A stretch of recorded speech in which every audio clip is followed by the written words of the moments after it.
We are live. Welcome in, boys and girls. It's Sunday. It's the live line powered by sportsbookreview.com. And yesterday was pretty cool. I dropped some money, but the show did okay. Dave crushed it in the UFC. We made some money in basketball. And today is a new day. We got NASCAR. Race starts in 15 minutes. The Auto Club 400. We got about 6 or 7 NBA games. Got about a dozen college basketball games that started or are going to start. And that's it. So I got the boys with me. I got Ant with me. I got Spread with me. Jeff may check in later on. Not sure. And away we go. What's going on, Spread? Oh, I'm doing good, man. I mean, we're profitable again yesterday. We've had a heck of a week here, So, I mean, that's always fun to log on and do the show when you're pulling up these accounts and there's a lot of money in there. So I want to keep these good vibes going. I like a couple spots already to start the day. So we'll check. Oh, Ant's not here. So let's go over them real quick. Well, let me talk about the race. Let me talk about the race for about 10 minutes because it's going to start. Well, give me, as I say, can I just give out the plays then? And I won't give the reasons. We're going to go over 242.5 for the Mavericks, and we're going to go under 219 for the Clippers. Those games are about, well, there's only one game starting early, right? No, both of them start in 5 minutes. All right. All right. Just throw them in the chat. I'll put them in the chat. Gotcha. And then you can break down the race. All right. The race. Kyle Busch has owned this track for a while, and I wanted to back him today. But the problem is his lap times this week have been absolutely abysmal, like horrific. Now, he's the best driver in the sport. Could they get their car straight at some point during the race? And can he win? Sure he can. He's the best driver in the sport. But Chevy looks really good at this track so far this week in practice. And Ford looks really good at this track so far in practice. Ryan Blaney has a car and a race team that is fucking legitimate. He is going to be in the playoffs. I'm telling you, he's going to be a factor. I know he's young, but he's going to be a factor, and he's going to be a factor in this race. His consecutive lap average times were incredible this week. And Alex Bowman starts the race today with the best car on the track by a mile. By a mile. His consecutive lap averages are over a second better than the field, which is absurd in final practice. Absurd. Jimmy Johnson's got a shot today. Jimmy's got a nice car today. So what I did was I figured if we have to hop, if I gave you 7 cars that I think could win this race, it would be Alex Bowman, Kyle Larson, and Jimmy Johnson from Chevy. It would be Joey Logano, Kevin Harvick, and Ryan Blaney from Ford. And it would be Kyle Busch from Toyota. Those are the 7 cars that I think have the best chance to win today. Okay. I went with Alex Bowman at 8-1 and Ryan Blaney at 11-1 to win the race. I took Alex Bowman to be the top Chevy at plus 400, and I took Ryan Blaney to be the top Ford at plus 400. Now, Joey Logano has a nice car today. He'll probably be a factor. I think Jimmy Johnson's got a shot to have a special day at Fontana. Everybody knows he's a California kid, right? He's got a shot. And Kyle Busch owns the track. But the problem is his car is fucking horrific. I mean, it's really bad if you look at the times that he's been putting down on the track. And Alex Bowman, he starts the race with the best car on the field, period.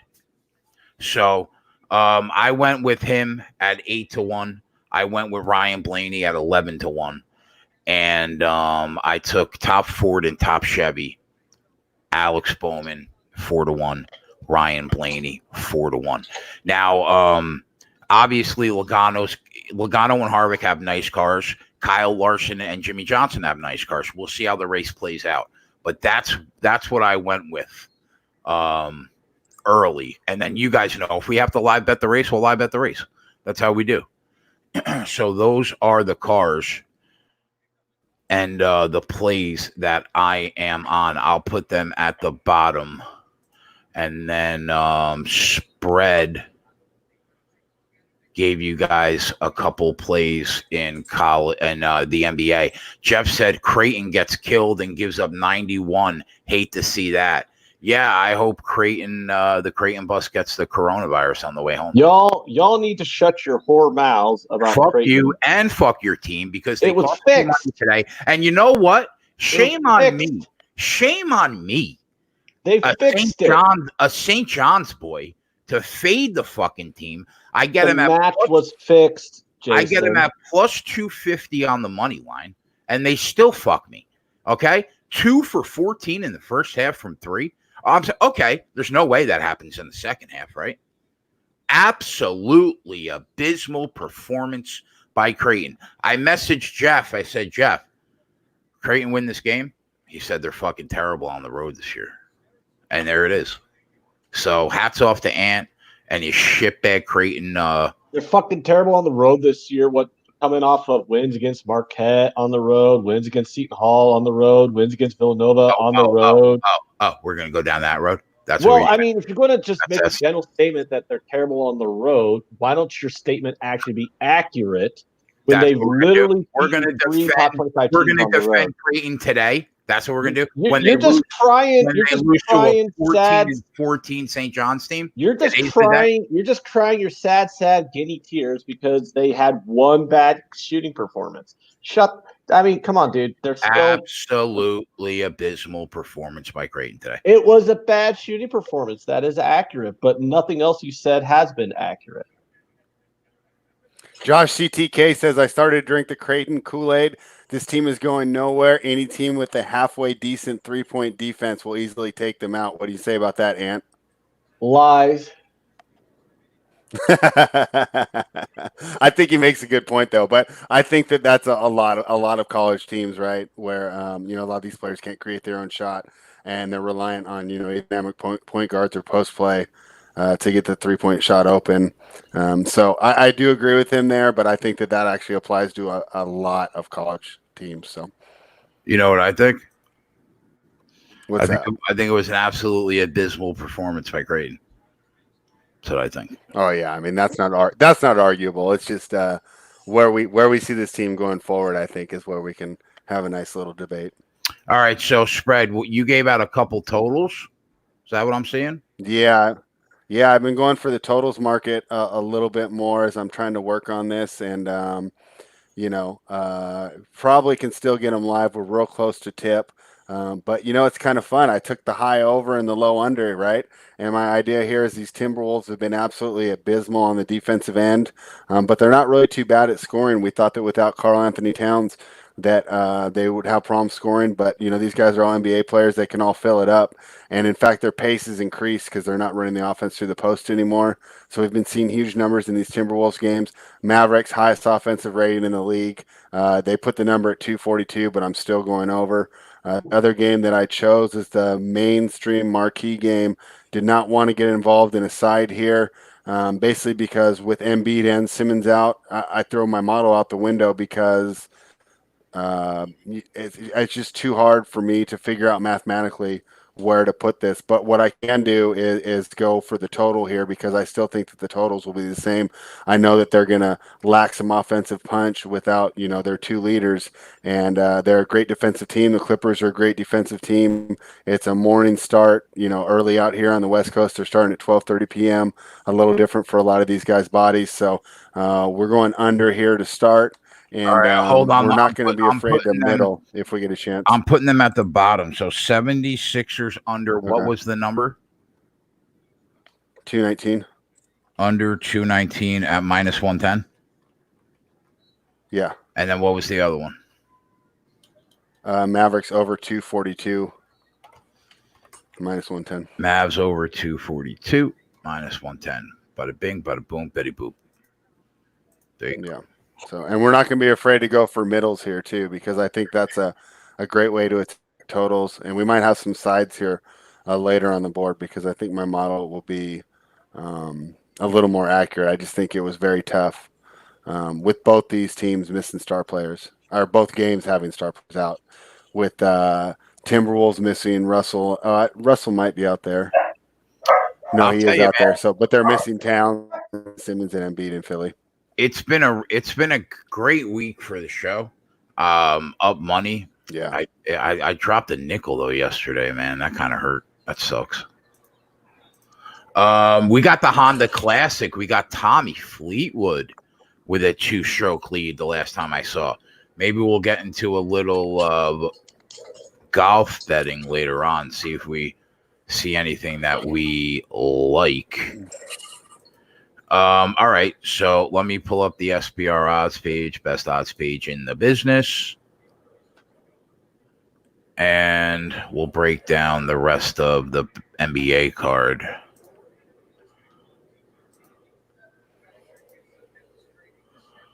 All right, spread. So we took care of the Dallas game. We took care of the Philly game. Detroit and Sacramento. Let me just pull up the spreads and totals here. Sacramento opens minus 6.5, total of 219. That is now up to minus 8. You can get 8.5, plus 8.5 at Bovada if you want Detroit, or minus 7.5 if you want the Kings at Bookmaker. The total opens 219, falls off a cliff as low as 216. What do you think about this game? I mean, that's a great example of why using the odds page is so helpful, right? Because you can get yourself a free point on either side, depending on which way to go. You know what? I put the Pistons in as a tanking team, but I've actually liked their team chemistry. Losing Drummond, they play like kind of a quicker pace. And although he was obviously a force in the middle on the defensive end, they still do okay on the perimeter. Their real problem is scoring here. The Kings, local team, so I have emotions involved. But on the side, if I were to play it, I lean Detroit. But what I did here is I went with the over. Now, this is kind of brave because the Pistons have put up some stinkers. I don't know if I'm going to make this official. Fortunately, we have a little time before it tips off. But I lean over, and I lean taking the points here. All right. Everybody's saying Luka Doncic is out today. So you got to think that helps the under, right? You're on the under? No, I'm on the over there. Oh, but yeah, I know Luka's out, but we still have a great 3-point shooting team that plays a high pace. So obviously it sucks having Luka out, especially from a fan's perspective, but I still think that we can get there. And right now it's the Timberwolves that are having problems keeping pace on the points rather than the Mavericks. But it's 3 minutes out of 45 in an NBA game. So let's see if this picks up pace a bit. All right, Denver Nuggets at home, open a 4.5-point favorite down to 3. Total is 217.5. It opens at, and is as high as 218.5 now against Toronto on the road. What do you think?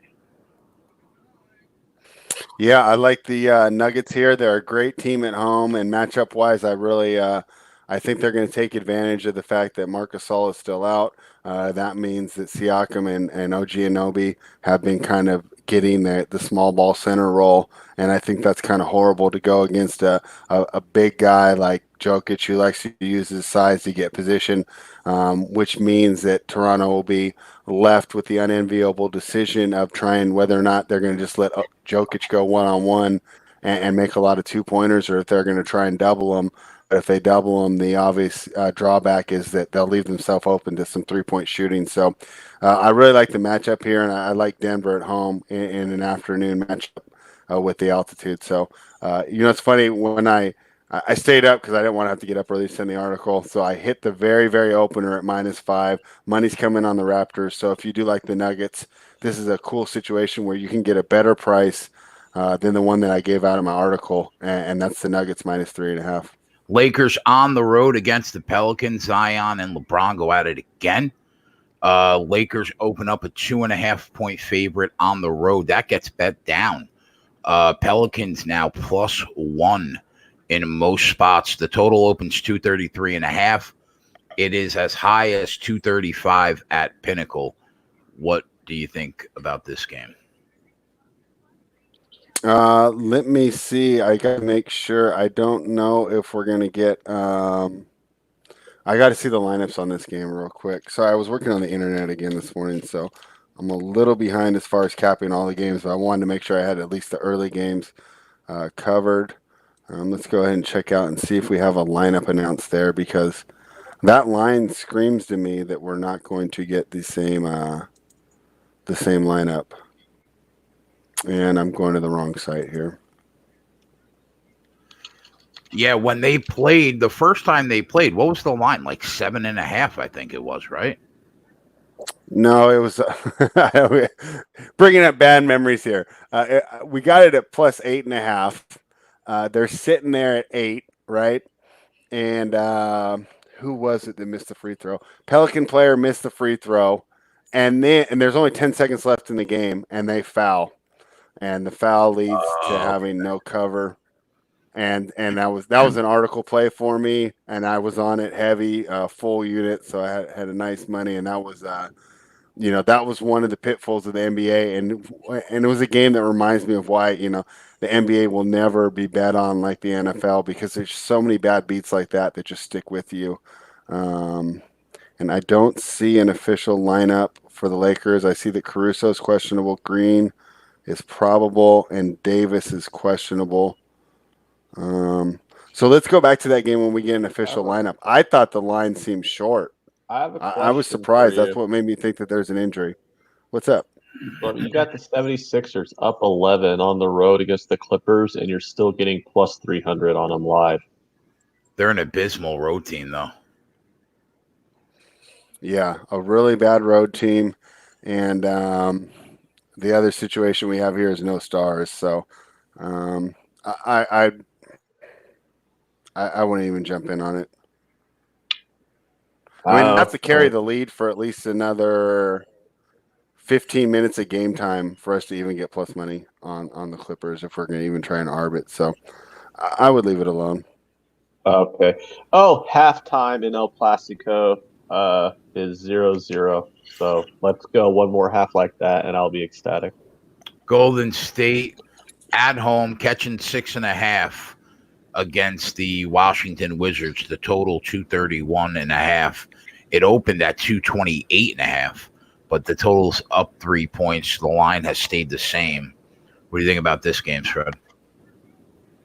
Yeah, I mean, that over. It's too bad we didn't hit that original number. Maybe we can get a chance to come back on it live, because these are two terrible defensive teams. As far as the side, boy, if anyone can get on a handle on the Golden State Warriors, reach out to me and help me out. They blew away the Suns last night, which we didn't expect. And they're really a hot and cold Jekyll and Hyde team. I mean, sometimes they look in the full tank mode, disastrous, and then they pull out performances like they did against Phoenix, and I really have a tough handle getting on the sides there. I do like the over, but I don't want to bet into that stale number. The live game, and we're going to watch, and hopefully they get off to a slow start and we can get a better number. All right, that is the NBA. Obviously, we'll live bet college basketball. Jeff's going to hop on in a little bit. We'll break down some college basketball games with him. We got the Auto Club 400 just about to start. Good day to make a little cash, as Jimmy the Bag would say. Yeah. We should try. I don't know, Jay. I kind of like Ohio State here. What do you think? Have you looked at that one? That's one of the big matchups today. Yeah, Ohio State, Michigan, right? Correct. That should be a fun game. Yeah, it's just one of those situations where it's fading these Big Ten road teams. That Ohio State's obviously much better at home. Here it is, 14-2 at home, while Michigan is 4-5 on the road. So, I mean, What's the line? it's 4 points. So you're basically just asking for 2-point baskets. That's the pregame line, right? That's a 4:00 game. The game starts in like 8 minutes on CBS. Yeah, I mean, I guess I would hope for us to get a better number. Maybe we can get them at even money if Michigan jumps out. Yeah. Well, Ohio State already beat them 61-58 earlier this month in Michigan. So, I mean, if Ohio State can go into Michigan and win in Ann Arbor, and they've been holding serve at home pretty good this year. Michigan's very, very mediocre on the road. They have a losing road record. It just seems to me. Are you telling me that Ohio State can't beat Michigan by 2 more points than what they already beat Michigan when they're on the road? I mean, it makes sense. Jeff, what do you think about that game? Ohio State, Michigan. Big man, bet the Sixers +8 live. Make that money, bro. Yeah, I was going to point that out, but I don't want to interrupt. Keep us going on that. I mean, big NBA guy. Watch the college casually, and as a casual college fan, right? I mean, isn't this a great game? Michigan, Ohio State, great rivalry, and 2 exciting teams. So, kind of excited to get a little play in there too. Yeah. Yeah, I agree with Dan. No interest in Big Ten road teams. Yeah, I'm down to bet for it. earlier in the week when I made the lumber on 2 of them. It would just be nice to. But that was more fading terrible teams. Well, it was because the home teams were Nebraska and Northwestern, and home or road doesn't matter with Nebraska and Northwestern. Yeah. They're both fucking abysmal. But, as long as we're not talking about the home team being Nebraska or Northwestern, yeah, exactly. Just no interest in betting on these Big Ten home teams. I honestly can't come up with a reason not to take Ohio State here. I mean, I'm not against a small enough number to where I don't have to worry. It's like what's the money line price? But -4. I actually didn't plus check 165. No, on Ohio State. Is this an art potential game? No. -4.5. I mean, I'm seeing and -190. It definitely could be, but I mean, Michigan would have to jump out to a nice early lead. Yeah, I'm just not they'd have to seeing. probably be up by about 8 points. I don't see any reason pre-game to bet Michigan here. It just seems to me this is Buckeyes or pass, and I'm trying to get you to give me a reason not to give it out as official play. I mean, you could give it out as an official play, but when it comes to my bankroll, I'm just going to try to get a better line than 4.5. That's all. Well, I'm looking at 4. So that's what you're thinking, Jay. That's the best way to attack it. Look up the odds. It depends on what book you're on. Jay, pull up the odds portal because I'm seeing 4. Yeah. But see, so for me, I got 4.5 -105 at Bovada or -4 -115 at Bookmaker. Yeah, I mean, it looks like 4 across the board, except for Bovada and Heritage has 4.5. But they're giving you some nice juice there because I only have to lay -105. So I almost like that better to get less juice and give the extra half point. It was -4 -108 at 5 dimes. Yeah, it opened at 3.5, Ant. Like, for that reason alone, I would rather bet it live. Yeah, I mean, I don't disagree with you there. Although the problem with, there's a difference between 4 and 4.5 and 3 and 3.5. Like, if you're laying 4.5 and the game lands on 4, you lose. If you're laying 4 and the game lands on 4, you push. So taking the 4 versus the 3.5, if the game lands on 4, you're not creating a loss for yourself. You're just creating a push. That's why the dynamic between 3.5 and 4, if you're taking the favorite, 4 and 4.5 is, in my opinion, a lot different. You know what I'm saying? Yeah, I see what you mean. Yeah, like you could take the 3.5, and if the game lands on 4, you win. But if you take the 4 and the game lands on 4, you push. You're not creating a loss by taking the 4 versus 3.5. Right. Obviously, I'd still rather get 3.5, but yeah, I'm gonna wait. But if you want to make it an official play at 4, I'll put it at the bottom. Yeah, I think get a little pregame action going here because there's going to be a round of games starting up here in about 5 minutes, and I mean I just can't. I just don't see a reason not to bet them here. All right, I'll put it at the bottom. OSU. Sean B says, "Welcome to Ants Betting 101." Yeah. OSU -4, -108. I saw was the best price.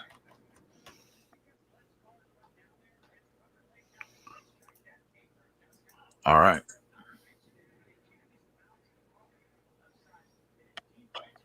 Sean B wants to know if we can have an ARB in the game. I mean, we could.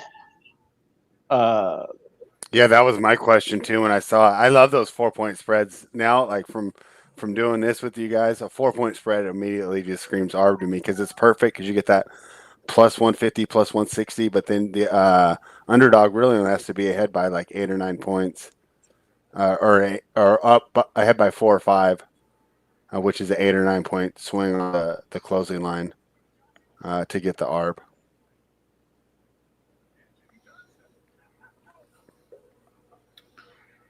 Jimmy Johnson's got a fast whip to start the race. The track temperature is very different than practice, which is why Bowman is sitting third right now and not driving away from this field.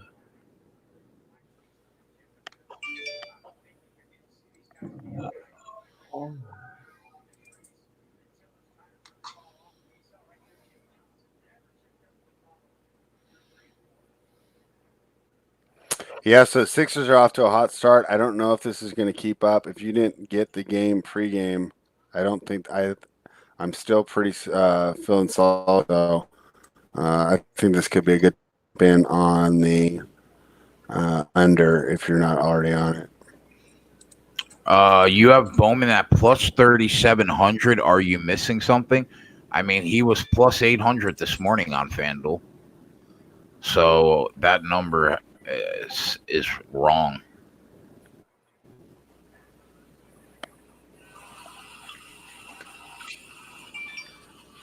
Bowman. Yeah. The NASCAR race. Yeah, like right now, live on. Oh, actually, they don't have the race live right now. Oh, yeah, they do. Right now, Alex Bowman is 7-1, plus 700. So, plus 3,700. Yeah, you got to bet that. It's a bad number. Rich G mentioned the Nebraska Northwestern game, and then joked that someone has to win that game. Yeah, both teams fucking suck. So you'd go with the road team, you'd go with the home team here, and Nebraska's only laying 1.5. So that 1.5 points is, provided it's not a 1-point outcome, is essentially just taking Nebraska on the money line, right? Well, the money line is about 15 cents more expensive, but yeah, so it's like hold your nose and bet on Nebraska, or you could just not bet that game because I've never been a fan of betting two terrible teams in any sport because I always feel like you're just kind of trying to decide who's going to suck a little less that day. And you also wind up in a situation where you're laying points with a terrible team, or you're betting on a terrible team that's the underdog, but you're not getting a good the type of price I would want and bet a bad team. Like if I'm going to bet on Northwestern, I want more than plus 1.5 points. You know what I'm saying? Right. So it's just one of those situations where it's just a total catch-22. And so I usually just avoid betting games with two terrible teams altogether across almost all sports. The variance is too high, and you always just wind up getting a bad number on a bad team, and well, yeah. Troy says take the under. Yeah, well, what is it at? 147. Oof. Yeah, but Nebraska plays a high pace though, so who knows? Xavier's going to win this game. Yeah, they've played terrible though.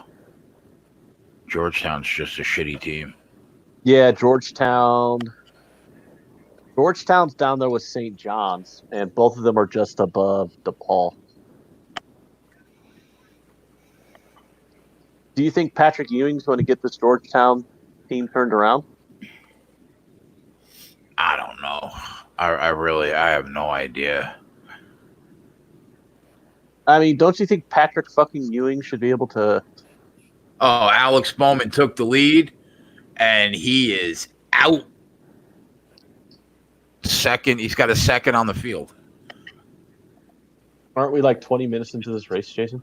Yeah, but do you see what I mean though? When I say everything I said before the race has come to fruition, I said he was a minimum of a second better in practice, and here we are. He's got a second on the field in 16 laps. You know what I mean?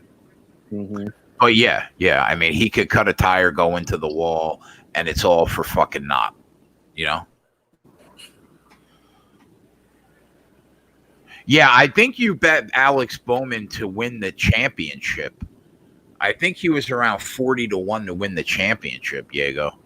Not this race. I think you might have bet the wrong thing.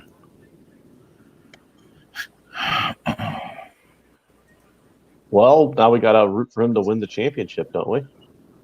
Yeah, unless I have money on somebody else. I mean, don't you want the guy to get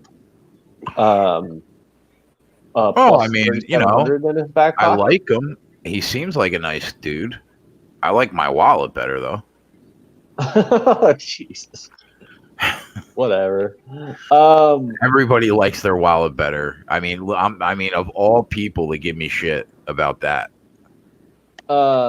You're a big fan of your wallet. Michael Welsh is pointing out he can't live bet NASCAR. That's actually a common complaint. Is a lot of people. I'll give you 3 books you could do it at: Bovada, Bet365, and MyBookie. If you're in the state of New Jersey, Bet365 or DraftKings. But there are some common books out there that you can do it. All right, the ones that are not. Bovada's got all the numbers up right now. Okay, so Bovada would be the one you can do it where you don't have to be in New Jersey. Yes, and MyBookie, right, and Bet365, right? Yep. We got Rye Cape with us today. Rich G, Deer Slayer, Troy Marsh, Diego. What's up, guys? Xavier under 128.5 is going to be a sweat now. Ronnie Lofton, yeah. What's up, boys? Troy, Rich G, Deer Slayer. Rye Keep, Neat Dog, Viper. You're at 119 with a minute 20 left. I mean, I think you're pretty good without overtime. How close is the game? It's a 3-point game, and the Hoyas have the ball. Well, you got to think the Hoyas just tied it 61 all. The minute 6. Well, that's good because it's close enough where you're not going to get fouls. Yeah. You're not going to get a bunch of trips to the free throw line in the last minute, right? Exactly. That's what kills you in those 8-point, 7-point games. The fucking worst. Yeah, it's an 8-point game with 35 seconds left and they're fouling because somehow they're going to get 4 possessions and they're going to make up 4 possessions worth of points in 30 seconds. They just keep fouling because college kids can't do fucking math. DeAndre said the 76ers are hitting every 3. Not sustainable.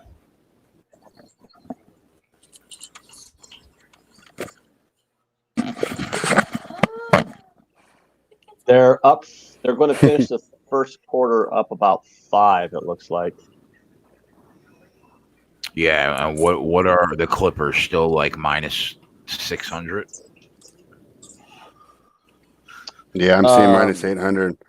Boy, I missed this. If you were me, I would have laid like minus 500 that the Mavericks Timberwolves would have had a higher score first quarter than the Sixers Clippers. I can't believe that the Clippers gave up 40 points. Wow. Sixers there in the so, that's why this is I think it's pretty dope. This is tough to predict. That's hard to do it. Yeah, I mean, you can grab the Sixers at like over 4-1 right now. Yeah, I mean, I think everyone in the chat's kind of right, though. I don't know if this is sustainable. Jay, But you boy, might yeah, lose. I mean, it's You on which you one? want Xavier to go to the rim and get a 2-pointer, and he just shot a 3 at the buzzer and hit it. So yeah, he lost. I lost? You had under 128, right?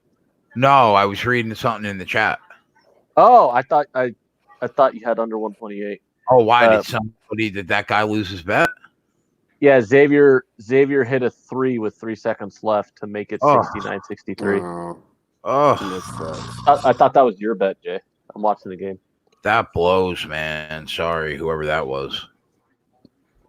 Yeah, it was weird because they had the last possession at 63-63.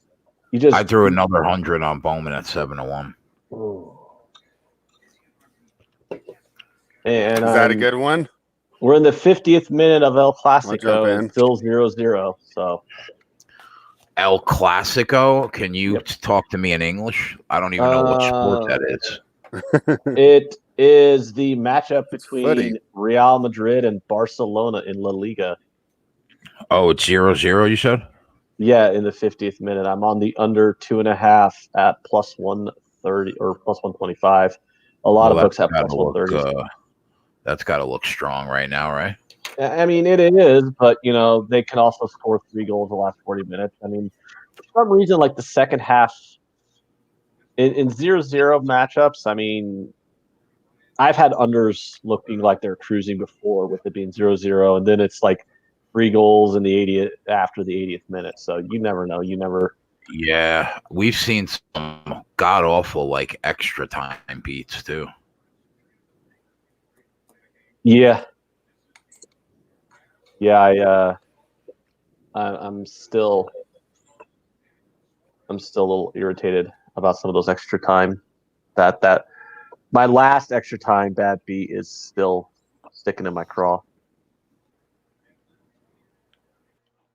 Who did I even have in that one? It was Rich G took some XFL today. I can't give you comments on what I think about it, but I'll read them out. Rich G took T minus 2.5, DC first half under, and the Houston Dallas over 50. So if you guys want some XFL action, I have no idea, but Rich G's pretty good at this. So there's a little XFL for you. This is the spread I like to see. You hop in there, spread. You talk whenever you want, buddy. Wichita State, SMU underway.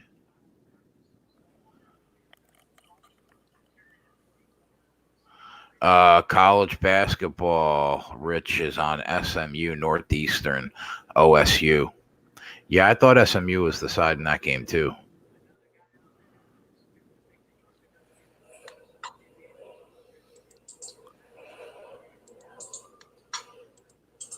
Anybody notice the 2 cars in first and second right now?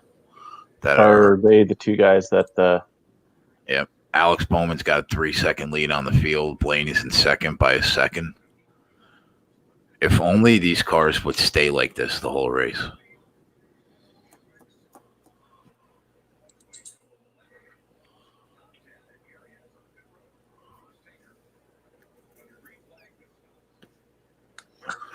Boogity, boogity, boogity. Let's go racing. Viper BN says, I haven't watched one XL on ever doing it. I got to be honest. I've watched about 8 minutes of one XFL game. Yeah, I thought I'd be more excited about it, but I haven't really been able to get into it either. There's just too much other stuff going on. The problem is like, as much as we all mourn the loss of the NFL season once the NFL is finally over, I'm not really clamoring for non-NFL football in March. You know what I'm saying? Oh, I mean, it's March. I'm ready for college basketball.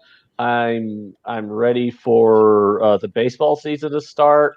I'm ready for, all the other sports that we got gearing up. I'm not ready for non-NFL football in March.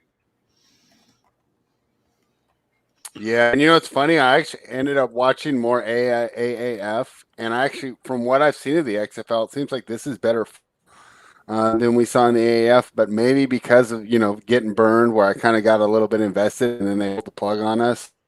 It's hard to do it again. Well, didn't it come out so maybe that if it keeps AAF was a going, scam anyways? yeah, because the guy wanted it was for gambling software. I thought was trying to integrate the stats on how to do like a live betting app or something. King Weasel says he's not getting excited, Jay. He has a memory. Last race, he had the front two guys also. Yeah, I mean, did you read what I said? No, not really. Oh, it's a long. What a surprise! Okay. Fucking ant. What?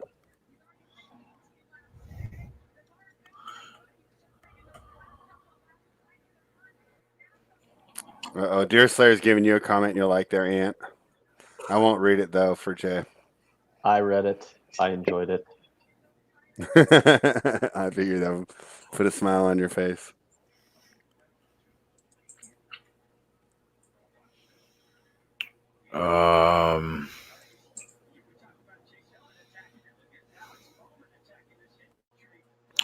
I don't see any live spots Yeah, on I'm them. in shock the way this NBA day started.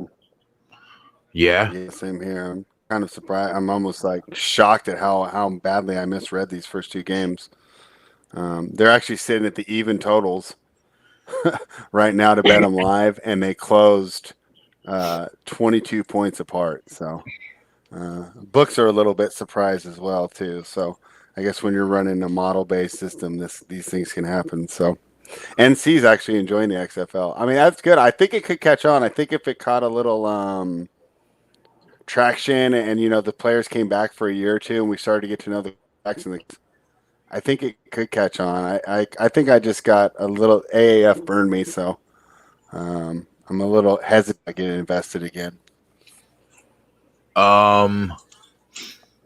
Wow, they put up 80 points in that NBA game so far with 10 minutes left in the second quarter. Holy shit. Yeah, I mean, what are they going to score? Fucking 300? I know. I think it's going to slow down. I mean, these are actually two of the best defensive teams in the league, and we're just not seeing it. So, looks like we missed a good time in LA last night because I think these players enjoyed one because they're definitely too tired to defend today. I mean, how can the Clippers drop this game to a team with no Embiid and no Ben Simmons, right?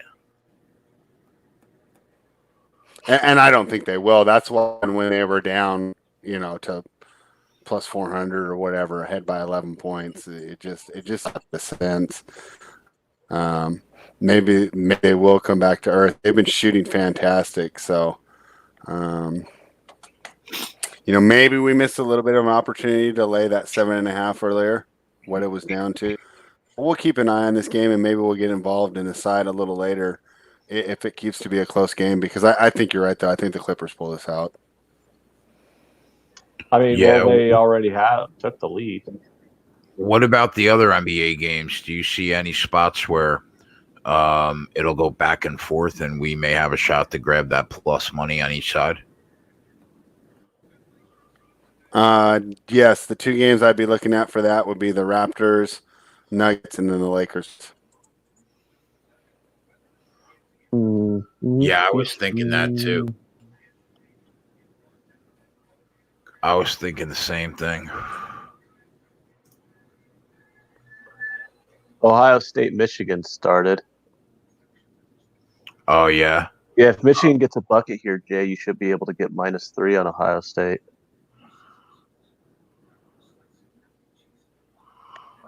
Yeah, I'm gonna put that in the queue.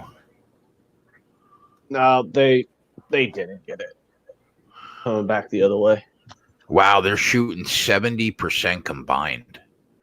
Who? 70 both teams in the 76ers game. There's no way to cap that. I mean,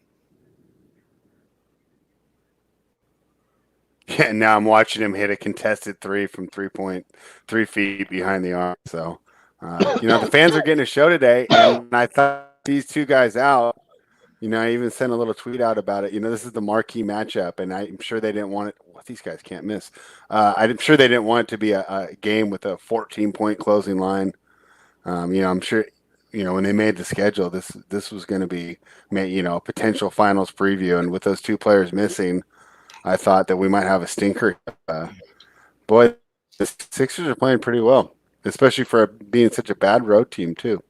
What do you think about Michael Jordan said anybody else on the Wizards? You think the Wiz can win that game?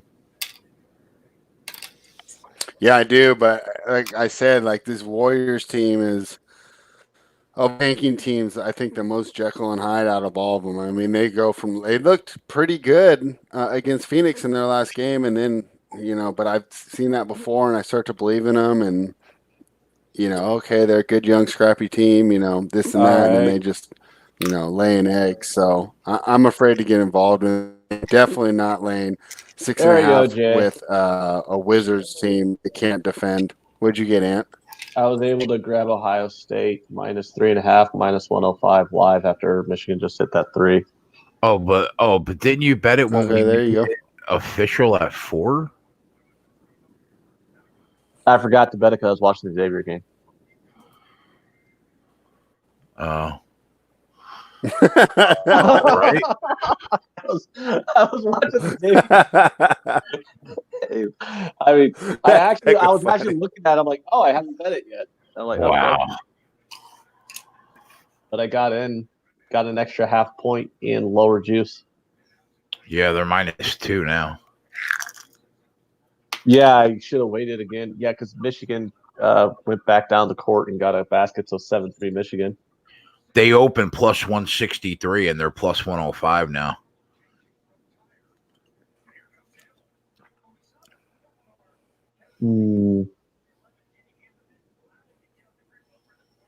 Harry wants to know what football bets I have.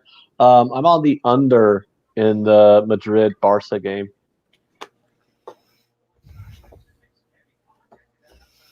Was that the one and only bet that you made today in soccer? No, I had Roma at +110 against Cagliari. Roma won 4-3. You should have gave it out last night. I didn't bet it until this morning. So, yeah, like Roma was showing to have about a 57% outright win probability, according to the numbers, and you were getting +110 on them on an outright win. So that was a pretty easy bet to make eventually when I broke it down. So.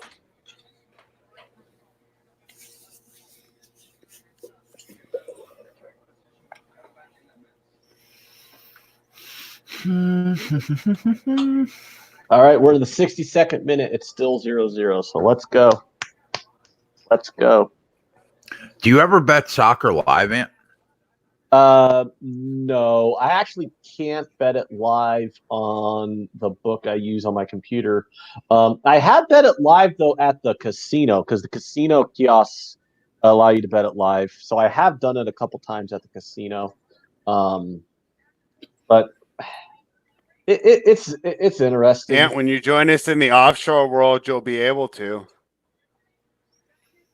Yeah, it's honestly, I don't. From my little dabblings around with it, it doesn't really seem like a very good sport to try and bet live. But some people, I mean, it's like, okay, say the line closed at 2.5 for the total, and it's a 0-0 game the 30th minute. I mean, I don't know. Like, what are you trying to bet live over 1.5 now at higher juice? I mean, what's the point? You know what I'm saying? Scott Kaler wants to know if they should grab 3 on Ohio State. Yeah, Ohio State just went on a little run. No, they got 11-9 lead now, so you're actually probably laying more than 3 at this moment with Ohio State. Yeah, it's 4.5 now to bet on Ohio State.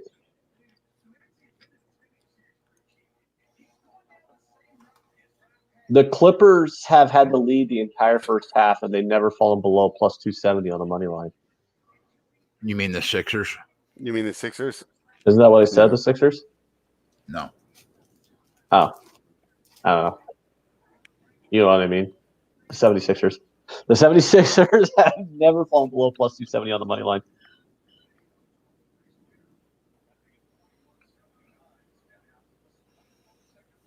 Ron Lofton says 0-0. How can you watch that unless you are betting it? I'm going to be honest. I used to have that opinion too when it came to soccer before I started watching it. But a 0-0 soccer match between two really good teams, it can be like watching a 14-10 football game, between two really good teams. Sometimes there's something to be said for good defense. Like I've watched soccer matches that were like 4-4 finals, and sometimes it's like, okay, seriously, like no one's going to get back on defense. It's there's nothing bad to be said about defense.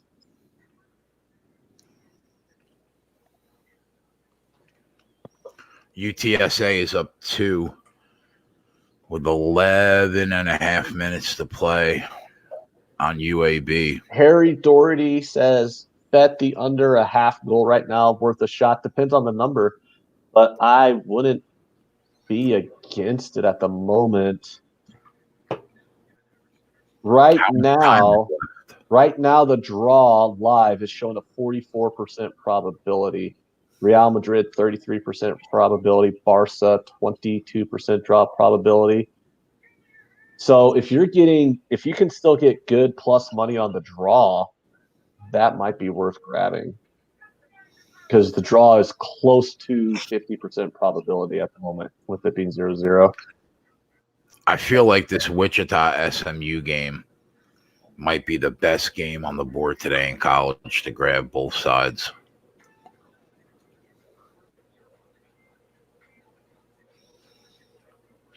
I would think this goes back and forth for a while.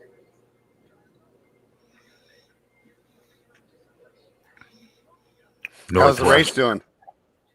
They're like 30 laps in. Bowman's winning. Blaney is like 3 seconds behind him, and then the rest of the field is like 5 seconds behind them.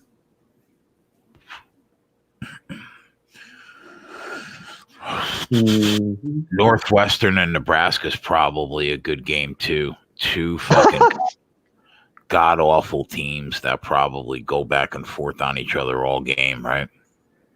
Oh, you talk about good game to bet. All right. When you just said good game, I just started to giggle. I'm like, yeah, that's gonna be a real great game. No, yeah, you know what I meant. Yeah, I know. I just gotta be a little snarky there because you're you. Well, I mean, yeah. Basically, I mean, I can only be me, my friend. Oh, I know. Believe me. It's been 14 months of you and nobody else. Wow, you look way different without the glasses. This is an interesting look for you, Jason. Are you able to see? No. I have contacts though, but I just never put them in. Have you ever thought about getting LASIK? Not really. Big man on campus steps in. What's up, buddy? Oh, hi, Jeff. How are you guys? Good to talk to you. How are you, bro? Pretty good. Feeling good. Just jumping in. I won't say anything about Creighton. I was just messing around. Sometimes you have bad night shooting. I'm not gonna. Fuck that team. No, I mean you play shitty sometimes. It is what it is. Yeah. The thing with Creighton is they're a shooting team. So if you have a bad night from three, you're going to lose. I mean, It just is what it is. I've been a fan of this team for a long time. They've played the style of basketball for as long as I can remember. So I'm kind of used to them, being really good, but randomly having a game where they lose to a bad team because they went 5 for 30 from three. Right. Yep. No, That it happens happened. about once or twice a season. You get over it. Yeah. Who'd you take in the race today, Jeff? I took who did I take? I heard what you said about Kyle Busch. I mean, I'll take the shot that, he just performs well here. I did take Jimmy Johnson and I took Logano. So I thought that Jimmy Johnson and Logano were solid picks in this race. I mean, Kyle Busch has owned this track, but God, those lap times were just abysmal. yeah, no, I know. I mean, like I said, I know that you mentioned. I actually don't even look at that, honestly. A lot of the time I just look at pedigree and how they do at these tracks. I think, obviously, as I've, like, for instance, like horse racing, I've started to obviously look a lot more into speed figures, but I just think early in the season, I'll take the chance that, sometimes drivers just really good. I've just have the feeling that Bush will be up Oh, the yeah. woods, and He's the best in the sport, in my opinion. yeah. But I'll throw something out quick here. Santa Anita race 2. It's a 4-horse field. The 3 should win. I would be really surprised if he doesn't. I've had a real good week on horses. I'm doing real well, so I'm seeing the board well. I like the 3, Bow Rocket. If you want to exacta, I like 3-2. It's a 4. Santa Anita field suck because they're so short sometimes. But Will the 3 they let should you win. play? Will they let you play an exacta in a 4-horse field? Yep. Oh, that's not bad. Yeah.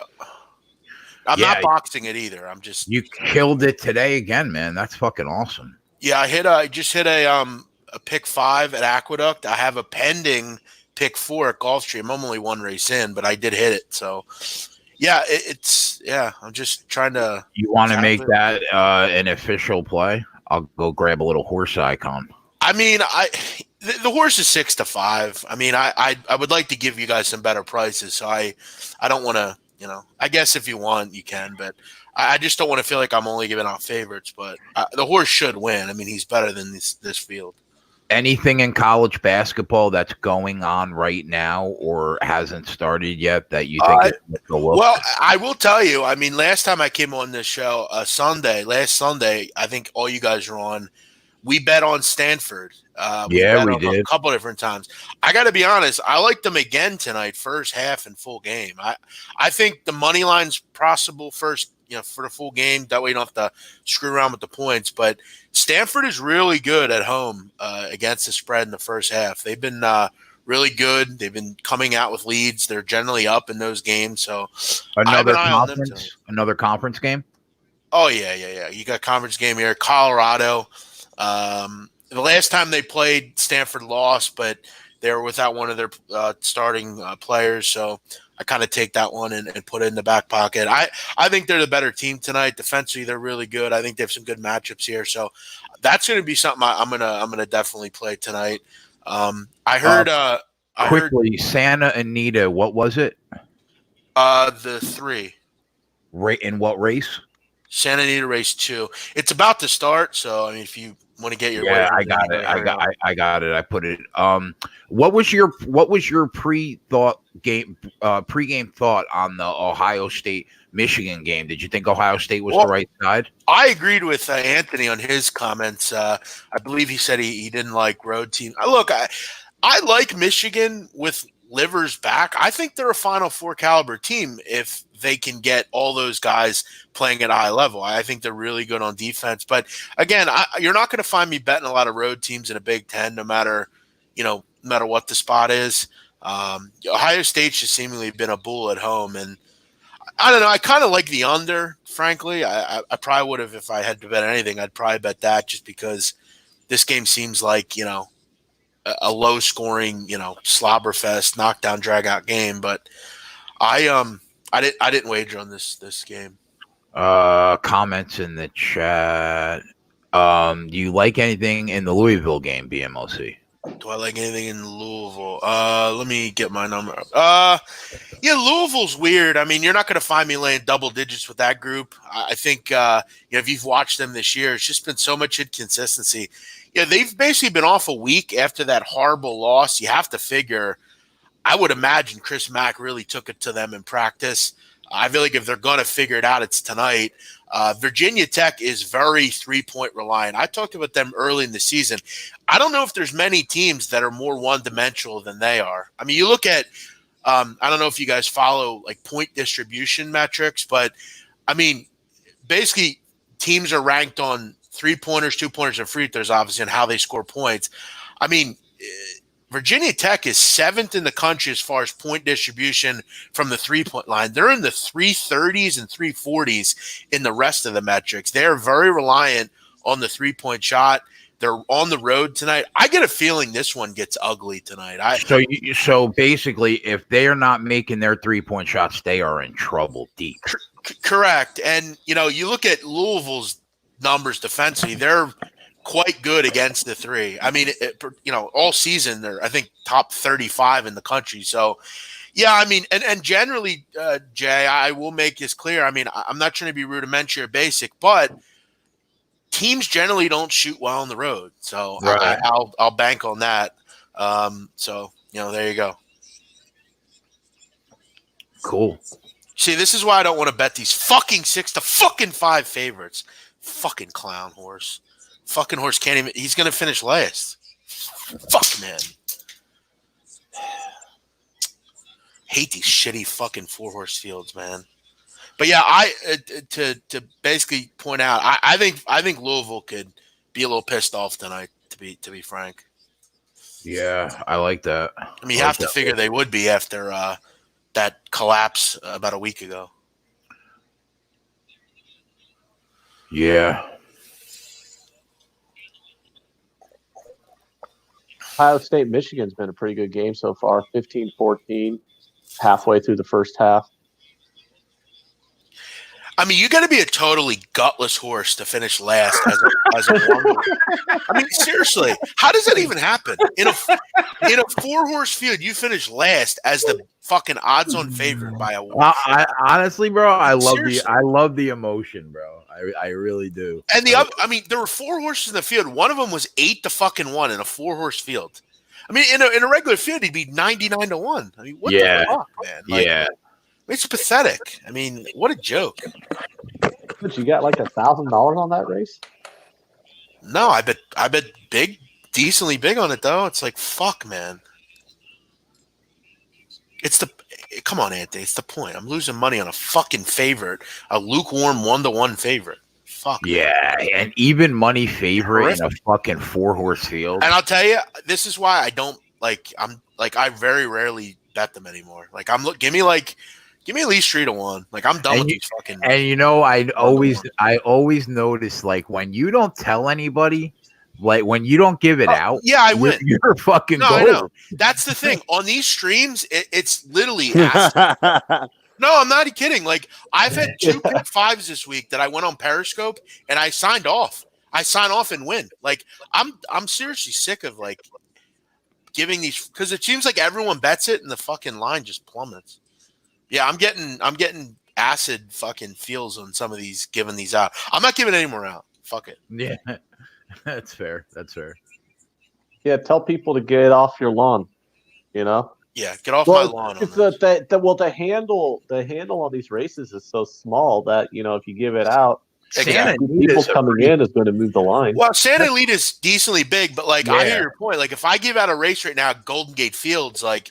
Yeah, you could literally change. Yeah, that's a good point. Yeah. I mean, I've been trying to tell Jay this for 14 months, but he keeps doing it for content. But I'm like, if you're really going to try and make money live betting NASCAR, you should probably not let people know that they can live bet NASCAR. I mean, I know, but like, this is what we do. Like, what am I going to do? Just shut my mouth and not give it out? Yes. Yeah. Shut your mouth. If I had as big of an edge as you have shown that you've had over the last year live betting NASCAR, there is a 0.00% chance I would ever post a play on NASCAR live. Now watch, Anthony. Right now, I have a race in this pick 4. I'm not giving out who I'm on. I'm not giving out who I'm on, and I'm sure, and I win. Watch. What leg are you on? I'm only on the second leg, but okay. I'll tell Jay what horses I'm on in the 10th at Gulfstream Park. Oh, Big King BJ He's going to be paying for some BJs tonight because he was able to get plus 150 already on Nebraska and Northwestern on both sides. Nice. There you go, Big King. That's what I'm fucking talking about. Oh, yeah, you can get Nebraska plus 150. Jeff, They're speaking already of giving down stuff 7. out, are you surprised? Jeff, are you surprised by this Philadelphia offensive explosion that we've seen down in Los Angeles today? I tell you what, I didn't see this coming. Yeah, I mean, I actually tweeted out before the game when like one of the silent reporters tweeted out the lineup. I said, "Yikes!" Like at the lineup, just because like to Shake Milton, Shake Milton has 21 points with 4 minutes to go in the second quarter. I mean, Shake fucking Milton. I mean, but yeah, I mean, him and Harris have been crazy good today. All right. We're down to the Shake 80th Milton's going to be in minute, every winning daily fantasy lineup today because I will say probably costs like $3,000 on draft. I will say, Spread. This reminds me though of that. Remember last week I was on where I said I liked the Warrior money line and they were up in the first half. Then they just got boat raced in the second half. Right. I think the Clippers are. I mean, even though I took Sixers minus or +8, like I have a feeling they're just going to get crushed in the second half. Well, we got about, because of stoppage time, we're down to 15 minutes in this Real and it's Madrid 0-0. game. You're not losing. It's 1-0. Yeah, you're not. I mean, you might get a draw. I actually might live bet the draw here. No, I mean, it's not going to hurt you. That's actually a decent play. I might actually do it. Who's winning? It's 1-0 Real Madrid. All right, I'm taking a shot. Draw's probably a pretty good price here. Let me look at the live probabilities. How'd you do this weekend in soccer, Jeff? You bet anything? No, I actually didn't bet a ton of it. I had some smaller league plays, but I didn't get too much involved with the Premier League. I took Swindon over the week. I think I gave that out on this show.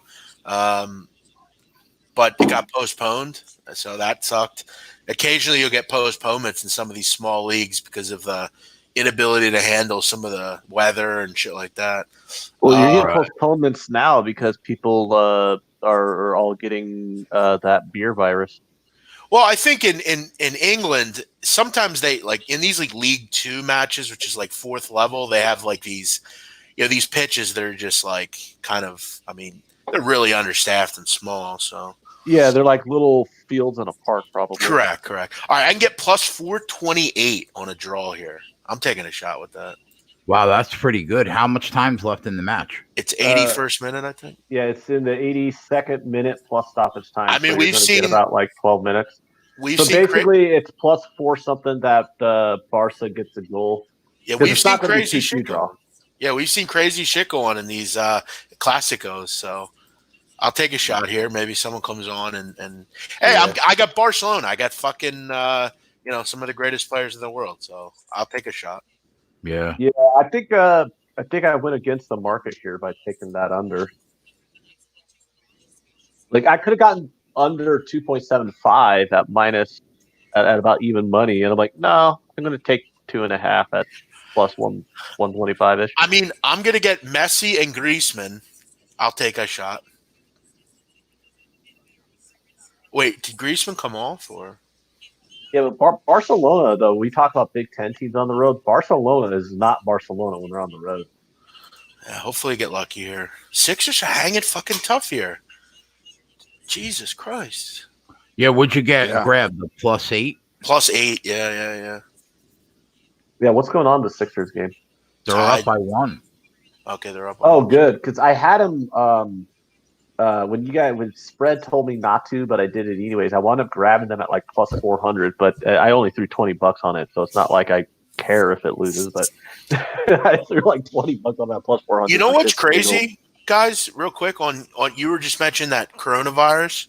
Yeah, I was going to go to the casino today, go see Blackjack and a couple other people. Right.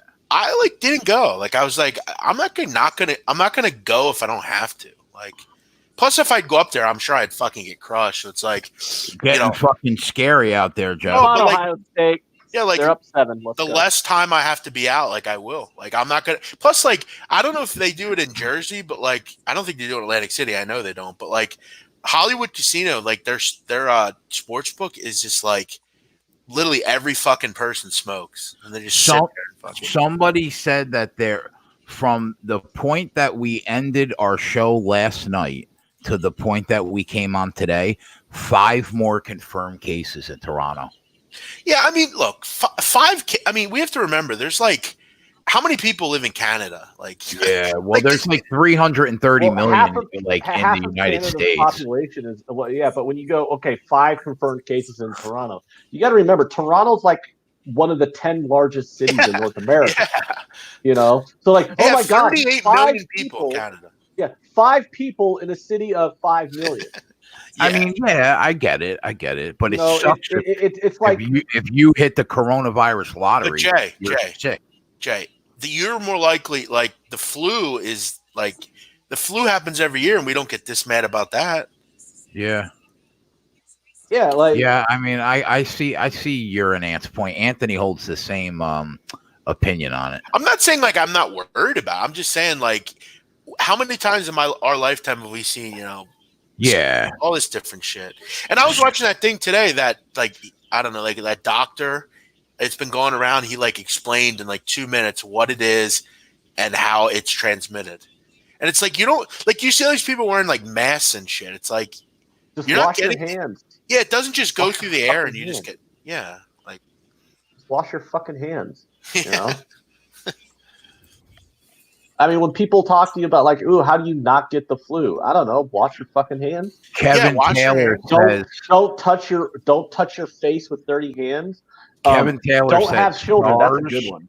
SARS, bird flu, West Nile. It's all media. Exactly. Driven. Mad cow disease. Yeah, and I say it's all media driven also, but to add some nuance to what I mean by media driven, the existence of those viruses is not media driven, but the panic is driven by the media, because you got to understand, we have a 24/7 news cycle right now. They're trying to get viewers, they're trying to get clicks, so they got to create this huge hyperbole over it.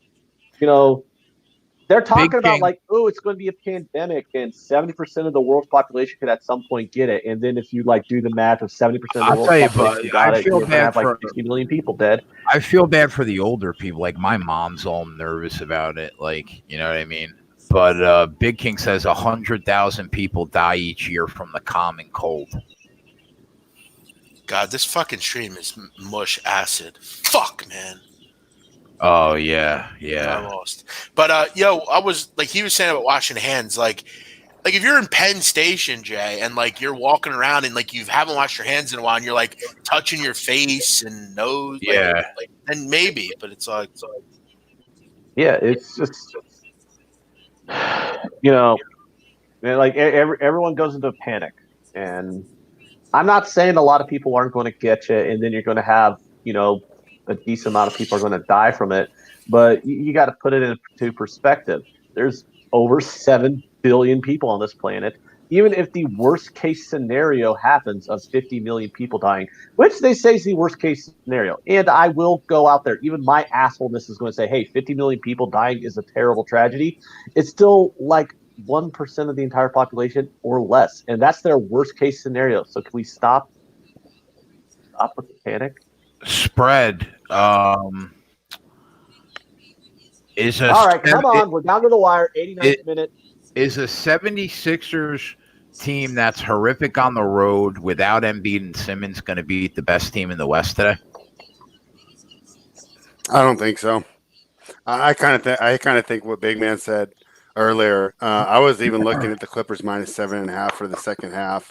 I'm looking at the money line. It'd be one of those plays where if, like, at what point, if this money line keeps dropping, right? But it's Sunday too, so it's like it's not a bad play. But I don't know. You just gotta hope, I guess. You're not gonna talk. Like, I don't think you're gonna sit there and I think statistically it's either gonna happen or not. Like, if you have a feeling, I would play it. Why not?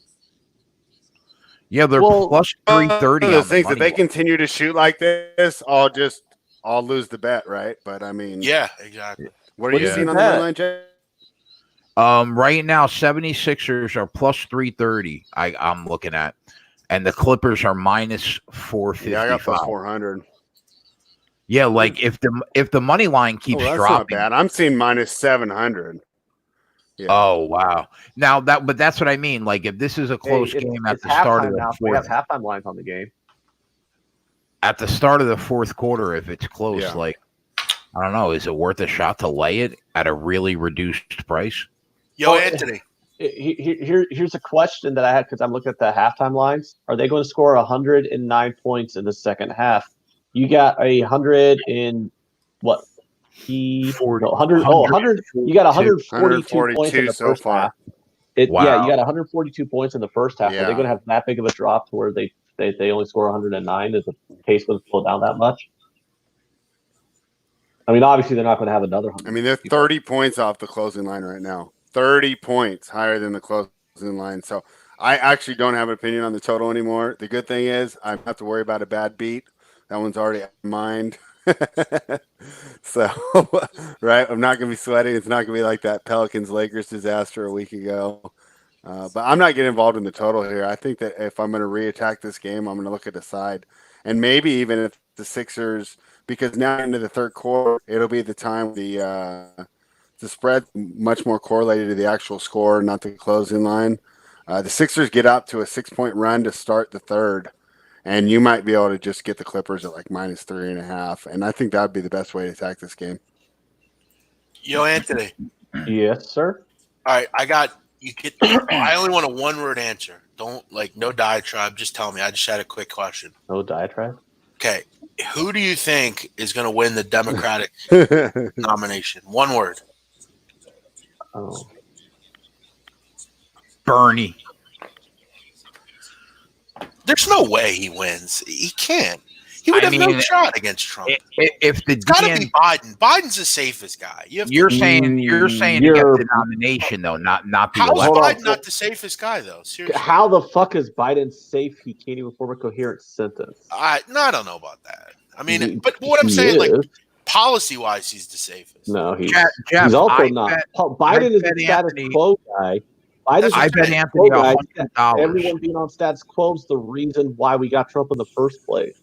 I'm just saying I feel like he would be safe, but I bet Anthony $100 that Biden would get the nomination because I just thought there's no way the DNC would give it to Bernie. That's kind of what I'm saying. Like when I mean safe, I mean compared to Bernie Sanders, he's safe. That's what I'm saying. Like so Biden's safe compared to the senator who has the highest. Bernie Sanders is a fucking Yahoo. Come on. He's got the highest likability rating of any guy in the. I'm not saying he doesn't, but politician.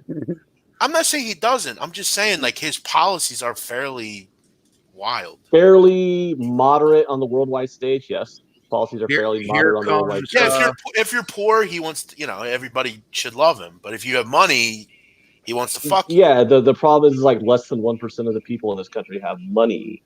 Jeff Kyle's all right. If you have $17 million in the bank, you're like, gosh, damn, this Bernie Sanders is crazy. But if you have $30 in the bank, 40% of the fucking country has $30 in the bank. But here's the thing, man. They're like, oh wow, this healthcare sure does sound nice. Right. I mean, and it's not an outrageous policy. It's literally a policy that every country besides us has. Like we're the only ones. We're the outliers. I have no issue with free. I agree with that. Well, the reason why Bernie Sanders is starting to get more and more popular is because a lot of those talking points that have been around for 30 years trying to tell us that no, we can't have this, no, we can't have that, are going to the wayside because voters are starting to figure out that we'd be getting fucked. Isn't it? When you start looking at every other country and start going, oh, wait a minute, that country has everything. That country has everything Bernie's talking about. That country has everything Bernie's talking about. Listen, why exactly are our politicians saying that the stuff every other country has is a pipe dream? Everybody has their own views, right? So we're not going to get into politics here. I'm asking him though. I'm just asking. I don't care. Like he doesn't offend me either way. Like I'm just asking what he thinks because I know he knows about that shit. All I was saying is what I think is Bernie Sanders has a 100% chance of getting the plurality of the delegates going into the convention. The issue is they are already setting up to make sure he doesn't get a majority of the delegates, so they can take it away from him during a brokered convention. So do I think he's going to get the nomination? I think it's 50-50 if he gets the nomination because they will try everything they can to have a broker convention and take it away from him in the second round of voting. But he has a 100% chance of having the plurality. That's why I But think Bernie- you're going to owe me $100. Yeah, because but I Bernie, think you're going to take it. they aren't going to give it to Biden. They'll give it to Buttigieg or they'll give it to Warren. There's a 100% chance, though, that Bernie Sanders has the plurality of the delegates and the So you popular think- vote going into the convention. So Warren, I mean, she's still in it, right? Yeah, but she's technically dead. still in it. She needs to She's get dead. out of it. Warren fucked herself, politically speaking. I took a shot with her to win. She Yeah. finished 4th and 5th in South Carolina. Yeah. Yeah, she was popular when she was in first place, and she was popular in the polls when she was promoting progressive policies. But then somebody around her said, "Hey, pull back and go centrist." So she started going centrist, and now she's in no man's land because she lost all of her supporters who were Her saying, best "Hey, shot we was in take progressive supporters." 2016. Yeah, she lost all of her supporters who were progressives, and all the moderates or whatever support or don't really trust her because they're like, weren't you progressive and now you're showing moderate policies? So she's put herself into a political no man's land. So she has no lane to the nomination whatsoever. Because the progressives don't trust her and the moderates don't trust her because she's flip flopped in the middle of the election. We'll end it on this. It's just unfortunate that in the greatest country in the world, right? 50% of the people that live in this country, if they had an emergency, that's not my problem. Didn't have no. I'm not saying it's your problem. I'm just saying that it's. You know what I'm saying? Like, I'm just saying that it's unfortunate that 50% of the people that live in the United States don't have $500 for an emergency. Should it happen? Here's where I'll counter this, and I'll say this: my father is one of 15. True story. He didn't go to high school. He's Albanian. He didn't nothing. He had nothing. His father beat him. His mom couldn't take care of him. My dad went to work at 14, built a business, and now he's very successful. You are who you are in this world. You got to fucking live in it, just like I do and everybody else. Look at us for. I know. I just feel bad. I'm an empathetic guy. I agree. Some people you got to feel bad for. Then they're put in bad situations. Like people grow up a certain way, or they have maybe their father or mother in jail or drug addicted. I get that. Yeah. But we're in this country, the greatest country in the world. We all have a shot. Go out and take the shot. You know what I'm saying? Yeah, I understand. But I hear you. Empathy is good, and you have it. That's good. What's that to do with actually having healthcare though?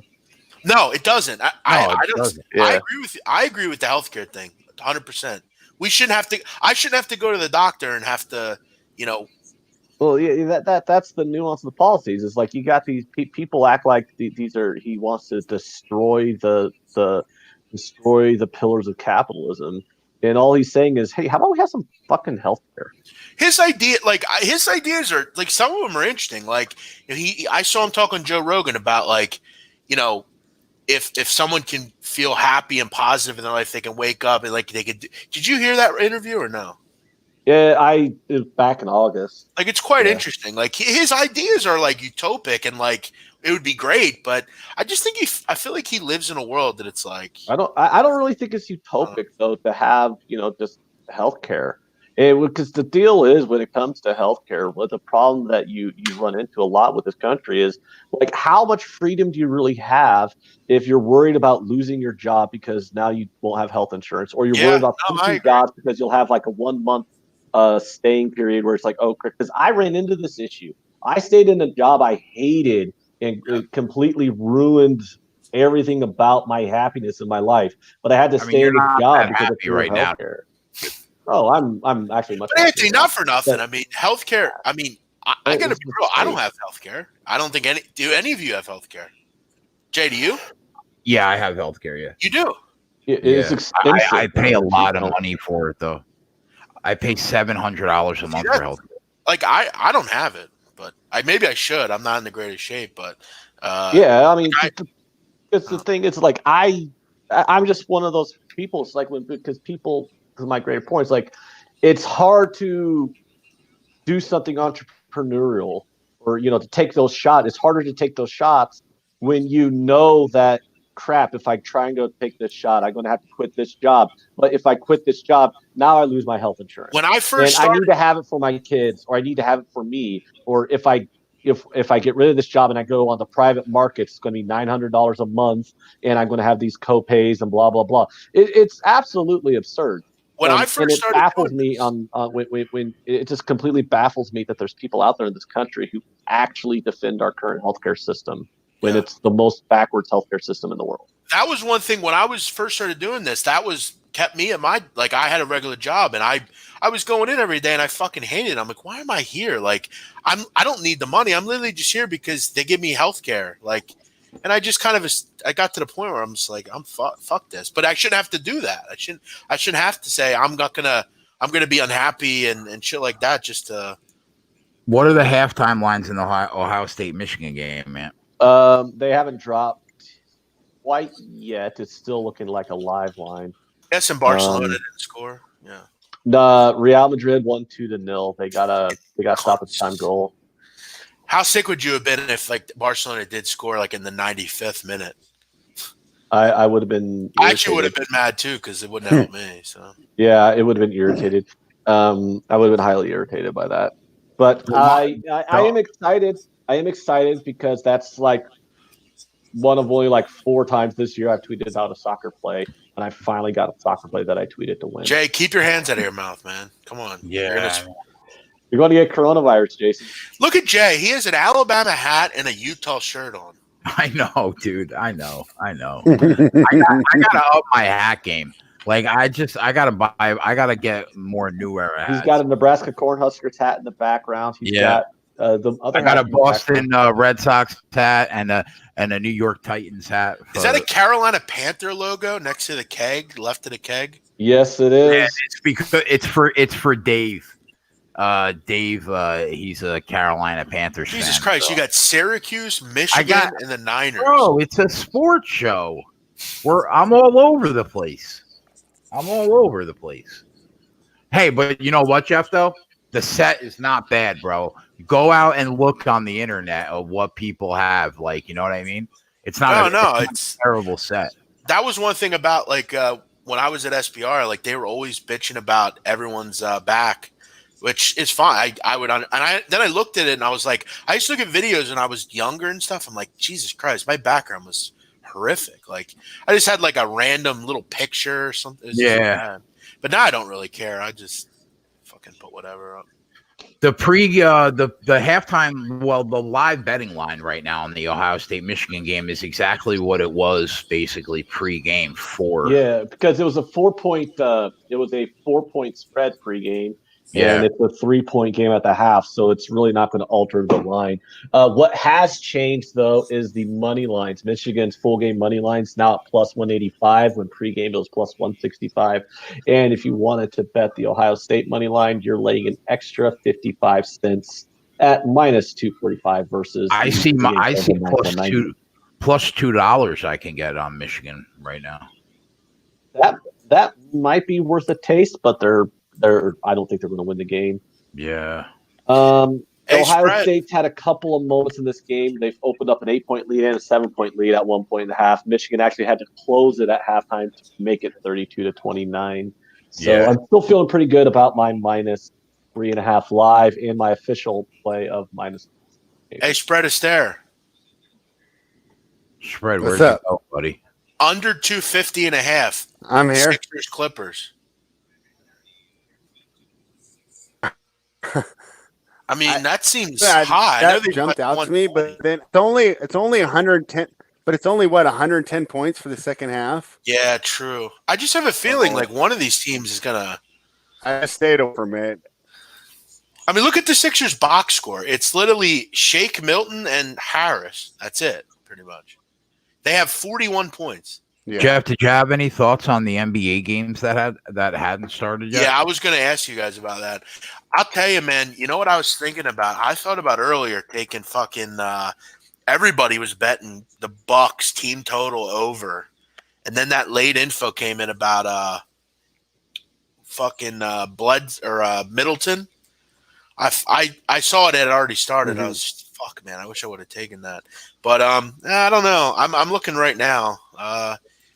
The other night I took, and I think you guys remember this. I don't know if we were on the air or not, but Pelicans, I took the Pelicans plus 6.5 or 7, and they ended up losing by 8 against the Lakers last time they played. Yeah, we were talking about that line. Why do you think I that talked line about is it like earlier. 1 point line now?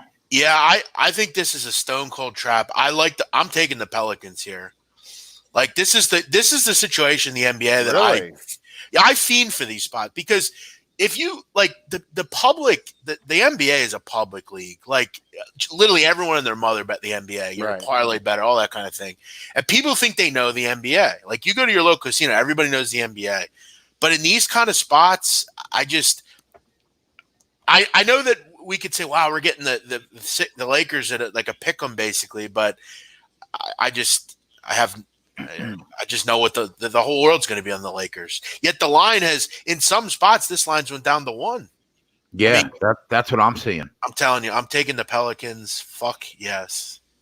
Why is this a spot where like the whole world is on the Lakers, and the lines went the other way. and Why? the line's going? Yeah, Every bettor in America that bets NBA casuals can be like, holy shit, Lakers are only a point favored at the Pelicans. yeah, that makes sense, man. Mm-hmm. JJ Redick isn't playing. Troy said. I mean that He doesn't sucks mean defensively anyway. I don't care. and that doesn't mean 6 points to the line. Yeah, he sucks anyway on the defensive end. I don't think he played the other night either when they played. Spread when we were talking about he's the been game having earlier. problems staying healthy this year. When we were talking about the game earlier, what you thought that it was an overreaction, didn't you? Why? Yeah, I was surprised to see that line. It made me think that there was an injury that I was Spread. missing. You know what You know what's going to happen What's up? here? You know what's going to happen here? I can see this now. When's this game start? 8:30, I think. Around 6:30, LeBron will be ruled out. 8:00. I'm telling you, this line. There's something going on here. Somebody's going to be out in this game. Yeah, they're going to get all. that's that what I money said, in and I said let's look for the official lineups. Yeah, and I haven't seen any official lineups. See, but yet. the problem is the NBA doesn't have to put info out. They don't have it. There's no time limit that they. the lineups come out like an hour. I'm telling you that that like is an not. hour. But they before are the game. not following that. I remember early in the year, Ski Profit and I had this conversation where there was a game, Ricky Rubio literally was reported like 20 minutes out before the game. And we're like, why the fuck does the NBA not have like some sort of, you know? But yeah, I'm taking the Pelicans right now, plus 1.5. And you know what's crazy about that is the NBA has been the league when it comes to embracing gambling. That's my issue. But if you look at the NFL, they're more gambling. What's the point of having an injury report on Wednesday for the NFL, right? And that's the issue with the NBA. So like when Jay get on and do a show on Friday, I couldn't agree with you. That's what's so good. And we always talked about it, right, Jay? We'd always say, hey, let's we're not going to bet this game. We're waiting for right? Even on Friday morning, right? We're going to wait to see, right? But we knew who to look for because players were missing practice. Players are questionable. And in the NBA, these guys are supposed to be more friendly to gambling, and they're pulling guys 5 minutes before the game and jacking up these lines. So that's my issue with it. It's really want to really got it. They got to put these lineups out. You come out by 8 a.m. Pacific, 11 Eastern. You know, give us at least 5 hours to break down the game and know who's playing. And that's the thing. I don't understand how there isn't. Like there should if gambling's uniformed across the board, there should college. It's like pulling fucking teeth getting injury info, like with some of these teams. But yeah, I agree with you. I took the Pelicans. I like them even if LeBron plays. I think it's a good spot for them. I'm in. The only reason, you kind of made a good point. The only reason I'm worried, maybe I'm going to wait a little bit because I don't think money's coming in, right? So I'm not going to miss this line. And boy, you're right. I might end up getting I might get a little more here. No, you're right. If LeBron's out, that'll move Pelicans to minus 3.5. I might as well grab it right now. What did you grab? Are you going to take the 1.5 points, or are you just going to take the money line? I took plus. I got plus 1.5. Plus 1.5. Yeah. Okay. I'm doing it too. Here we go. Dave McMenamin. Anthony Davis is questionable. You know he's not playing. Alex Caruso questionable. And Danny Green is probable, but someone's going to be out there. Isn't Alex Caruso that role player that has all those videos on ESPN for some reason? Yeah, he's ugly as hell. Anthony Davis Yeah. not So playing. do you think Anthony Davis is going to skip his homecoming? He's Or like, have they isn't he like played there once? 26, but he looks 40? Yeah, he is. That's the guy. Yeah, he look. Listen, it wouldn't be like it's happened before though. How many times? Remember last year they were always bitching because they would have a ABC game on Saturday and like Kawhi would sit out or like. Yep. Yeah. Yeah. Listen, one of those guys out. Like, I mean, obviously I want Davis out, but yeah, he's injury prone. He's always fucking out. RKE says Nebraska misses 7 straight free throws. What a trash fucking team. Wow. Jesus. Well, the What only a difference is fucking trash. the only difference between them and your team is they may win today. Ah, fuck you. Mm. I fucking hate that. How do you feel that team. Nebraska There might you actually go. have a better record Oh, today that's than the late day so far. No, I fucking hate that basketball team with a passion. good old Fred Hoiberg?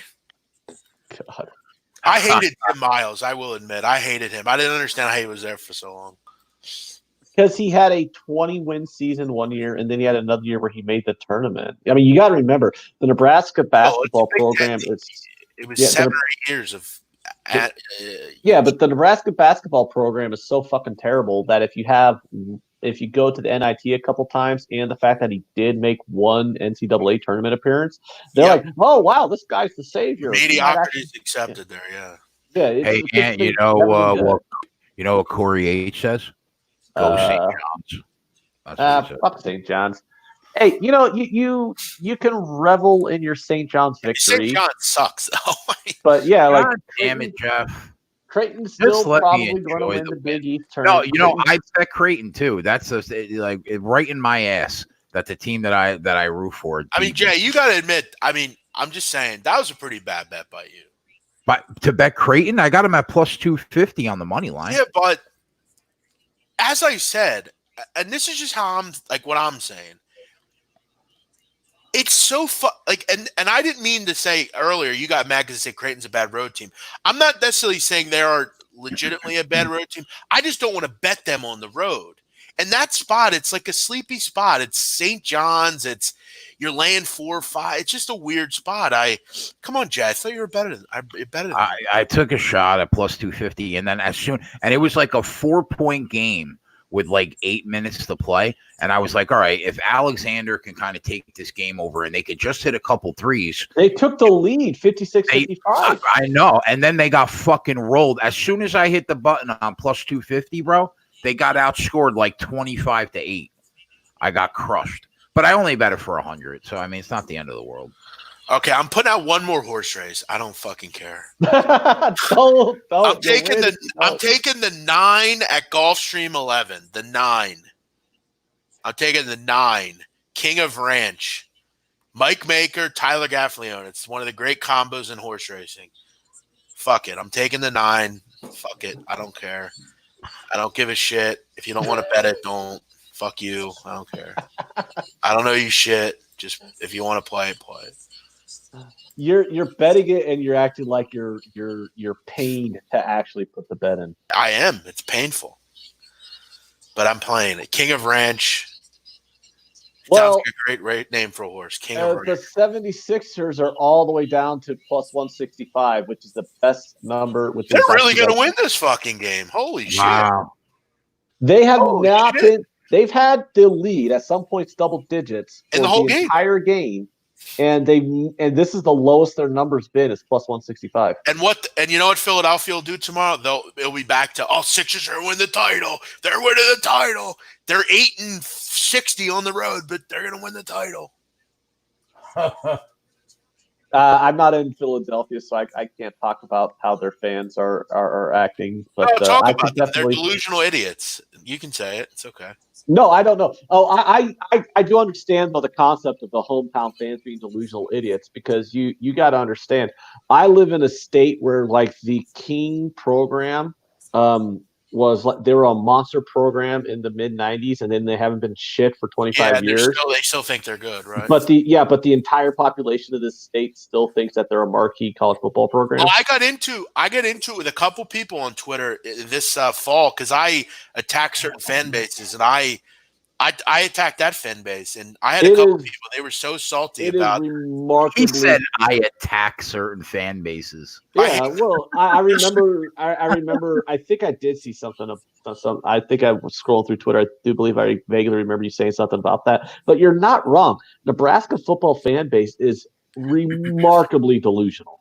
Yeah, it is absurd how it's delusional. Like Tom Osborne was there like 30 years ago. Like. That we're still fucking talking about Nebraska football. Scott Frost has been like horrifically overrated. I mean, like Amon Green was like 20 years ago. Rex Burkhead was the last like good player at Nebraska. I feel like. Yeah, the problem though too is just like Scott Frost didn't exactly take over a team with the cupboard full. You know, Adrian Martinez though should be a good start. It's like Jeff, don't you think he's a great coach though? Who, Scott Frost? Yeah. No, I don't think. I think he's a decent coach. I don't think he's a great coach. Okay. Yeah. I mean, I think he was good. You know, like that's an okay place for him. Like he shouldn't be at like a big. He's not like one of the best coaches I think on a mid-major program is like Luke Fickell. I think he's. I thought when they made the move though to grab him from where was he? South Florida or Central Florida? Central Florida. When he was 12-0 Central Florida. Yeah. I thought that was a good move. I was it was a good move for him because he's from that area and it's a program in the Big Ten. But you also gotta think about this. What a lot of people who just want to. Like, I'll admit, like, it is the most delusional fan base in the country. But Bo Pelini had them winning 9-10 games. No, he was a decent coach. He was just a shithead. Yeah, he was a complete shithead. But for like 8 straight years, Nebraska won 9-10 games every single year, consistently. Like, they never got over the hump. Like, they never won the conference title. And they made multiple conference title games, always lost them. That's what wound up causing him his job was he was a complete shithead and he never won the big game. But he had the team consistently good. Like, they're always in that 15 to 25 in the top 25 ranking. They fire him. They bring in Mike Riley. And I just think a lot of people might. Mike Riley's a hack. Yeah, they might just kind of not realize to the full extent of how he just completely threw the program into the total trash. You know who they should have kept? And he should still be the coach there. Frank Solich? Yes. He's 55. He was 55-19 at Nebraska. They fucking get rid of him. He built Ohio into a pretty good program. And he's been there for since 2000. Since he got fired. Yeah, he would have been a good coach there. He's a good coach, Frank Solich. Yeah, and they fire him for whatever reason. I'm not really sure why. He had the audacity to go 10-2. Yeah, exactly. He won some bowl games. Like, what else do you expect? But you know why he got the short end of the stick? Because he wasn't Tom Osborne. You know, it's like shut up. Like, yeah, it is. Look at it. 40-1's in the lead on the stretch at Gulfstream, Jay. And he's going to run wire to wire, 40-1. What a fucking joke. Go 9. Come on, 9. Pass him. Pass him, 9. Go 9. Oh, no. 9's going to get beat now. Go 9. Finish. Finish 9. Oh, man, the 9's just going to get fucking passed as fucking usual. Oh, my God. Man, I'm sick of this shit, man. I hate the stream. I know. But in fairness, it happens to you on Periscope too. I'm serious. Look at that fucking 9. He's winning, and this 5 just comes out of nowhere. I'm done. I will never give another horse pick on this stream ever. Speaking of Nebraska, does anybody want to get in on this Nebraska Northwestern basketball game? It's 37-34 Northwestern at the half. I mean, it's a shit show. By the way, the Sixers are tied. Yeah, didn't 45 minutes ago you say that you refused to bet on 2 terrible teams, Ant? Yeah, but I'm like, did at halftime change your mind? On Nebraska right now. Actually, you could have got plus 150 on Nebraska a while ago, but I don't know. It's just. I mean, you're not getting enough on that. Like, if I'm getting plus 300, maybe I'd take a shot. But I really don't want to Everybody- put my money in the hands of those clowns. Everybody in the chat loves your emotions during the race. Yeah. I think they're gonna pay. I think they'll send you the money for the bets just to keep them on the air. Hey, Hook'em05 asks Jeff, does Bryce Wills being a game time decision matter in the Stanford game? Well, he didn't play in the first game, which I kind of mentioned earlier. I mean, he's not like he's not like an important player to like what they do offensive or anything. But I don't know. He is a starter. He is a guy that I think kind of does some of the dirty work there. Yeah, I mean, it's not ideal, but again, he's not Terry DeSilva or any of those guys. But I think he'll play. I mean, he's kind of played around 20 minutes the last couple of games. At the end of the day, though, I think they're good enough and deep enough to be fine. Jay, if you want a good price on Ohio State, Michigan just went on a 7-0 run to take a 4-point lead, and you could actually grab the Buckeyes at plus money right now. How much time is left in the second half? Jay, are you watching TVG right now? 17:30 is left in the game. I'm not, but I could put it on. I was just going to show you this reporter. She's pretty hot. I like her. Yeah, I was just thinking 17:30 left in the game. Now it's a 4-point game. You're going to get plus money now in Ohio State. They just called timeout, so that's going to slow down Michigan's momentum because Michigan start came out on a was it like a 9-2 run in the second half to start the second half. So I don't think Michigan's rolling here. So plus money now in Ohio State is not something I would tell someone not to bet. Yeah. I will be right back. Just gonna run. Jay, how's our race looking? We're in first and second, and both of them are 3 seconds clear of the field. Who's in I'll first? Be right Bowman? Bowman, Blaney right now in first, Bowman in second, and then Jimmy Johnson is about 3 seconds. You love Blaney. You bet him every week. I'll tell you what. This Didn't year, you learn with him once already? Well, hey, bro, come on. That was just a bad fucking beat, right? Yeah, I know. He's a young driver, and he's got a really good race team. They have set his car up really well. I mean, if that fucking idiot doesn't pit with 4 laps to go, yeah, that was rough. Yeah, he's going for his second win in a row. I think he's a good young driver. Be right back.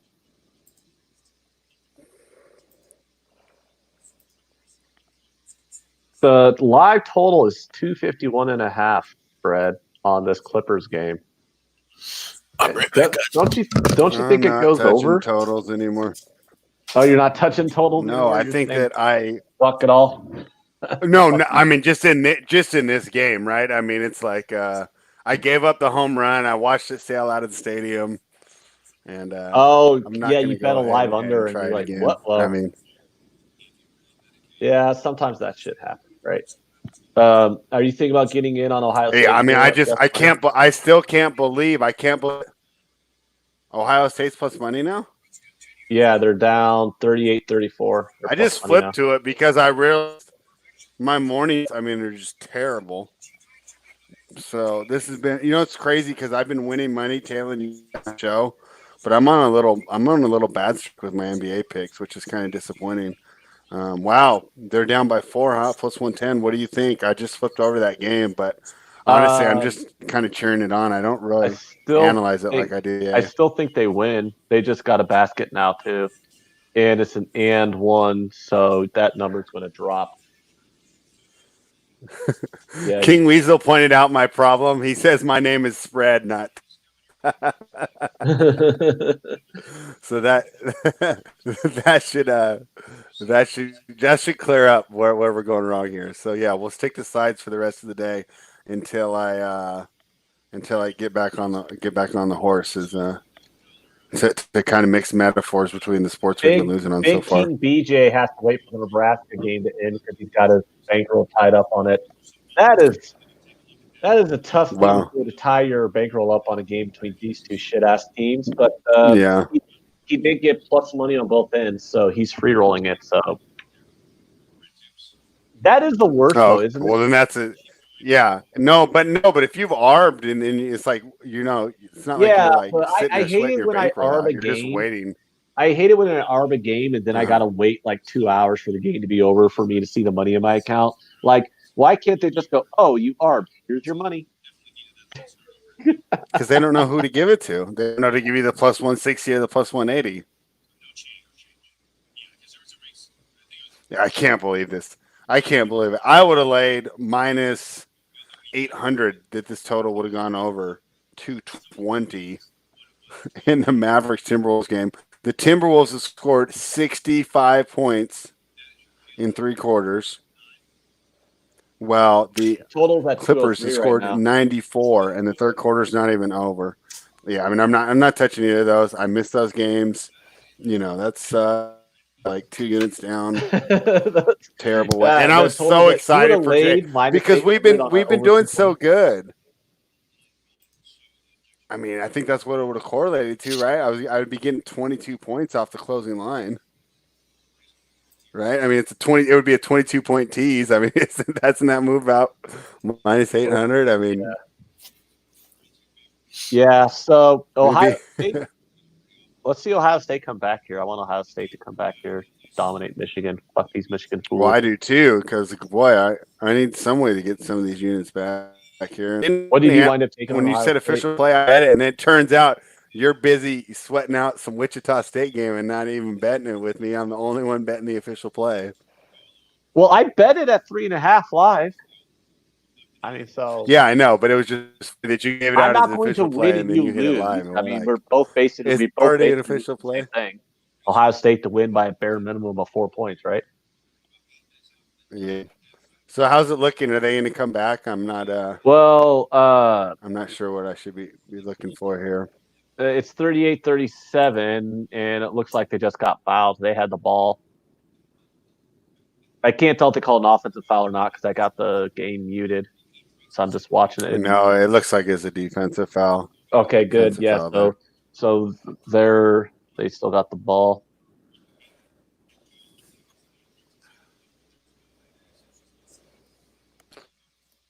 Let's see what other games we got going on here. So I did do Virginia Tech Louisville's already hasn't. What? Oh, no, go ahead. No, if you're about to break down a game, go ahead. Oh, are you talking about? Oh, well, I was going to ask Jeff. I already know that he said don't lay it with the Louisville Va-Tech game, and the only other game I see on the board is Minnesota and Wisconsin. Did you have a look in that one? Yeah, I don't mind laying it in Louisville. I think this could be a good spot for them to crush. Oh, really? Yeah, I mean they're off a loss. It was 7 days ago. I'm gonna imagine they had a good week of practice. Probably want to get that taste out of their mouth. It is a home game, and I mentioned how kind of stringent Louisville is on, Virginia Tech is that they have to shoot threes to hang around in games. This is a defense that's really good for the 3-point line for Louisville. I want to see. Give me 1 second. I have one thing I want to take a look at here in that game. Hold on 1 second.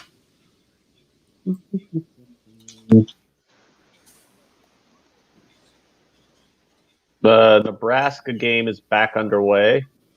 And they start the first half or the second half off with the basket. So now you're back to laying juice on Nebraska money line.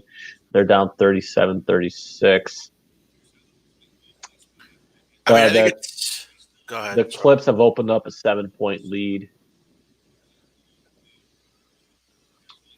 I think it's also important to mention that, I mean, Louisville has 3 starters that are seniors. So, I mean – this is one of those that I think is important. So, yeah, I think first half, full game, whatever you want to play, I think it's a good play.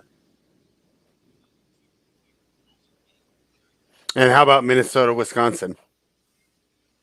I see Wisconsin's at minus 5.5 right now. Yeah, it's a tough game. I mean, Minnesota, you got to wonder where their head's at after that loss the other night. I mean, they're basically out of it now. It is an opportunity, though, so it's kind of a toss-up for me. Minnesota's not good. The line actually seems kind of low to me, 5.5.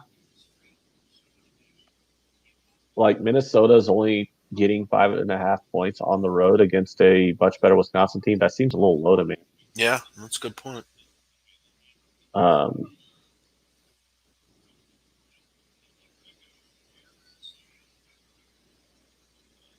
So big man, I know you bet soccer. Do you care at all about the trash, or I mean, the MLS? I actually do bet the MLS. I do bet it more in the summer, though. I mean, right now there's very little to go off of. I mean, the league's literally just gotten underway. You only have one match. You have a lot to really kind of unpack. You have some new teams. We actually have one new team this year. So, yeah, I bet it. I don't bet it until kind of June, July.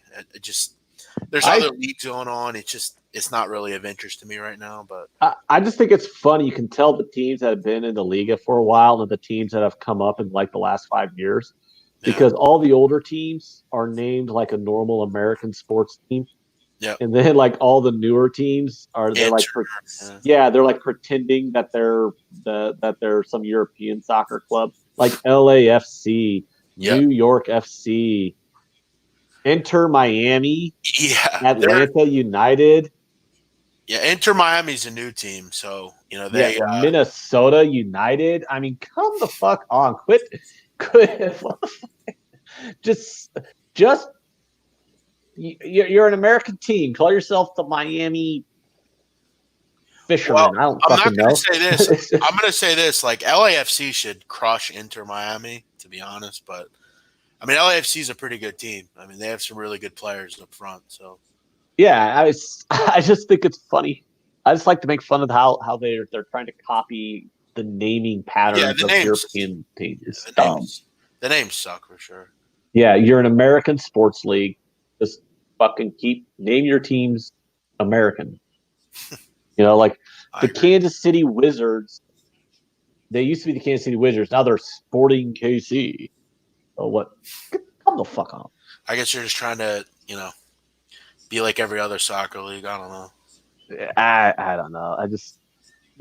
But like I said, you could tell the teams that were been in the league for 20 years versus the teams that have only been in the league for like the last 5-6 years, because all the older teams had that old style United States naming pattern. Then all the new teams are United and Inter and FC and blah, blah, blah. There's a 3 from Ohio State. Come on, motherfuckers. Let's go. 42-38. Let's open this lead back up, baby. Come on, Buckeyes.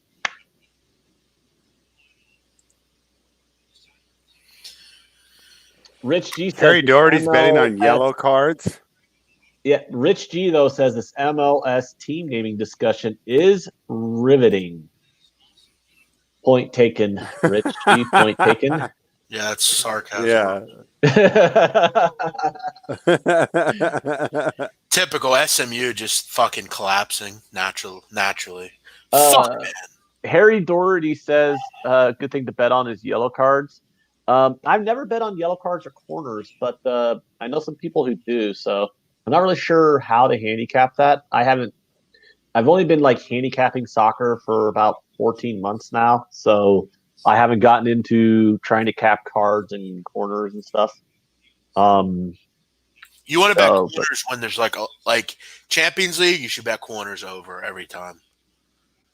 Oh, really? Because it's going to be more defensive. The ball's going to get knocked out. Yeah, and they're really competitive. They're both going to go forward. They're both going to be good. They're both going to be solid with the ball. But there's going to be a lot of attempts. That means, obviously a lot more corners.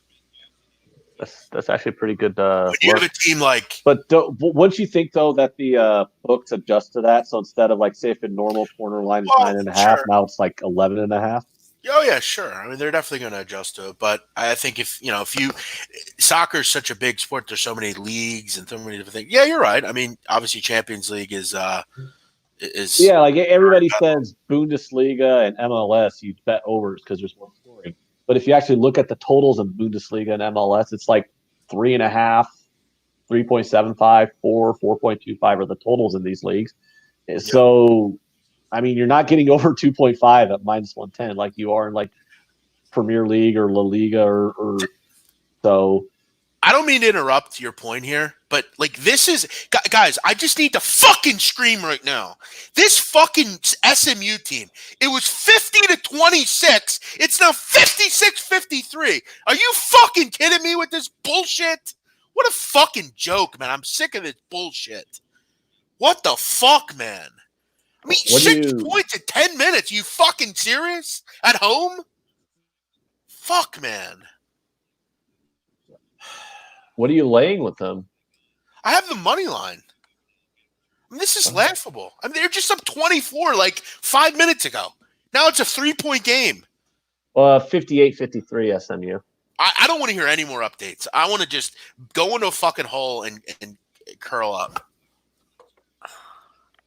If they win, though, wouldn't that make an exciting? That's pretty much my feelings on my totals plays so far. Yeah, but it's like they were up 50 to the only 26. thing is they just started off so bad. 50 to 26, and it's 58-53 now. I mean, are you kidding? At home.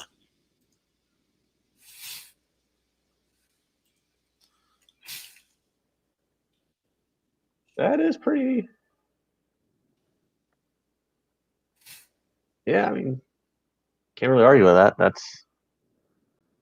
This would be the worst beat of the year if it actually comes in and I lose this game. It'll be the worst beat of the year. And it'll be one of time two now. awful beats. Well, I mean, they were up 24 with like 10 to go. and what did you lay? I have the money line, Oh, okay. and they're at You're so home. bad. I don't want to hear anything else. I want to just. All right. We'll go back to my losing NBA bets. The Clippers are speaking of which, Clippers the total is now at 257 off a closer of 220. I mean, I don't track it, but that might be. Yeah, I mean that's 40 points off the closing line. I mean that's just Sixers getting that's crushed. amazing, especially on the Sunday afternoon. Yeah, so that's going to end talk and talk radio. So, what? Speaking of that, how has it been going for the local? How are they feeling about the Sixers right now? Is it the same, or is the Embiid injury changing thing? Like, what are they talking about in town about the Sixers? I think this it's deja vu. I mean, I think everyone's just kind of sick of it, to be honest. I mean, everyone's always injured or hurt, and yeah, it's but it's always about, oh, well, they'll get to the playoffs and turn it around. It's like, it's just amazing. Yeah, and so what have you heard about the Simmons injuries? I've heard rumors he might shut it down for the whole year. I think it's nothing confirmed, like of course, but I mean, I guess thing or something. I guess it's worse than they're kind of letting on, is from what I'd read on these NBA. But you know how the NBA is. I mean, God forbid you actually cover the game and how someone's defended and how people are shooting. You know, it all comes down to these rumors and stuff like that. But from what I have read, that it's worse than what they're letting on. Now Embiid, that he'll be back quickly, right? Because and their team turns around. Their right? medical people are horrific. So I mean, it won't surprise me if Simmons is out for a while. Yeah, The I NBA, never though, used to look into that. Go ahead, Ant. Isn't the NBA, though, probably the hardest sport to cap pregame? I mean, no. I mean, I don't think so. Because by this point of the season, if you build a model, you have so much information, and it's not, obviously 10 games into the year, your model is going to widely fluctuate. But by now, I think that we have a pretty good idea of who these teams are. And, I mean, for every game like this shot, 3 or 4 games that go the way that we think, we just don't think about it because it went the way that we thought, All right, like I'm gonna Dallas crushing Minnesota. Yeah, right? but my main question, though, when I talk about how it's probably the hardest sport to handicap pregame is, don't you think that the NBA and this is just a perception of mine, so it might be wrong because I'm not a big NBA fan anyway, so I'm probably wrong on this, but doesn't the NBA players seem to have random games where they just phone it in more than any other league? So it's kind of predictable. Yeah, and maybe it's because I handicap tennis and it's the same thing. It's just me on the show now. But what I was saying is, and I repeat it when he gets back. Tennis is the same way. You kind of built in the player motivations. I had to let that Ant, dog out. Yeah, no, it's fine. Well, basically, what I was saying is it just becomes part of your handicap, um, where Okay. you would play your motivations, and I think that tennis can be even worse because I spend a lot of time handicapping tennis, and with tennis, you'll get it where they want the big star, they want and Federer, good example, but say the girl that just won the Australian Open, right? Sophia Cannon, right? They're going to want her at their tournaments, so they'll offer them six digits sometimes, just an appearance fee, and that's not even counting the prize money. That's an appearance fee just to show up and play the tournament, right? And they can lose in the first round. So I'm used to kind of handicapping, like, well, wait, is she there, or is she just going to go grab the digit and then spend the rest of the week in Acapulco? And I'm not saying that they're intentionally trying to lose, but I'm just saying they go down a set and a break. Okay, and you just see them, and they're just trying to, and they hit a winner, hit it out. So I'm kind of used to capping motivation, and it's funny because I complained earlier about the soap operas of it, but there's a lot of that aspect, and I think we talked about it before on the show. The guy on Reddit that charted the strip clubs and then James Harden's performance and how they correlated. The better the strip clubs, the worse he performed because he's supposed to be such an avid. The strip I don't club know what that guy, would be. Pole dancing aficionado. connoisseur. Okay. So yeah, you just take it into account, and then don't be afraid to lay the games off. So the advantage in the NBA is, it sucks in the NFL, right? Let's look hard, right? And you go, I don't really want to bet any of these games, right? That means you're going to have to go like 2 weeks without betting, which Yeah. by Friday or Saturday you might talk yourself into a bet you don't want to make. But at the NBA, it's really easy. We have, between 5 to 10 a night, and I start all my handicapping by crossing off a game. I mean, that's the first thing is I go through and say, don't want to bet this game. Like you said, I mean, who knows the motivation there, but you just cross it off. We're not really forced to bet on it. Um, so I don't Yeah, necessarily think it is, but also I'm a huge fan, so I'm watching all this stuff anyways and listening anyways. I think maybe from just building a model and then having your model spit out winners, then you're probably right. It is pretty hard pregame. yeah, and you got a good point when it comes to that football. To me, I've talked to Jay about this too. It's hard to I like football is my second favorite sport behind baseball, obviously, and I enjoy betting it and all that stuff. But sometimes it's hard to lay off certain games on the NFL card because you're like it's a small card every week. You only get at most 15 games a week Yeah, in the no, NFL for the whole week, and I'm yeah. like, as a And guy you go who like 3-0 or fell on a Sunday, and then you want to just have action on Monday night because you're already 4-0, and yeah, you're just and, feeling on a and then roll. and since But I'm at the betting beginning of the week, baseball you every said I'm day, not going to bet the Monday night game. yeah, but I'm like a Yeah, guy I'll bet baseball every single day, and it's easy for me to pass most of a card on baseball because I'm like, well, I'm going to have another 15 game card tomorrow and another 15 game card the day after that. right, So if I only right, see one yeah. or two spots on a 15 game card, today, I can pass those 13 games. When sometimes in the NFL, you got to talk yourself. It's just you just don't have that volume to be able to get through it. And I could understand maybe as a casual baseball bettor, I might get frustrated when maybe the closer doesn't come in, right? And they don't use the closer. But when you watch every you do, start to know the rotations, these things don't become as much of a more, or maybe out of baseball. Be like, Well, oh, well, why didn't the when closer you're talking pitch? about And then closers and Ant stuff, would be you just like, well, the gotta. guy pitched the last 2 nights, duh. Yeah, Yeah, exactly. Like when you're watching, when you're paying attention and to the baseball, there's certain managers who refuse to let their guys pitch more than 2 games in a row. 2 days in a row, right? Yeah, 2 days in a Yeah, row. So yeah. if he's not having anybody in his bullpen pitch So 2 days in a So if row, you're bouncing in and out and you're only doing it on the, it's tough. But when you start following it every day, you know the patterns, and just like for me, like you probably do them with bullpens. I try to learn the rotations, and I really like to know the players that are going to be playing, even though they're only playing 12 to 14 minutes. A lot of times it'll be crucial to covers on the bigger spreads, and it's can this team extend the lead when the Stars are on the bench, or do they give up the lead when the Stars are on the bench? So probably the thing with bullpens in baseball. Well, the main problem with bullpens on baseball is they also have a lot of turnover.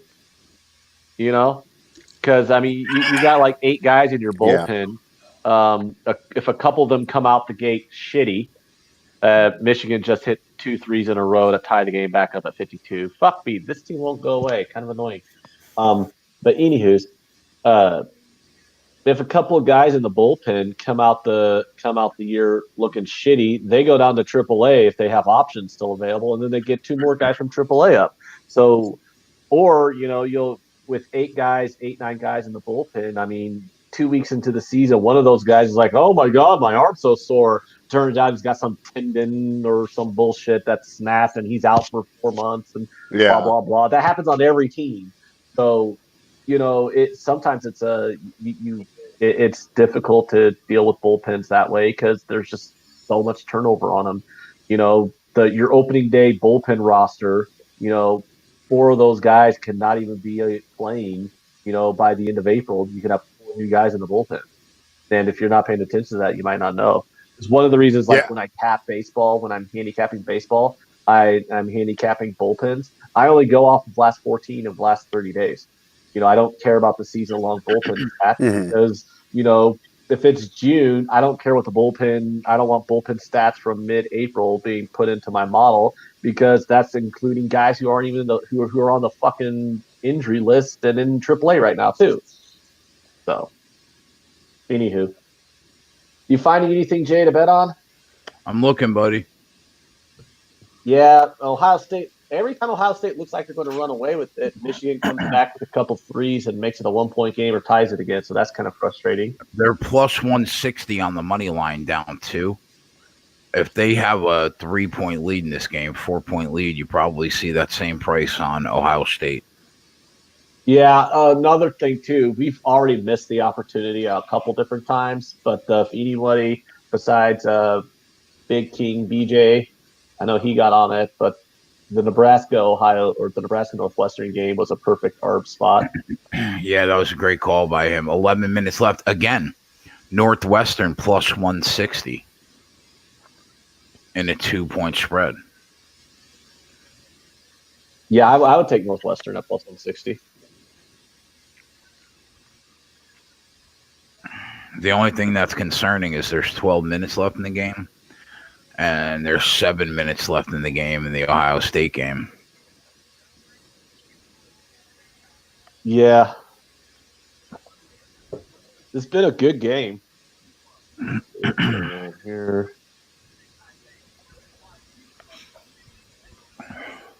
Oh, wow. Wichita State took the lead. Holy shit. If I could get Alex Bowman to finish this race, I'll pick up about 1,700, 1,800. That'll be Is he in first now? Yeah, he's in first with 60 laps to go. Big King BJ says, don't arb past halftime. I see your point, and it's concerning. You know what, Ant? But we've won money hedging past halftime. He's just saying in general, don't arb past halftime. Yeah, I see the point. I mean, if you do it at the start of the second half, I think you're good. Like once you get into that 7-8 minute mark, it's really everything has to go right for you. Like you absolutely need Michigan to be up 4 points in the next 7 minutes, or you can't get it on both sides. Yeah. Wow, SMU's going to lose that game, huh? Yeah. And he must be sick. You missed it. Oh yeah, no, I'm actually feeling bad. It's funny, like I was feeling bad for myself for 2 terrible picks that I gave out to start the show, and now I'm feeling even worse for that because at least mine weren't a bad beat. I'm not gonna lie. If I don't win this race, I'm gonna fucking be sick. First of all, nobody on gambling Twitter that I saw picked Alex Bowman. He's led a shit ton of laps. He's got almost 2 seconds on the field with 60 laps to go. Nobody on gambling Twitter even tweets out They NASCAR. do. Yeah, not until you started doing it. Well, yeah. Let me put it this way. Last year, I never saw anybody betting on fucking NASCAR. Well, some people set the trends, and some people and I told you not to do it. Now you got to be that old man with a shotgun telling all these kids to get off his fucking lawn, but it's too late. They are crowding your lawn, dude. Yeah, but I mean, I appreciate the fact that what's the average? People take my opinions. I was just going to ask, what's the average lap time here? Well, in these NASCAR races, what's the average lap time? Well, this is a 2-minute. This is a 2-mile track, so I would say about 40 seconds. Oh, okay, cool. He's got 2 seconds on the field. This one's going to hurt if we drop this one. I picked this race dead to rights. Dead. Rich G says SMU will go down as his biggest bad beat of all time. No doubt about it. Sports betting and poker said that SMU had a 99.8% win probability with 10 minutes left in the game. Wow.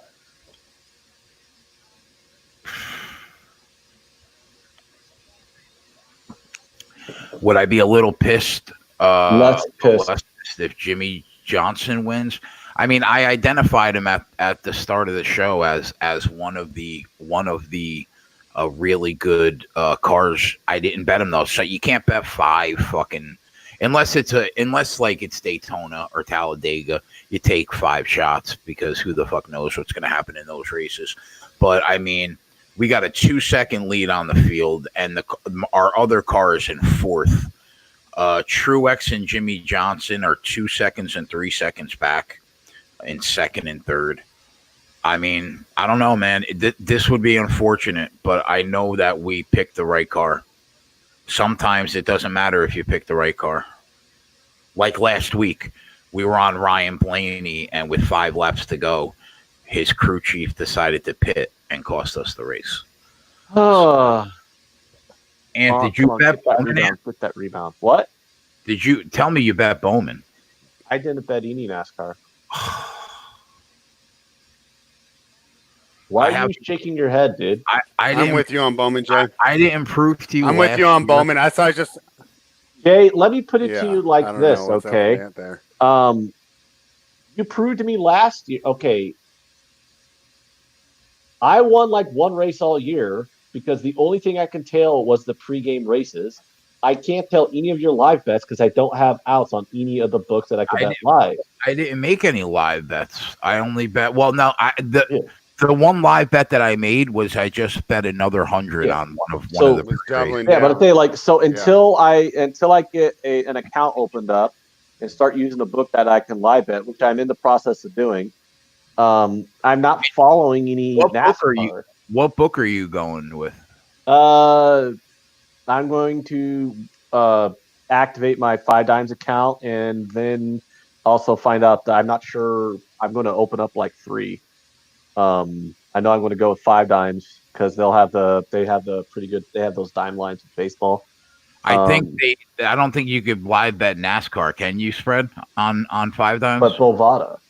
Yeah. Oh, because only Bovada for that. Yeah.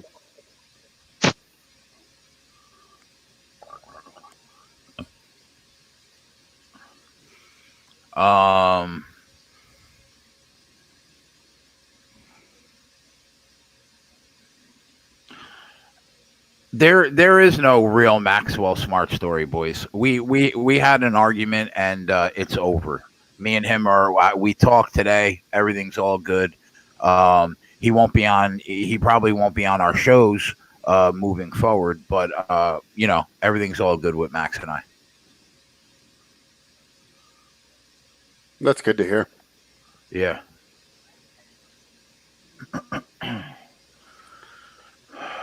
So, Ant, how are you feeling about our Ohio State play? Yeah, I was just going to say they opened it up to 8, so I'm getting excited about that. You fucking get excited, Anthony. No, it is a 6-point lead right now. They're at commercial. They're on a timeout. You know what would be exciting? If Alex Bowman wins this race, that's 12 units to our unit count.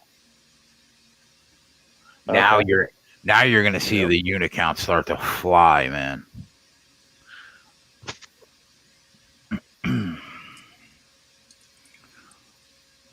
We got him at 8-1, and then 4-1 for top Chevy finish, minus the 2 plays on Blaney, puts us at a 10-unit NASCAR day. Diego says somebody needs to check on Jeff. He'll be all right. I mean, he's done this a long time. Yeah, but that was pretty. When you got 99.8% win probability with 10 minutes to go. Oh yeah, our show would be over for the day if that was me, and I had like 4,000 on it. Yeah. Ohio State up 6. You can get them minus 6.5 right now. Total at 138.5, and they are minus $12 on the money line. Yeah, I don't see how there's value laying $12 on that money. Thank you, Greg. Appreciate it, buddy. Greg Wilson. Yeah, okay, you read it. Yeah, I won't read it out then, but that's cool. Sumner likes this version of the show. Sumner, my guy. Fleetwood's in the water, huh?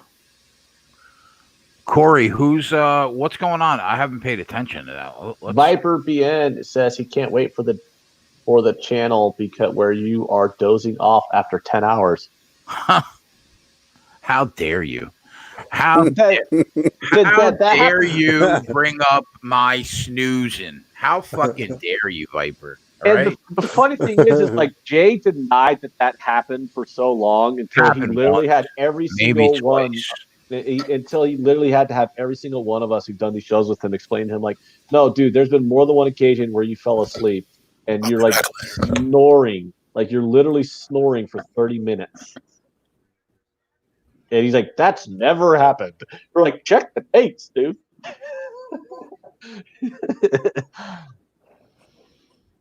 It'd be like midnight his time. He'd be like, okay, guys, we're going to keep going for this Hawaii game. And we're like, I don't know, Jay. It's literally midnight. I'm pretty sure we can call it a night. You are literally falling asleep. Guys, we got to life up this all. Yeah, well, listen. I put in so many hours on our stream for the guys in the chat to fucking make some money. I did it all for you guys. RKE says he can't wait for CB Buckner ant rants. Oh my God. I would love to never have to do a CB Buckner ant rant again for my entire life. Connor Butler's asking about political plays for this week, or am I still looking? I got to wait for the lines to come back up because after South Carolina primary, the lines get readjusted. So I probably won't have any lines until tomorrow. But if I'm getting below minus 300, I've decided I'm going to hammer Texas or Bernie Sanders. The price on Bernie and some of the other states where he's just going to win easy is already like, last I checked, like in the minus 2,000 range. So that's really not worth betting. And there's some other states where it's kind of 50-50-ish, where you're like getting even money on Bernie, laying 130 on Biden and vice versa. And those aren't really spots I'm looking at. I'm looking to, when I bet a political primary, I'm looking to pick up free money because I can only do it once every couple of years. So I think Texas is where I'm going to go. I'm definitely going to be betting. I'm making some political Come on, bets. Ohio State. Let's fucking go. Up 10, 2.5 minutes to go. Come on.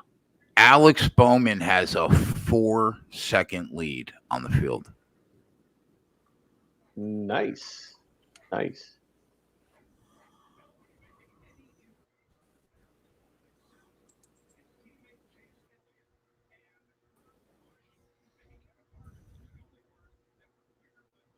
King Weasel says baseball is bankroll making season. CJ, see what you're missing out on. So many people are against you on this baseball thing.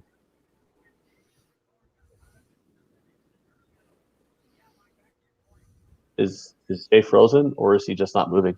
No, I'm here. Oh, okay. Is that floater? Yeah, Yes! mine Come froze on! up there too. Yeah, baby! Woo, woo, woo! We're going to get a Good. winner Thank on you, this Ant. early I need minute, this boys. since my NBA started off bad today. Make All right, that it money. is. Thank you, Ant. Hold on. We can I still get that appreciate score. you. 2 minutes left. 70-60. Okay, you're right. It All right, ain't I'll over stop yet. talking. 2 minutes Well, left. I'm 2 just- minutes left, but it's looking good.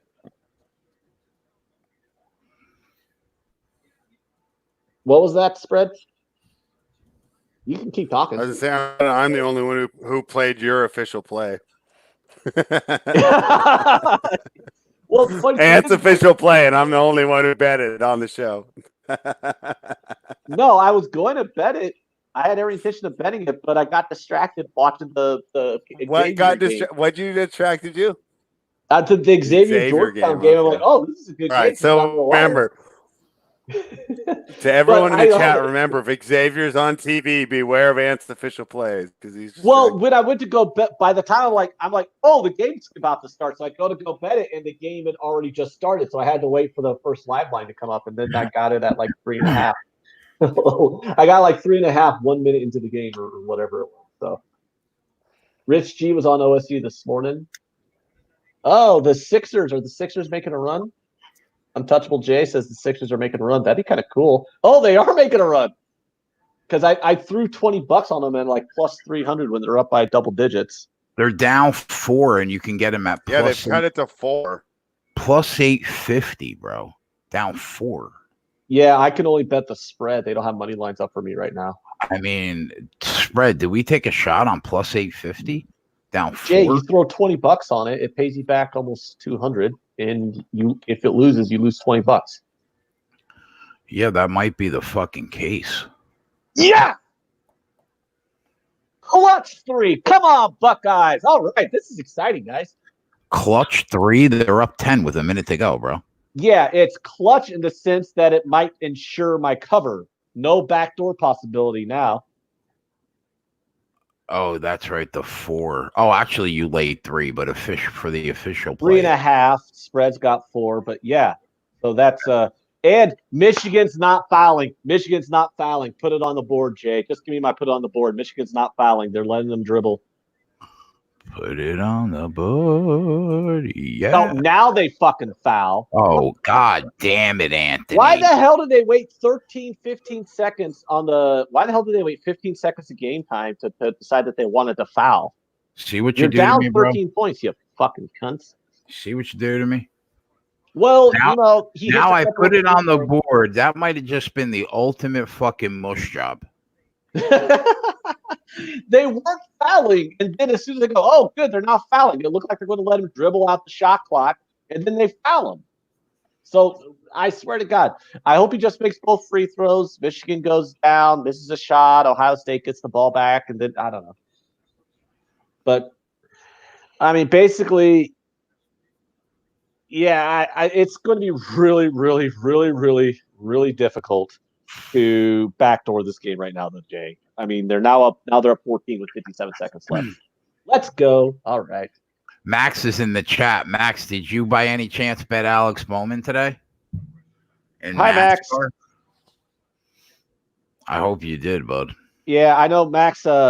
Max is equally as disappointed as I am because I had Creighton money line pregame. Jay, I don't know if you knew that or not. But Max was on. I didn't know. Max was on my boys too. We were talking in the DMs. So basically, your team just fucked us all good. Basically.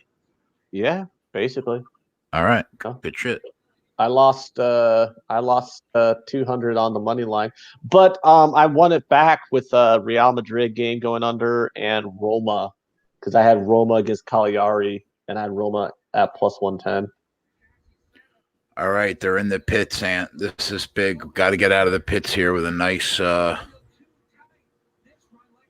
Got to get out of the pits here flawlessly. Come on, boys. Boom. There's Come on, boys. Get out of the pit the right way. Hey, Nate Dogg in the chat. He tailed that OSU. Yeah. Oh, Some of us are Max, smart enough I did to it. play the official plays you give out, even though you don't. Max, I bet Creighton before you ever messaged me. So don't feel bad for me on that one. That was my decision to take that money line this morning.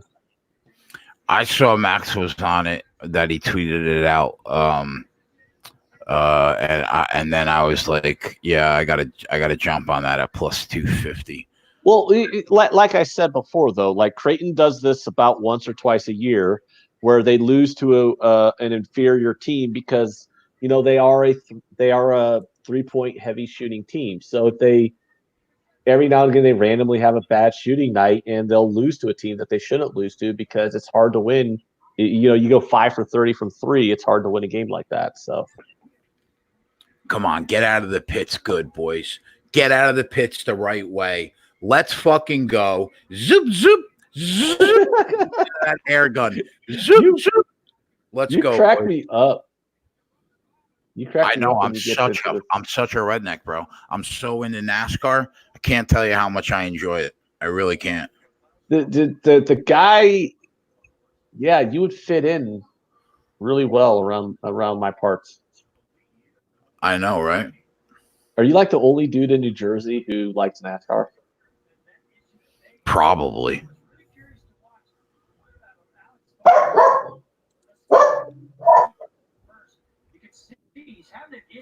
Oh, yeah, the 19 had an issue with the air gun. Good. I hope it fucking broke.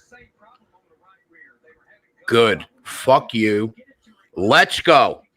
Give me that fucking 1700.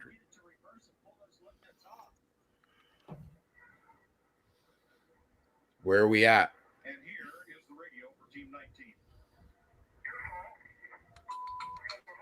The last 10 seconds of game time in this game have been atrocious. Kyle Busch is now in second place. Oh, I'm going to puke if he's the one that ends up fucking me here. Don't you dare foul him, you fucking... There you go. Let them dribble it out, guys. You're down 17 with less than a minute. Thank you. We've had more game time. Gosh, I can't get anything right today. I'm on the wrong side of all these market moves. Yeah, it's spread. Well, guess what? Guess what, buddy? Me. What? Guess what? I'll kiss your fucking Dalmatian if we get this Alex fucking Bowman play home at plus 800, plus 400 for Top Chevy, and then that will help that will help you out tremendously, won't it? Michigan. Oh yeah, no, I don't really know what I'm watching, but I got it on. There's 36 to go, huh? And Jay, we're Michigan, in third place right now. Michigan hits a 3 at the buzzer, Jay. What is that? I don't know what that means. It means nothing. It means they lost by 14 instead of 17. So go ahead and give me my put it on the board. Thank you, Ant.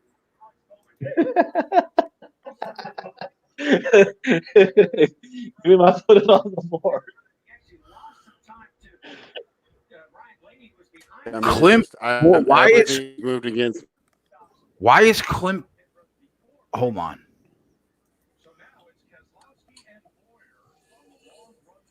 Oh, they're on the long run. They're gonna have to pit though. All right, so no need to cry spread. The 76ers was and the Mavs both were no, and you know what? I mean, it was one of those things where, I mean, obviously it sucks to be like completely wrong, but I mean, at least it was like painless, right? Yeah, I mean, it was pretty obvious. Like by the end of the first quarter, I was on the wrong sides. There was going to be no arbitrage opportunity, and I just missed it and moved on. So it almost feels like yesterday I lost those plays. Now why? It's been so long.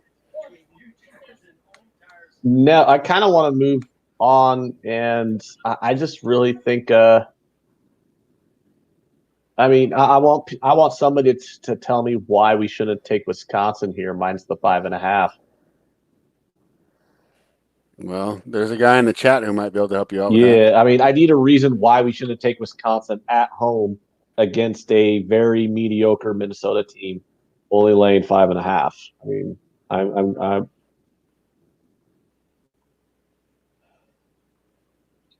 I do feel like I'm getting kind of square though, because this would be the fourth time in a row I bet a Big Ten team, and I bet the favorite. But you know, It's only square if you lose.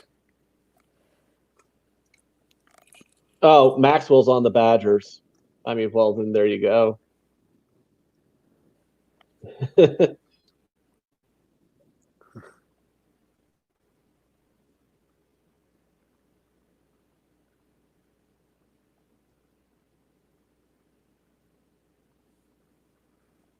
Thank you, Matt. Jake the Degenerate says only square. If Jay, you you're lose. muted again. With 30 laps, Well, I prefer Jay muted though. with 30 Our laps to ratings go, go up. with 30 laps to go, I can't do anything more than what I did to put me and the chat in the best position that I possibly could for us to win this race. We are first and second with a 3-second lead on the field with 30 laps to go, and I only bet 2 drivers and bet them to win their top manufacturer also. There's nothing else I could do, boys. If we lose this race, I don't know what to tell you. Well, I want Wisconsin to be We'll minus tell you, 5.5 to be the Matt, official play, Jay. we'll probably tell you back after this because it'll just be a day of beats.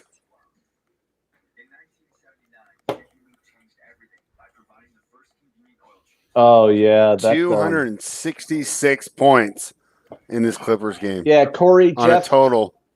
Jeff said goodbye. 46 points off. Oh yeah, Max told me that he was on Greg Peterson's show, so that's pretty cool. Yeah, Greg Peterson tweeted it out. That's pretty cool. Yep. Yeah, but we had a question in the chat. Jeff did come back and say bye. I can't remember if he just said goodbye or if he said he'd be back. But I don't know. I said he'd be back later. You got to let him go for a walk. That is. There's one thing where, like Spread said, like his 2 plays, they were losers from the start, so he was able to move on. But yeah, you have 99.8% win probability with 10 minutes in a basketball game to go, and you lose. Yeah, you don't take a walk. Yeah, I have this moment. If it was 0-0 in the 88th minute of the El Clasico, and then there's 3 goals in the last 2 minutes of the game and stoppage time to fuck me, I'd be taking a walk too. When I had that under in that soccer match, which won. I wish I'd I did tweet it out, so hopefully people.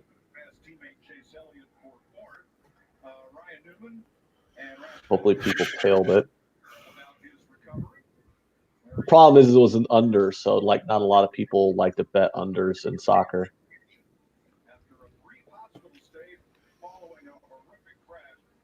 Nice call with Ohio State. Oh, thank you. I bet it. You bet Ohio State? Yeah, I took him at even money. Oh, okay. I just wanted a better number.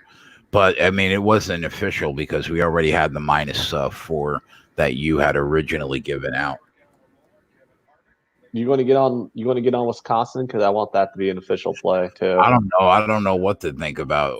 What did Max say? Did Max say he was on? Yeah, Max mentioned he was on Wisconsin. Because when I threw it out to the chat and to you guys, telling me, give me a reason why we shouldn't get on Wisconsin here. Well, Max can I give you a reason? Because I bet you we can get a way better number live. These Big Ten teams never wire the game. Maybe.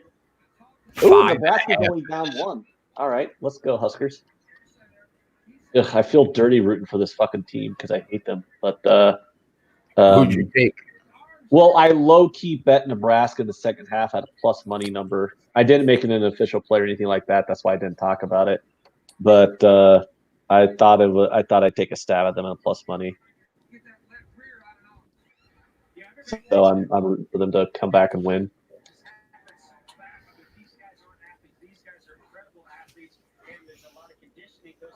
So. Yeah, but the problem is, Jay, you could when you say you get a way better number live. I mean, you're probably right, but the number will probably be like 3.5. So I don't see. Well, I mean, who knows? We just bet. We could have bet a team that just won by 17 points. We could have took them at plus points in the game when they were down 3 or 4. Oh yeah, that's true. They were plus money. And they won by what, like 20? They won by 14. Okay. Yeah, they want to. Yeah, well, Michigan had a last-second 3 shot at the buzzer to. Max, what were your thoughts on the Louisville game? Do you think they steamroll, or do you think that Virginia Tech could play within that number?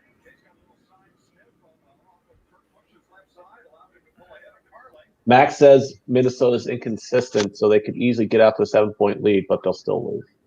See, there you go. And that's all we need. If they get out to a 7-point lead, we'll get them at fucking -1.5. Nebraska tied it. Come on, Big Red, I suppose. What was your bet on that again? Oh, Nebraska took the lead, 67-65. I took the Nebraska money line in the second half at like plus 140. Oh, nice. I didn't give it. It wasn't like an ARB spot or anything like that. I was just taking a stab. Max like the under in that Virginia Tech game, which fucking looks like an incredible call, considering it's now 122 and he got it at 136. 121.5. Wow, that's a great call. Bro, do you see the score of that game? 7 minutes in and the score is 7-5. Yeah, that's not a lot of points. That would be why you have a I know Max doesn't really fuck around with the Pac-12. There's that Stanford, Colorado. Stanford is -2.5 right now, full game at home.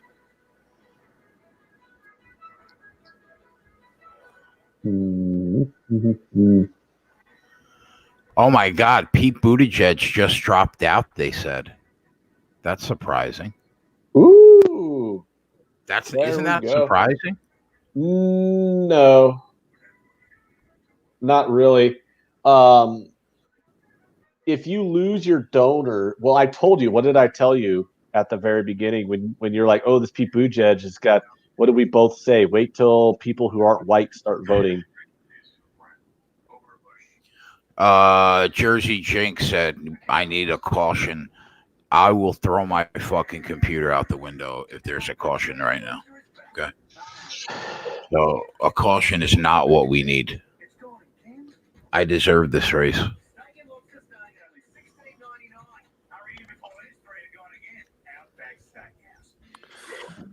And I got it. Right. I'll be right back, guys. I was in a pretty heavy discussion with one of our good buddies. We were going back and forth on that. He thought there was a lot of value on Pete Buttigieg, and I told him he had no path to the nomination.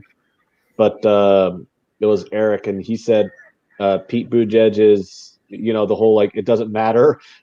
It doesn't matter what people vote. He's the pick of the billionaire class, so they're going to give it to him at the convention. And I was like, well, I understand your conspiracy theory here, and I'm not 100% against it, but they're not going to give it to him.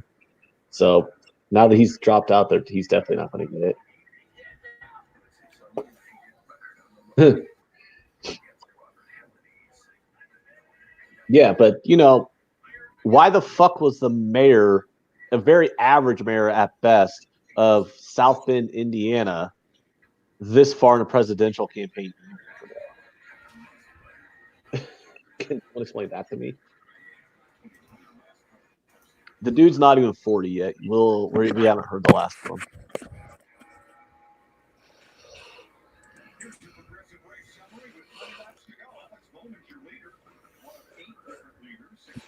All right, let's see if I can get back on track here. Get an article play win. We got Denver up 15-9 here in the first quarter, and wow, boy, I'm wishing I would have taken the Pistons pregame right now. They're up 12-1 against my hometown Sacramento Kings. What's the next play that you like, Fred? I'm closed at 9. Let's see. We already decided on the Pelicans, right? And It's a tie game. Do you have this Nebraska game on any channels, Jay? I'm looking at the score updates. It's a tie game at 67 with 23 seconds left. That's But what I can't. I can't see who has the ball. I see overtime. Overtime? Yeah. Oh. 67 up, 5 minutes left in OT1, it says. Oh, okay, so yeah, mine's a little bit behind them.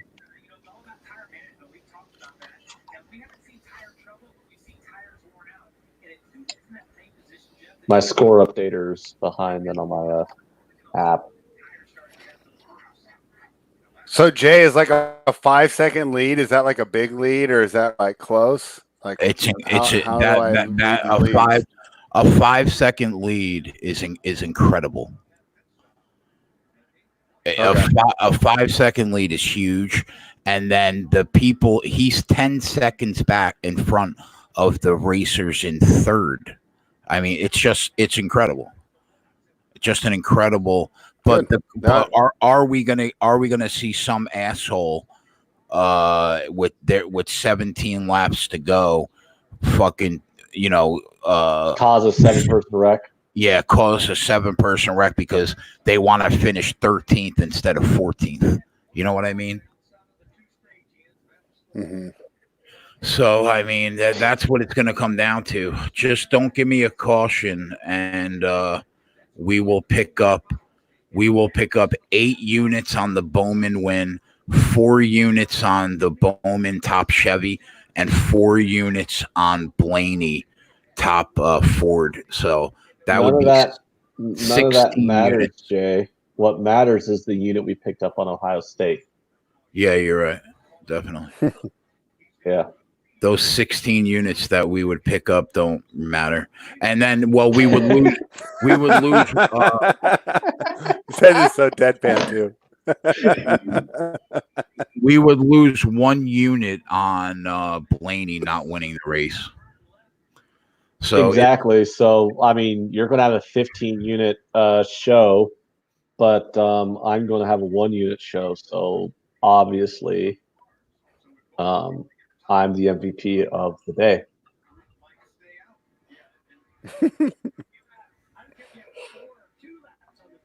I mean, sometimes I don't even understand why Jay even bothers showing up.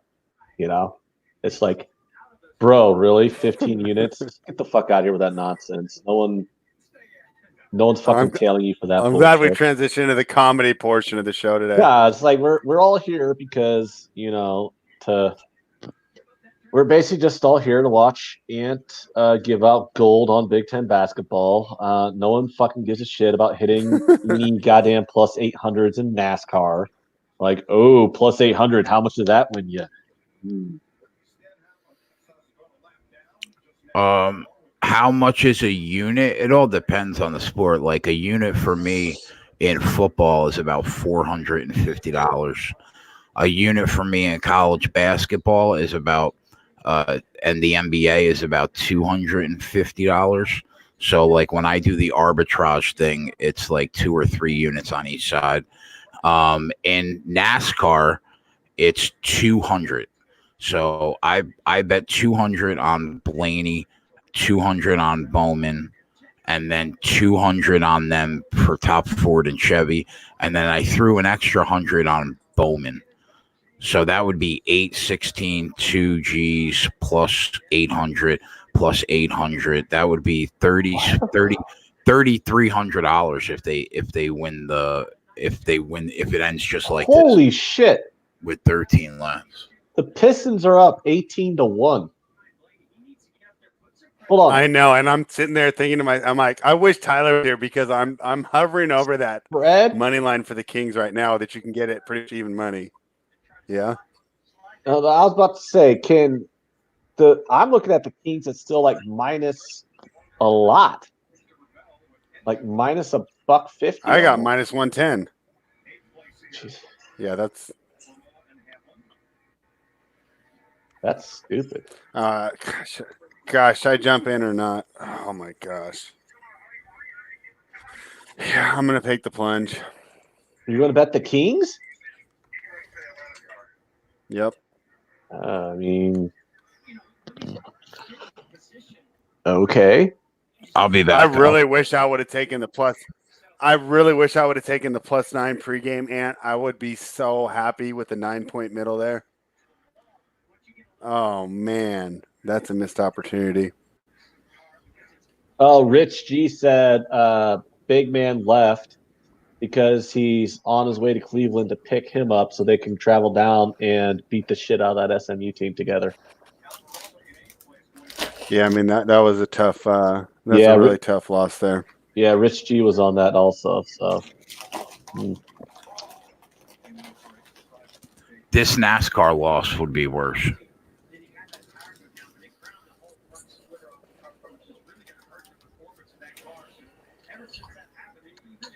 did anybody? What is going on in this Nebraska Northwestern game? I'm seeing it still stuck at like 3 minutes 55 seconds in overtime, and no one scored. Oh, nope, never mind. 74-67. Never mind. Yeah, I just updated it again.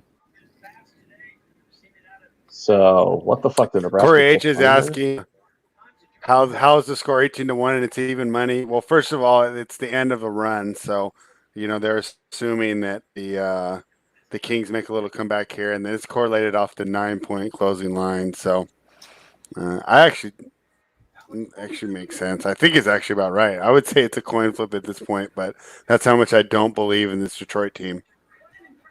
Yeah, I was about to say, how do you do hate to see it though, especially when you live in Sacramento, Yellow.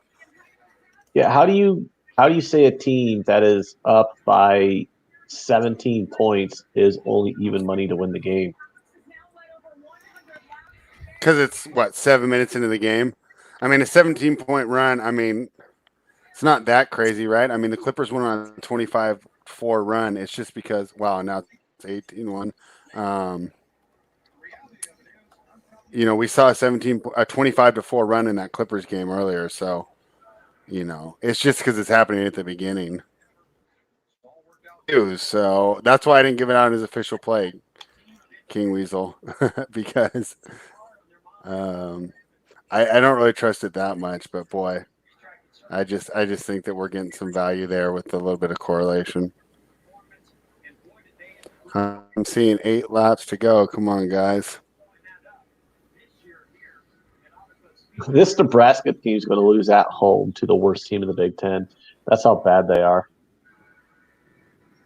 They're going to have 2 losses to Northwestern on the season. Isn't that a joke? We're watching some guy named Larson right now. Kyle Larson. Yeah. Do you like that guy, Ant?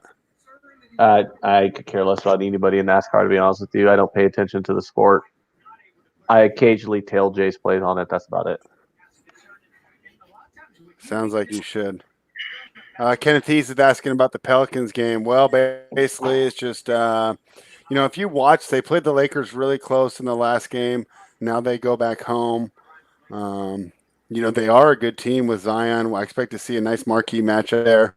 Team should be excited. Should get a little better calls than we got in Los Angeles with now the Pelicans being the home team. And in a primetime game, I think that we could see an upset. Snake Eyes is asking about the plays on Stanford, Colorado. Yeah, we took Stanford first half and full game. Bowman's got over a 7.5 second lead with 6 laps to go. That's yeah, I know. I'm actually sweating. I'm like, this could actually really help out my poor start to the day to pull out a plus 600. Well, what'd you do? Throw 100 on it or something? Yeah. Oh, Jay left. So, yeah, he's sweating too. So, but at least my Denver game's off to a good start. I'm not completely missing every game on the board here. Cashman's asking. It wasn't my play, but yeah, I put a bet on Stanford. I don't know a lot about. Actually, Pac-10, I probably know the best. Yeah, JJ, I'm not worried about JJ Redick, Jimmy Stain. I probably know the Pac-10 the best because it's a local conference, but it's just funny coming on here with you guys. Everybody hates the Pac-10. I haven't heard one guy say that they actually like betting the Pac-10 or watching the Pac-10. So, or Pac-12. That shows you how old I am. I always say Pac-10. Well, there was a Pac-10 for 30 fucking years, so I mean, can anybody blame you for still? So I didn't say Pac-8, Ant. I'm not that old. Bernie Sanders probably calls it the Pac-8. He probably does. Yeah. I can't argue with that.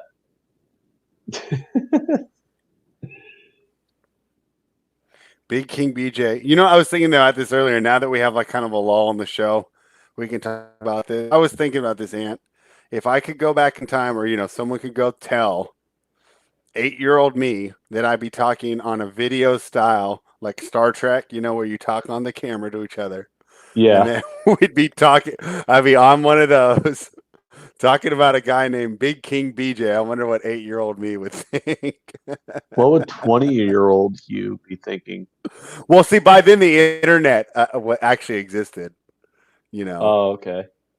That was right when the internet was kind of coming into form. We were getting those little AOL discs, and I thought it was stupid. I'm like, why are you guys spending so much time on this? It takes me, like over a minute to download. Like, I remember the first picture I downloaded was like a picture of the moon or something as I like learning the internet.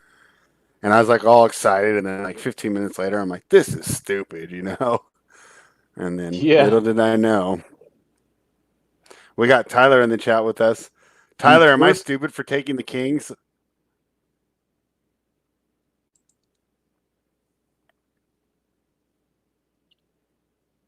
Are you still here, Ant? Yeah, I'm here. Okay, my internet's all messed up, but we'll see because I'm switching services tomorrow, Ant. So we'll see if we still have that latency tomorrow. So I'm supposedly going from it's a pit megabytes per second upload to 35. Oh, okay.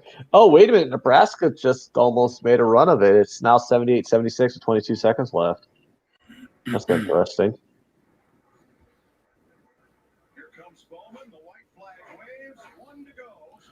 That's very interesting. Or Ryan Blaney. Ryan Blaney just pitted in second place with 3 laps to go. He had a guaranteed second place finish and gets crushed again. So why would you pit? Because he was going to cut a tire. He was going to cut a tire, and rather than get a flat tire and crash into the wall, he pitted. But okay. that doesn't matter because we're about to hit an 11-1 and a 4-1. The only thing that we didn't hit was the 4-1 for top Ford. Put it on the fucking board. Thank you, Jay. Thank you. Ooh, that was pretty good. All right.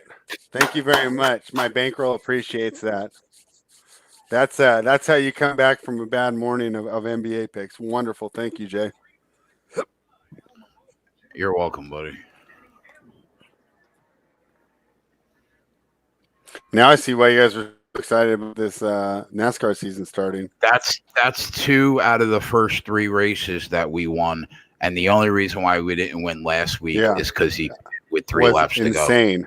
Yeah. 11-1 in the first race, 11-1 in this race, 4-1 top Ford manufacturer.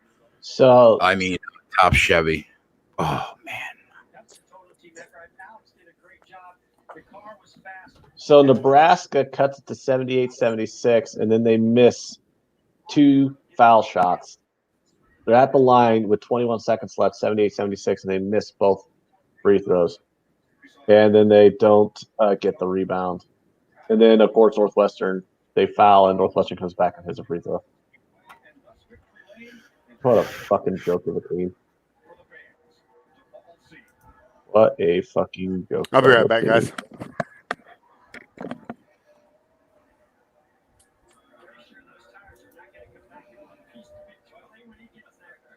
Oh, Ryan Blaney was the one that was 11-1, 8.5-1. My bad.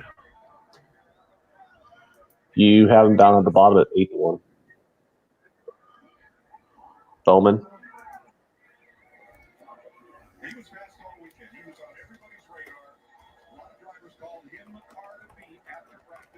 So don't these drivers like piss themselves while they're doing these races?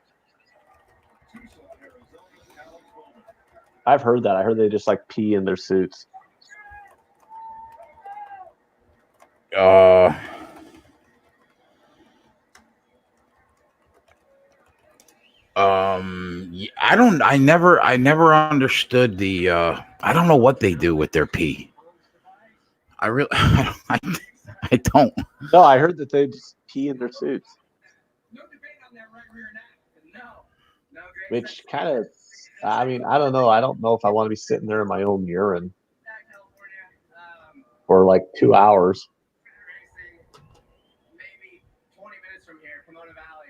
Sean B says they do.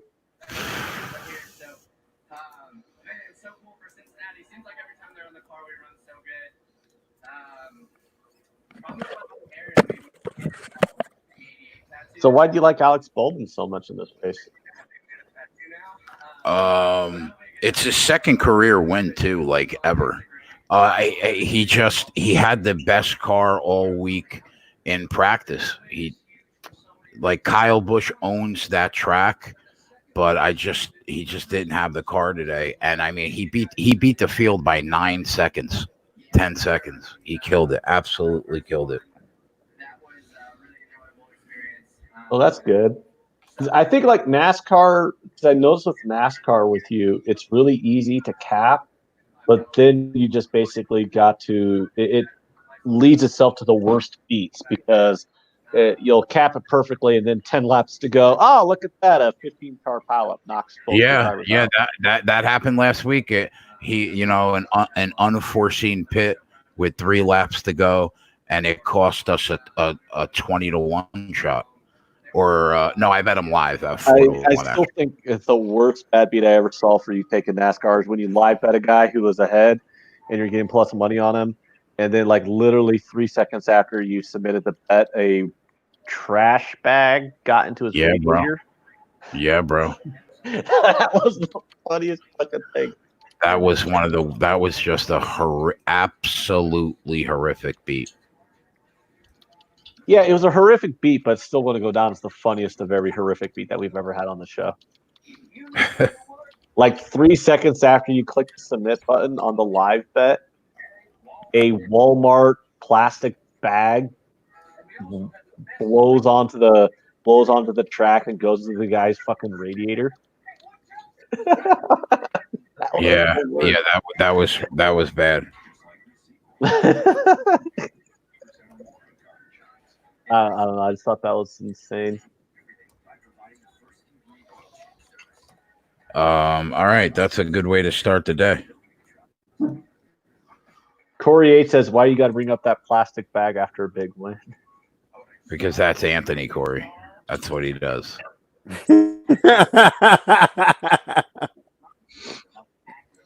Yeah, it's all good.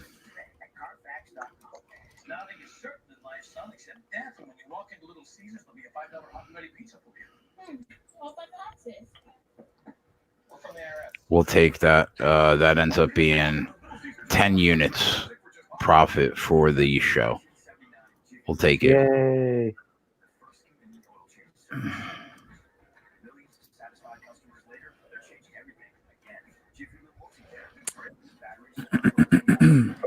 Wow, Nuggets. We're seeing a lot of scoring here for Sunday. Maybe it was a dull Saturday night for these NBA players. Nuggets all right, put up spread. 40 points with 1:37 to go. It's your turn now, bro. It's your turn now. I need All right. All right, I'm going to keep looking. Boy, these totals are just all over the place today. Another one that closed. It's 20 points off the close already in that Nuggets Raptors game. The Pistons and the Kings are pretty close to the closing total. It's a little lower, but obviously with the way they started, it's not that big a surprise.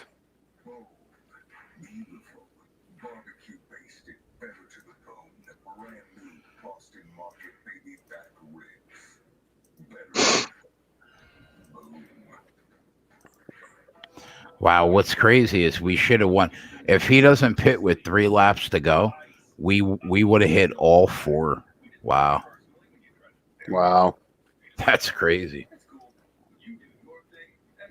So how often do they do that where they'll blow the tire and just try to make it? I mean, are they pretty good about pitting?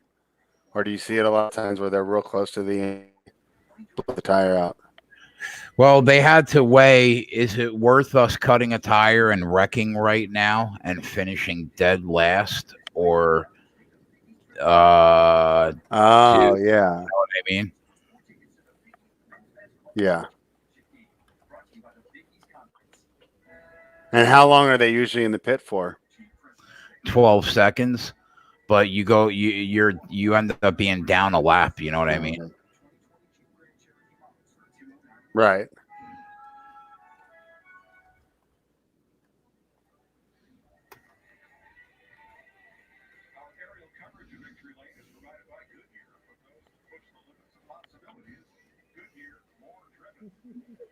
Jake Jacobs got the Kings at plus 175. Yeah, I'm liking what I'm seeing here. Obviously, a terrible start, but it's been a pretty even game since then. And Kings definitely have some hot shooting. If they're going to get back into this, they need to start defending.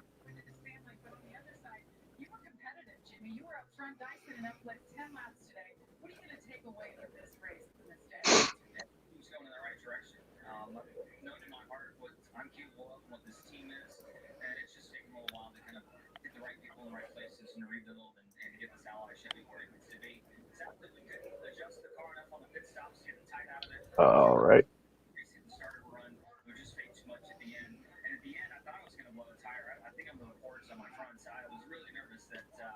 Do you still? Man, the Pistons are up 31-16 at the end of the first quarter. Yeah, but a 15-point lead, right? It just looks crazy when it's 18-1, right? But I mean, we see 15-point runs in the NBA all the time, and we have 36 minutes to come back. Like I said, I'm not. The Kings are going to turn it around offensively. It's just, are they going to be able to get stops? Because that's the problem that this team's had so far this year, and really my 2 issues with Luke Walton's coaching job this year has been slowing the pace down, but also just lack of defensive accountability for this team, and to give up 31 points to this Detroit team, who really, don't have a lot of offense besides Derrick Rose.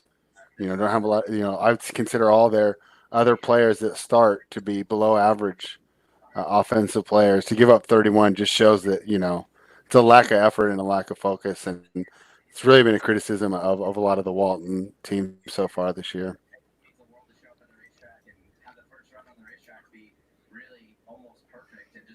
Yeah, but Tyler Fernandez points out they just shoot out of threes, so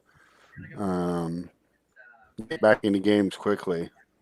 The style of offense they play, they love to drive and dish with Fox, and they have multiple guys. Buddy Hield, Bielika, they can get hot from 3. So Bogdanovich. So let's see what they can do here.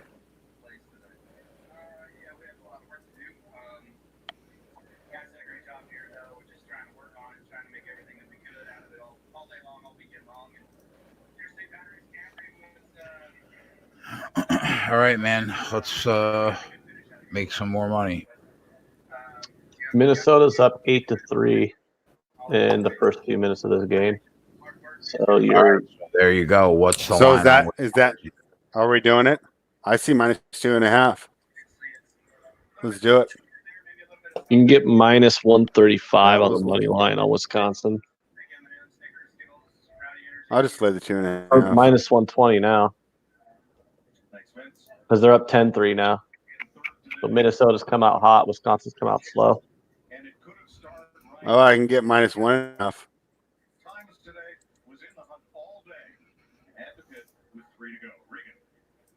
Sometimes I think they're messing with me on this live board, but then they restore my faith when I try and put -2.5 in, and they say, "No, we're rejecting your bet because it should be -1.5." So that's very kind of you, Bovada.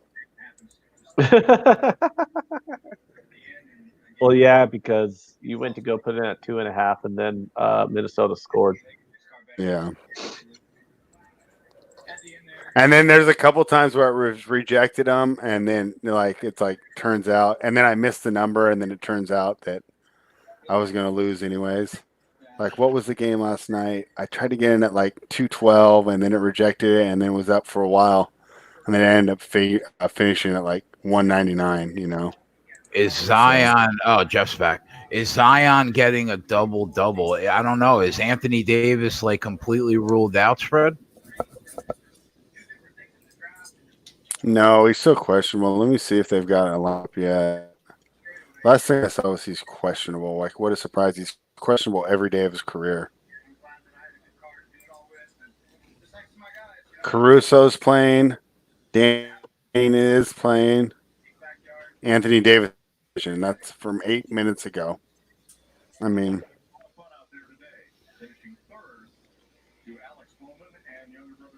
Josh Richardson's going to concussion protocol. That's bad news for the Sixers.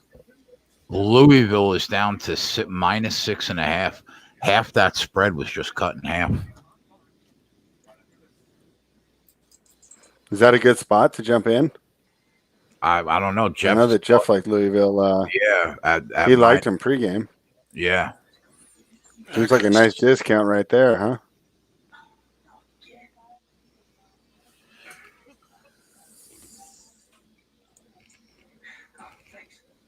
Yeah, it depends if they're going to make some shots. It's a low-scoring game.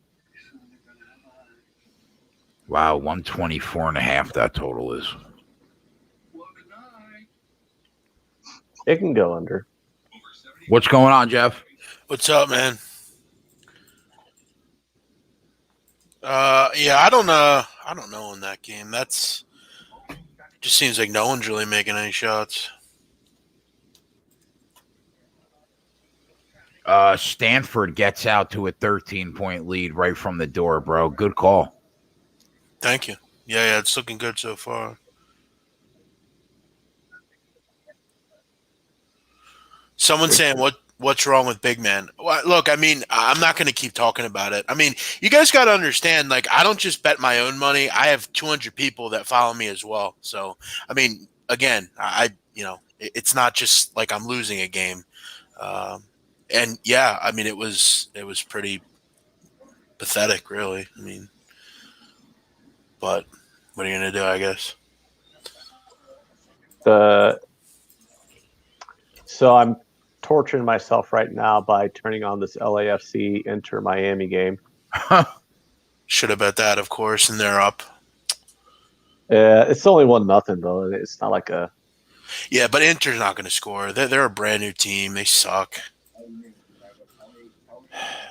Fuck, man. They don't have the backing that Atlanta United had when they came in, because wasn't Atlanta either an expansion team or a second-year team when they won the league? Yeah, but it's kind of a different situation, bro. It's like Cincinnati FC last year. Okay.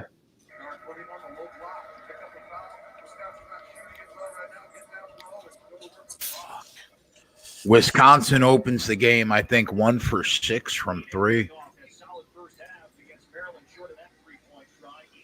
Well, then they need to start driving. Did you make that? Did you make that an official play, Jeff? I mean, not Jeff. And I know we did with Stanford, full game. When Jeff said, but I couldn't fit it at the bottom. Yeah. But did you make what line did you give out? 5.5. 5.5. Okay. Yep. The Pistons game's 34-23 now. I think Stanford, it was minus. Yeah, I mean, yeah. The Kings are still minus $1.30, down double digits in the second quarter. So that kind of tells you how much respect people have for the actual Pistons to do anything. I'm just gonna say right now, like just my advice. I think Minnesota's gonna win this game. They look pretty ready to go. Again, I mean they blow leads all the time, but they look good so far. Yeah. Yeah, I took it pregame. I wouldn't be taking it now that the game's going on. It's 10-8 now, so Wisconsin just hit a 3. That's kind of cool. Oh yeah, by the way, I had Kyle Busch, of course. He finished his second, naturally. Yeah, 10 seconds. Great day. It was amazing how good that car was today. Bowman beat everybody by 10 seconds. Poor Ryan Blaney, Jeff. 3 laps Yeah, to I go. saw he fed a pit. And then I just ordered food. It's going to be fucking delayed a half hour. I mean, fuck, man. Like, does anything fucking go the right way ever? If it's going to be delayed a half hour, from my experience, when you order the food, you might as well just reorder food from somewhere else, because that delay always turns into they eventually cancel the order. Yeah, it's typical, I guess. That's just from my experience. Thanks for offering that sunny outlook. You'll get used to you get used to that when you're around that. The glass. No, I just said once it's delayed a half hour, I just put in a different order. I cancel and put in a different order from somewhere else. No, I know. I'm just messing with you. Jeff, have you had anybody? This has happened to me twice where I've ordered my food and somebody has picked it up, like from Uber Eats or DoorDash, and then they take it. They don't bring it to me. They eat it. No, I had a lady a few weeks ago that, like, I live in a building and she comes to my house. She comes to my building. She's outside and she goes, "Hey, I'm here." I'm like, oh, "Okay, well, bring it up. Like, it's delivery. I paid you for delivery." She's like, "Oh no, you have to come down." I'm like, "Yeah, I'm not coming down. Like, that's not my fucking job. It's your job." And she literally left. And I called and I fucking complained and I haven't seen her again. So, wow. Like, that's not my job. Isn't to go down and get it. It was 20 degrees out. I paid like $3.99 and then tipped you to pick it up and bring it to me. Yeah. Yeah, It's I've had it. principle. I've had it where I'm like, the person accepts the delivery. Yep. All right, my food's ready at the restaurant, and like 45 minutes to an hour later, it still doesn't show that's picked up. So I text the driver, I'm like, "Have you picked my food up yet?" And the driver goes, "Oh yeah." I'm like, "Really?" And then literally like 3 minutes later, I see that, oh, I get verification. And then on the GPS, the driver's flying down the street like a bat out of hell to get to my house, because the place is literally like probably a 15-minute drive from my house, the deli that I ordered from. She gets to my house within like less than 10 minutes of picking the food up. It's like, where the fuck were you? And of course, my food's fucking cold. We ordered French dips, so of course the dumb bitch spilled the au jus sauce was spilled and completely soaked the French dip. So the food was. I mean, I got to be honest. They're the worst companies in this country. I think. I'm not afraid to say this. I don't like. I speak another language. Okay, I don't like. I have nothing bad about people that do. Listen, if you like, when my ancestors came to this country, they learned English. Okay, that's what they do. Now, they didn't interact with the public either. So they didn't even have to. They just interacted with fellow people that were in their cohort. If you're going to work for a company that delivers food and interacts with the public on every single transaction, how can you not speak any English? Oh, you have gotten somebody that I haven't dealt with. I get it all. Like, literally, if I have 10 deliveries, 8 of them do not speak English. And getting to my house is not exactly like, hey, I'm at 123 Main Street. It's kind of difficult. So, like, they call me and they just say hello. Like, that's it. And then I just like start talking and they don't respond. And I'm just like, what are we gonna do here? Like, do you use DoorDash or Uber Eats? I use like all 3 of them generally. Yeah, but Uber Eats is okay because like at least you have like a real-time map of where they are. But like some of them are just like completely like, and like they get mad that you don't speak whatever they speak. It's like, I don't work there. You do. Like, spread. I know that you gave out the Nuggets pregame. They're up 9. Sacramento's down 7 right now to Mhm. Detroit. Anything you like on the live board? Do you think the Raptors come back? They're plus 230. They're plus 7.5 on the spread too. Yeah, like plus 2. What was the pregame line spread that you got? It was 3.5, and it moved all the way to 1.5. I thought at tip off, it kept moving against me. Every line's moved against me that I played so far today. So that I don't. Sometimes I like that, but probably because I lost 2 bets to me. I still like the Nuggets here. I mean, if you want to try and arb it, I mean, there's an idea that the Raptors come back, and because they closed as dogs, all it's going to take is maybe a 2 or 3 point lead for you to come back on the other side.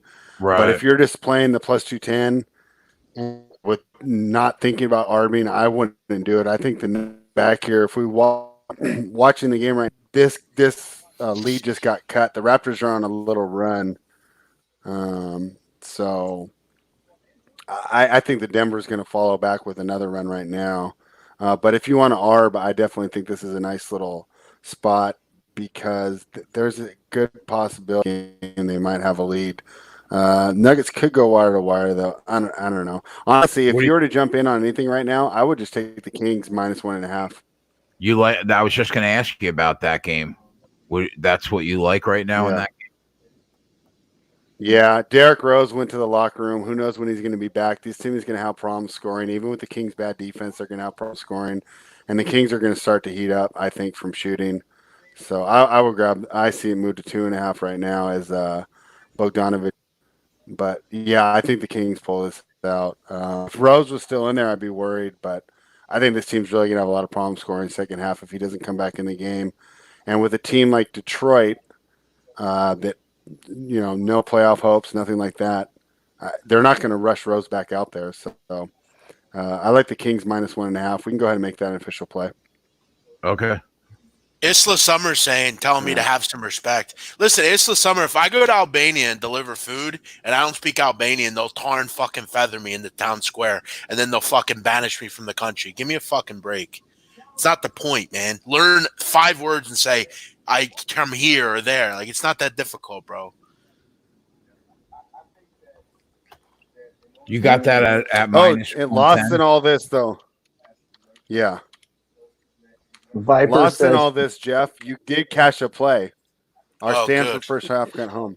Oh, whoa. I actually won a game. Turning around.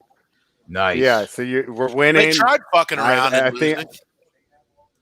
Yeah, I think things are going to turn around now. I think your dinner's going to get here on time. I hope. I think you're onto something there. Ramon Scott has a 4.86 Uber Eats delivery driver rating. He just like everyone to know that. Yeah, well, Ramon. I would love to have him deliver for me. That's another thing, Jay. Why can't you pick the driver? Like, yeah, that's odd. Yeah. I don't know. I've had like some really good drivers, and then I've had these drivers. So I'm like, ugh. I had a driver. I swear to God, a DoorDash driver. This is the only time it ever happened that I was like stunned. But they were a very good driver. They got my food there on time, all that stuff.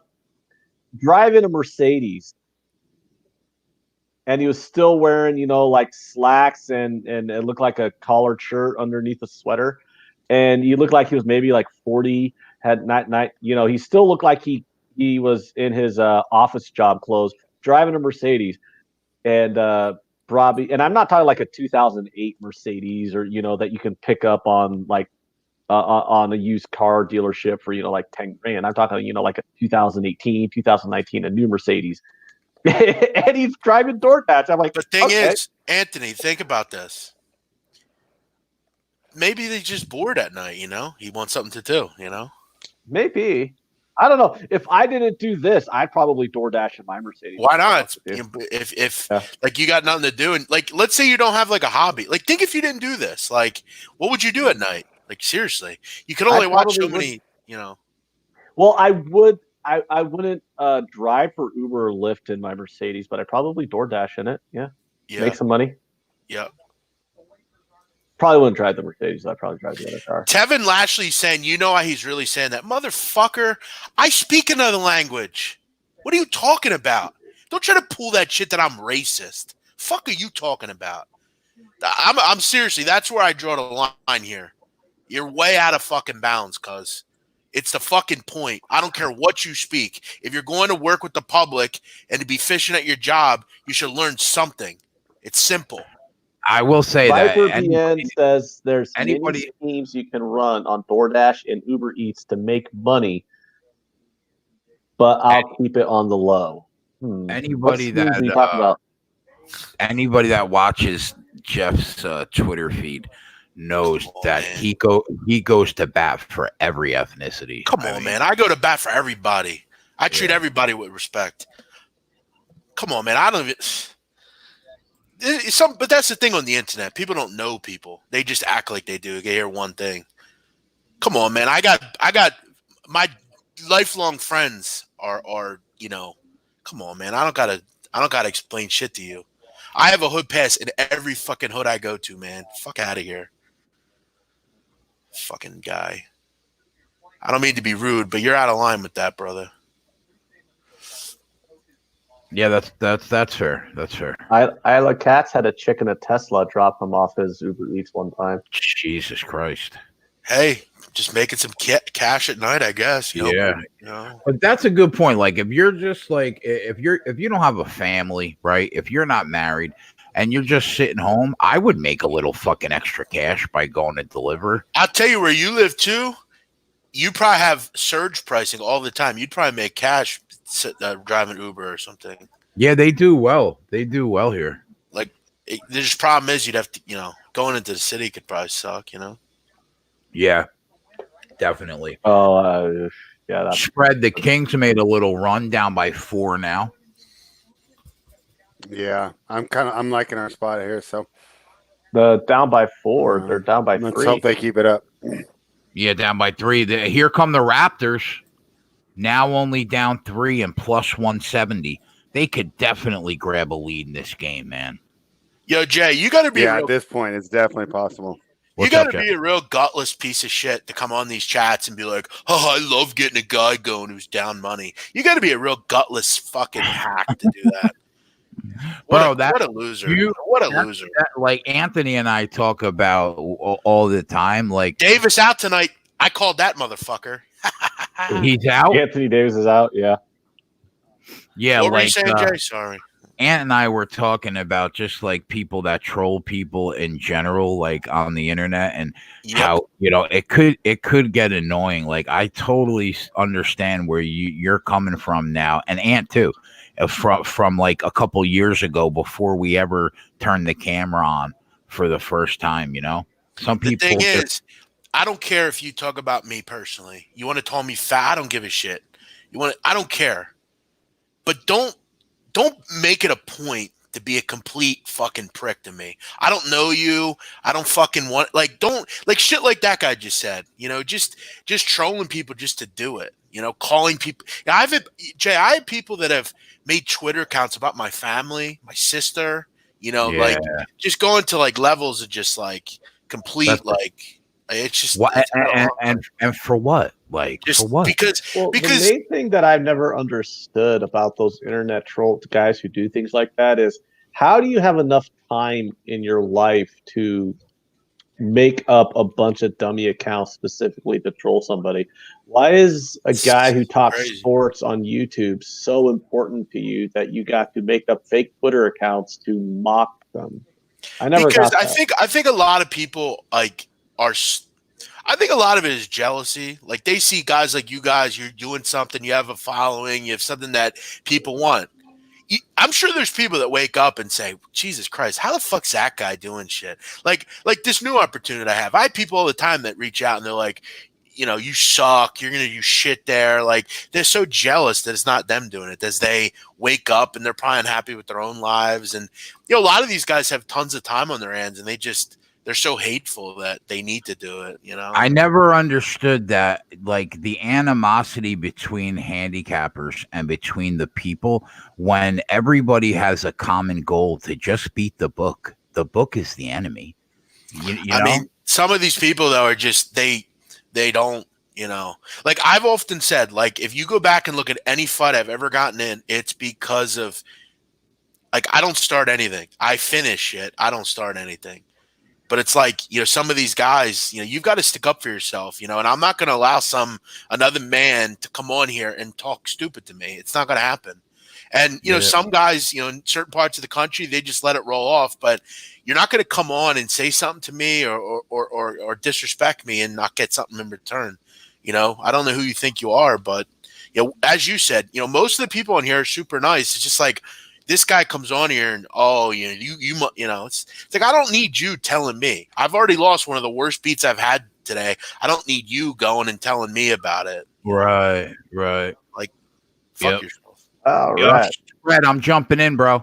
I'm taking a shot. I'm taking the Raptors plus 160 down 2. Hopefully, I can come in on the at other what side. book are you getting them at plus 160? Bet 365. Okay. Speaking And of Wisconsin's up right now, 18-17, 7:23 left in the first half. So, honestly, that really doesn't mean a whole lot. We laid 5.5 pregame with them. So, 18-17 is kind of just Speaking of gutless, that fucking Louisville team, fuck, man. Yeah, I mean, they seem to have trouble in every fucking game they play. Well, you said when we first asked you about it, you weren't really comfortable laying double digits with them. Yeah, they're not a team you want to lay that kind of a number on. I just felt like, they'd had a week off. I'd have figured something got it figured out, and it is senior night, and it is a senior night I think that matters. You had 3 or 4 seniors on this team. Just odd, but I need this Lakers game to come in. I bet pretty big on that. So I'm jumping in, man. I'm taking a shot. Well, with you. it's pooled on a lot of books right now. All right, Jay, why didn't you bet it when we were talking about it? I did. I bet I got plus 1.5. How good did we read that spread though? That game. That game it just smelled. Yeah, no, you're right, and you're right because it's almost like it's too good to be true, right? And then you start thinking about it, and then you go, wait a second. It's actually correlates to pretty much what the result was of the last game when you just flipped the home courts. And boy, Pelicans were pretty motivated. Then we had this little home court edge. Because remember the first game they played in New Orleans, there was no Zion, and the team wasn't playing very well. Yep. So, Now, the more I think about it, the more I really like the angle. The both of you feel that line now is a fair representation of what it should be, considering Anthony Davis won't play. What's the new line? No, I'm talking about the 1.5. I'm talking about the 1.5. I'll check it to see what the new line. No, the new line. There's at DraftKings. I can get them at DraftKings. I can get them minus 122. I'm betting that. Wow. Now they're minus 1.5. Yeah. I think. Still have LeBron, still have Danny Green. Oh yeah. But I think it's a lot closer now, and you got some home court there. Obviously, as Spread said, this Pelicans team, they're fighting right now, man. They're fighting to get into the playoffs. Every game is important. Spread, who stops Zion from going apeshit rebound wise in this game? JaVale McGee? Dwight and JaVale, yeah. Oh, Dwight, no, right. But JaVale, we laugh about him, but right, he still knows how to box out. You don't want him as your offensive option, but he does the basic things, and he is a big boy. I forgot about Dwight. That we got questions about the double-double. I would actually lean no. We talked about how Zion's rebounds were kind of overrated. I don't want to get involved though, but if you said here's $100, you have to bet the double play. I'd probably bet no. Jay, can you? But I don't want to get involved. I think we can find a better spot. You bet the Rats when they're down 2. Now they're down 5. You can probably get a better number on them now than you did earlier, like just a minute and a half ago. Yeah, probably like plus 210, something like that. I'm not gonna do it again. Didn't take the Pistons long to blow a 21-point lead. Yeah. Well, it's not completely blown. They're still up 7. But the run. Would we be shocked? Would we be shocked if the Kings had a tie game at halftime after being down by 21 in the first half? No, the runs in basketball are just unbelievable, man. Hey, Spread. What's up? What do you think? I got my eye here on Brandon Ingram over 23.5. He was pretty integral in that offense last time they played, and he's been. I mean, obviously, he's been very good this year. I mean, Yeah, I like it. He'll probably draw Danny Green, which makes me think you're going to see a lot where, and this is where the Durant comparisons came in, but where he can create his own shot simply by shooting over Green. Green's a pretty good defender and will probably shut down the drives a little bit. But if he's able to hit his jump shots, he'll go over there. it's obviously going to help Evan Davis out as well. He seems to play good in big games. I mean, you look at the last couple of big games. I mean, at LA dropped 34, Milwaukee 32, Houston 28. He seems to play really good against good teams. I mean, look at his numbers against bad teams. Golden State 17, Portland 16, Chicago 15. Every game he plays against a good team, he seemingly lately has been real good. That's interesting. I never noticed that correlation there, but I mean, look at his last 4 games that. against even the last 3 games against good teams. I mean, he's been, and look at some of these other at Utah 49, Utah 35, Denver he had 13. That wasn't great, but I mean he's playing good against good teams. That's interesting because how many guys are the exact opposite, right? Like. Yeah, they drop 40 against the Bulls, but then go against the Raptors or Philly, and they only get 16. Yep. So that's interesting. Yeah, I'm starting to see 32 against Philadelphia. What else do we have here? 31 against Denver, 27 against Houston. The kid's a star against good teams, man. It's crazy. Yeah. No, I like him overall. I love his potential. I mean, he basically. For him to be just a good player, he needs to just get up to being an average hitter. Right now, my least favorite thing about his game is that he's kind of thin, so big guys can back him down even if he's taller than him, and he's not really that committed to stay in front of his man a lot. If he can just become an average defender, I mean, the guy's a bona fide star. So pair him with Zion, Dylan, Lonzo, kind of direct traffic there. I think they got a good future in New Orleans. Let me ask you, if you right now were let's say now, I don't know. Let's say you can go back and switch it around. Would you have taken Simmons or Ingram?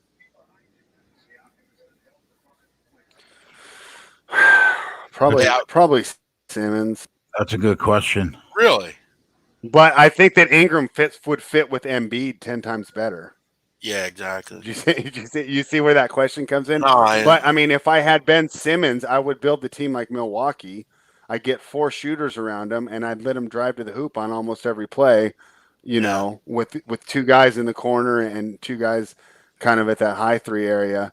The main flaw that you're going to get with Ingram is the defense, where I think that Simmons has become one of the best defenders in the NBA. Yeah, no, I got you. I'm playing that over 23.5. I think he plays well tonight.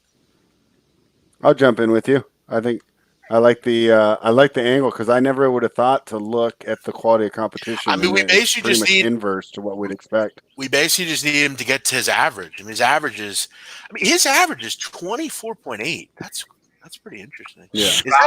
Scott asked, do you guys like any LeBron props tonight or no? Considering Anthony Davis is gone, that's 28 points gone. I mean, he had 40 the last game, I think, or 43. Yeah. We said too that night that was this going to be a LeBron proven to the young buck that, he's still fucking on top of the world. I'm just kind of really putting all my eggs in the Pelican basket in really every level. I think Ingram's a good look though, man. He's a great scorer. That kid could shoot. Yep. Yeah. And no Redick. I mean, he's going to get the ball a lot tonight. Yeah, that's a good call. Yo, Spread, I watched, we were talking about the other night, I watched that Lenny Cook documentary again last night. Oh, yeah. That guy was, I mean, what a fucking little prick that guy was. They showed a scene, Spread, where Kobe comes to speak to one of the camps, and Kobe had just been in the league 2 years, and he's killing it. And he comes in and sits down, and Lenny grabs the mic. He's like, "Let me ask you a question." And he goes, "When are you gonna play me one-on-one?" Why do I need to play you? He's Kobe. The kid was just a prick. You could tell. He didn't listen to no one. He was always late for shit. Yeah.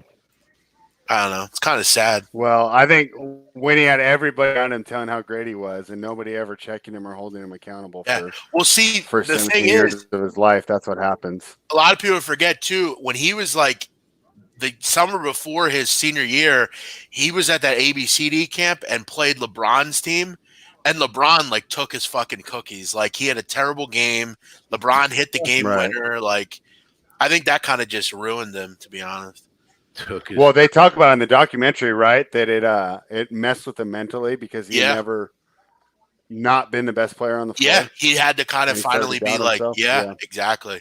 And Yeah. then from then on, he just like I do know now, like he's like a coach in like he lives in like Atlantic City now. I think he's a coach at Atlantic City High, I believe. I might be wrong, but yeah, it's a dude. How Oh, wow. sucky would that be to see like Carmelo and LeBron be what they are now?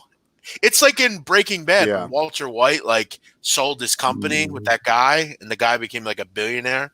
Yeah. Like yeah. that's ugly, man. Like to see those guys just killing it and like you didn't do anything. So Raptors Nuggets halftime line. It's 73-69. Nuggets had the lead. The second half spreads a pick 'em, so they're basically saying it's still going to be -4 full game. 108.5 is the second half total. Do we think these teams get over that? You basically just need both of them to get 55 points in that second half, or is the scoring going to tail off enough to where they're not even going to get there? What do we think here? Well, I'm pretty much already on the Nuggets at almost the same number that you're giving right now, so it would just be doubling down for me to take a side. If you're not already in on the game and you want a little action, go ahead and jump in on the Nuggets. And boy, it's weird. We thought that it was going to slow down in that Clippers game, and now we're kind of at the same scenario, right, where it's outperforming the closing line by about 20-something points. And then it's a really small number in the second half. Now I want to say over, but I'm just worried that it's recency bias from watching it just happen like an hour ago. But how many points is that total that they need to get? I'm seeing what? 108.5. 142. I have an even better number. Maybe I should go. I only have 106 for my second half. Yeah, I like the over there, Ant. All right, I'll take it then, because it just seems like one of those situations where the live algorithm's trying to make it as close as possible to the closing line and not to the closing line. But they've already gone like the pace is fast. They're hitting shots. I mean, are we just going to go, okay, well, it's the second half, the pace is going to slow down and they're not going to hit any shots to where they don't even get they don't even get 55. And that's happened. Did that happen 2 times ago, though, when we did that, Ant? I can't remember the game, but I think it was a week ago. We had the same situation where it's like, oh, they've 137 points and we only need 105 for the second half, and they didn't get it, and it went right back to the closing line. But, boy, from everything I've seen and just watching my totals model, they can't make these totals high enough in the NBA right now. Yeah, I'm going to take it because you're basically just asking one half of basketball for them to get one. Both sides, Raptors, Nuggets, neither team sucks. You don't think either side gets 55? Yeah, no, I took the over too, especially because I got a 2-point better line than you. Throw it in the chat spread, and then obviously keep track of whatever you're on tonight and send me the list later on. Got it. I'll do it after the show. Yeah.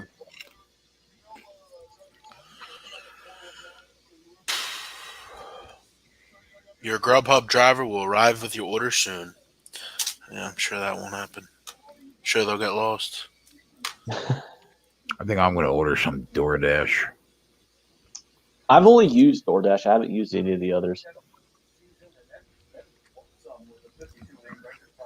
This OG Johnson guy's about to get a fucking slap. Seriously. I'm serious. He's really starting to offend me. Like, seriously. He's about to get a fucking slap. Because he's fucking – I know what he's doing, and he's done it before, and I'm getting tired of it. He's done it on me. He's come on my channel and did it, and he's doing it here. Ah, come on, OG. He's being a fucking dickhead. He knows exactly what I am. He's downplaying everything I'm doing. I know what you're doing, dude. Cut it out.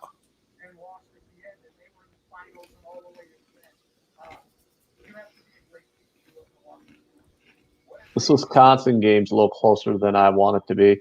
Hopefully, Minnesota just tails off in the second half. It's 29-28 with less than a minute left. So, What's still that not call? really Yeah, anything and to be after worried looking real about. good in that Stanford game, it's going to be a sweat. They covered the first half real easily, and they're kind of falling Damn. back to earth. They're up by 3 right now with 14 minutes. I mean, we're still looking okay, right? Now they're up by 5. That was a nice little move inside. Louisville. You know what's so funny is in the NBA, there's no post game at all anymore, but in college, it's just so integral to scoring still. Yeah, the Pistons almost blew the lead. They're only up by 1 at halftime. So it didn't even take them the full first half to basically piss away an 18-1 run. That's kind of humorous to me. We should have bet Louisville. They're starting to figure it out, it looks like. Slowly. Yeah, I saw that line as low as 6, Jeff. Yeah, look at Stanford. They're looking like they're gonna ruin shit here.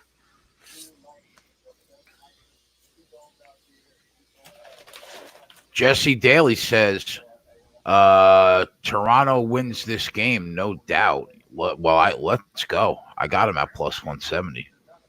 I'd like to see. I grabbed them at plus 165.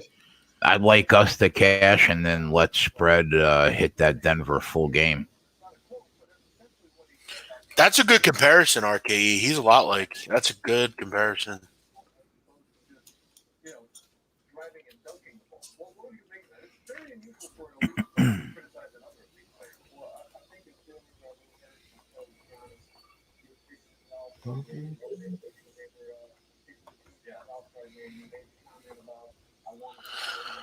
All right, Pelicans. That one's going to get going here in about an hour. Let's fucking do this. RKE likes the DC Defenders live money line a lot. We still haven't delved into the abyss of XFL. No, we haven't. And this this soccer game's brutal. Hey, LAFC versus Inter Miami. Hey, Spread, what do you think about going back to the well with maybe just grabbing the points in a shitty team game with the Warriors? Do you want to do that? I was saying I cannot get a handle on the Warriors at all. I was thinking about maybe sometimes they look great. Grabbing them on the money line, Golden State, maybe first half or something at home. Yeah, I jumped in on a small personal play on the over a little earlier, and of course the market moved against me again. I'm taking Warriors. Yeah, and see, but there you go, first half. Yeah, let's not mess with it. First half money line is plus 170. Yeah, it's not even that great, but I mean, I think it's a coin flippy game, so I'll take it. Good price. If it's a coin flippy game, could you just grab the Warriors money line at plus 235? Yeah, but the thing was, I was going to do that, but when we were on here last week, I did that, and they were up big at half, and then they just fucking collapsed and got crushed in the second half. But again, this is the Wizards. It's not who are they playing? The Clippers, I think. So yeah, I mean, I might just do that. I might just do that. All right, let's go, Stanford. We're back up by 8. Good. Yo, here's one. Here, real quick, I was going to put the play in the. Oh, God. No, DraftKings has an odds boost. Yeah. Zion Williamson to record over 1.5 blocks plus 385. They have a little ad. That's pretty good. I mean, that's pretty good considering how athletic that fucking kid is. I'll take a shot with it. So what I was going to put the play in the chat. You're betting the first half on Golden State, you said? I'm kind of conflicted. All right, let me know if you I mean, I'm definitely I guess I'm concerned because like I feel like, we're pretty invested in this Pelican game. So yeah. I don't know. Yeah, it looks like you're right, Jeff. Louisville's starting to figure it out. Damn, man, we missed that one. I think the line right now is what the original pregame close was. Stanford up 13. Let's go. Yeah. Let's go. Do you guys ever cash out of your bets, Jay? You ever do that? No, never.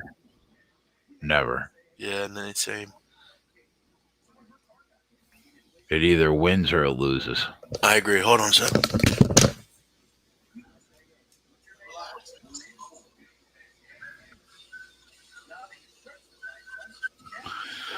Stanford up 13 right now, 22-16 in the second half. What's their team total?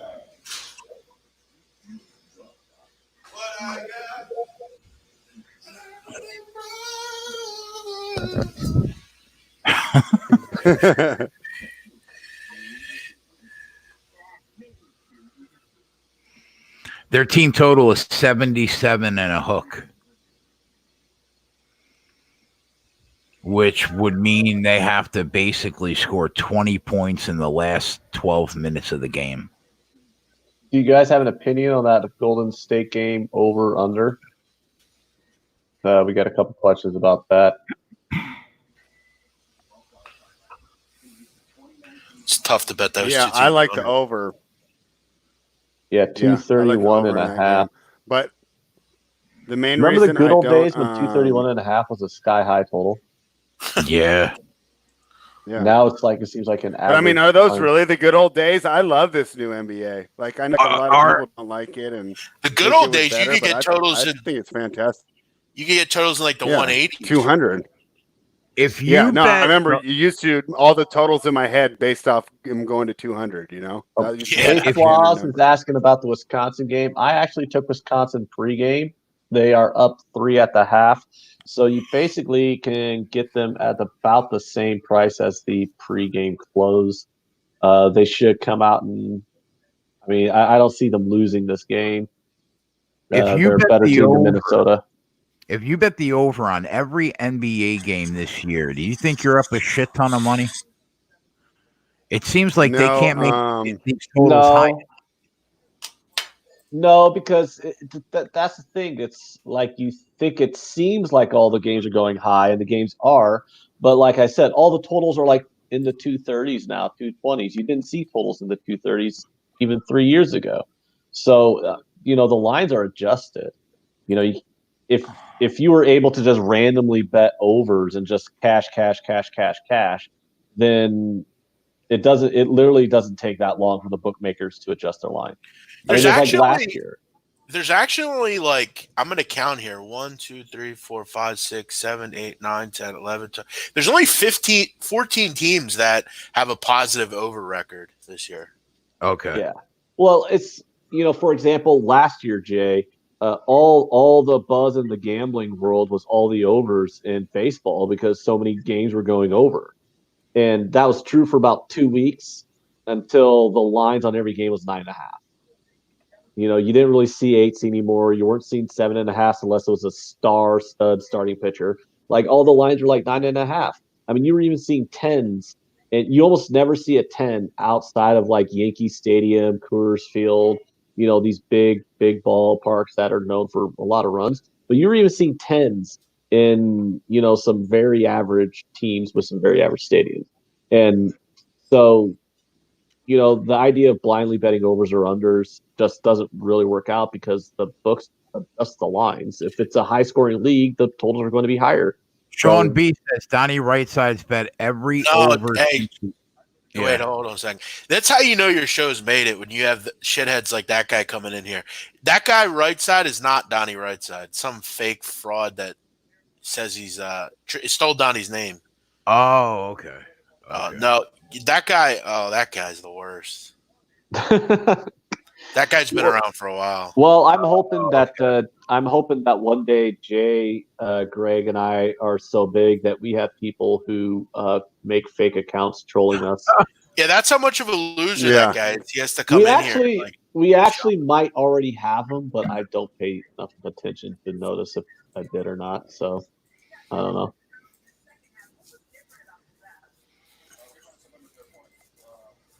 All right. I got to. How much longer are you going to be on, Jay? For a while. All right. I'll come back then. But right. I got to feed the dogs, get dinner, all that kind of shit. It's like 6:30. Yeah, So we'll be here. already. All right, man.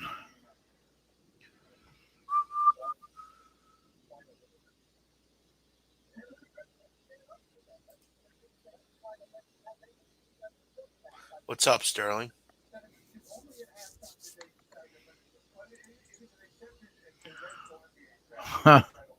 I'd like to think so, Ramon, but who knows?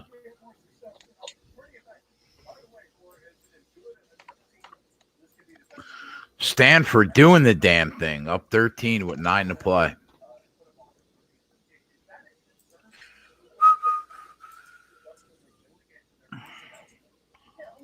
Louisville floating right around that pregame close.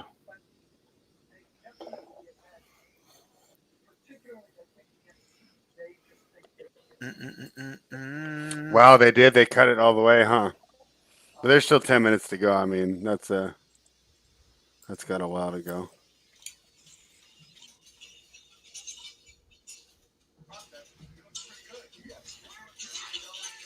Man, Someone in the chat wants to know if you like System of a Down, Jeff. Yeah, I'm actually responding to that. I believe they're Armenian. They're not Albanian. They're Armenian, I believe. Oh, okay. Yeah, that's a common one people get wrong. Albanians are Armenian. Armenia is where like Kim Kardashian's from. wherever Oh, wow. I wherever. actually remember in high school though. I didn't mind System of a Down. God bless whoever made Armenians, because she is fucking ridiculous. I agree. Yeah, she's always been a goat to me. She's always one. I mean, bro, come on. Is there anybody hotter than Kim Kardashian? No, She is pretty absurd. I don't know. Like, there's a couple that are starting to like definitely like. Do you know who Taylor Rooks is? No, but I know. I heard the name. Yeah, I hear you talk about the chick on ESPN all the time. Oh, Roz Golden Wood. Yeah, she's fired too. Yeah. My favorite one of the NBA girls is the Charlotte Hornets. I can't remember her name though. But since I have League Pass, you see all the local ones. Charlotte Hornets sideline reporter. My favorite, my favorite Jeff Nadeau troll tweets are when they involve Britt McHenry. Oh, she's the worst. She is the fucking worst. Damn, good call on the Charlotte Ashley Shahamadi. Yeah, you're good. Good call. Yeah. Damn, she is fire. Good call on that. Yeah, Britt McHenry's rough, man. Just the worst takes ever. Is she the one that was yelling at the tow truck person? Yes. Okay. That's the only thing I really know her from. She announced this week she's battling cancer. Damn, I'm sorry. I didn't know that. I'm sorry. Oh, really? Oh. I mean, we didn't know that. I mean, yeah, that's my bad. Yeah. I just don't like some of her views and the way she is. That's all.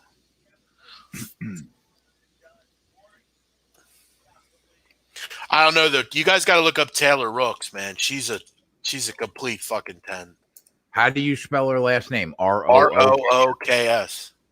You probably saw her in New York. She's like on SNY and stuff. Where she was. She's fire, man. That chick. Oh yeah, I know her. She's just gotten like better and better looking over the years. She dated like all sorts of people. It seems like.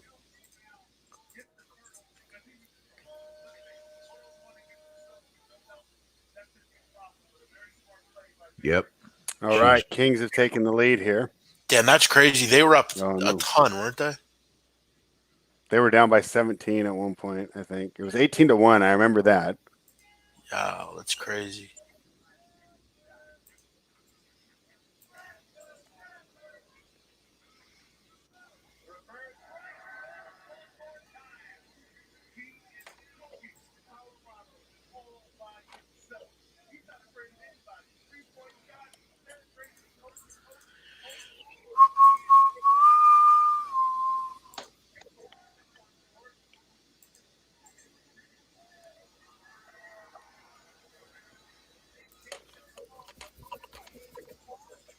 Ant's going to have his hands full cashing that Wisconsin game. I think that's going to be a close game the whole way through. Yeah, I didn't want to make him sad, but I actually did take Minnesota. Yeah, I understand. I didn't bet it. Damn, look at Louisville. They're starting to get going. Colorado's getting destroyed. Yep, that's a good thing.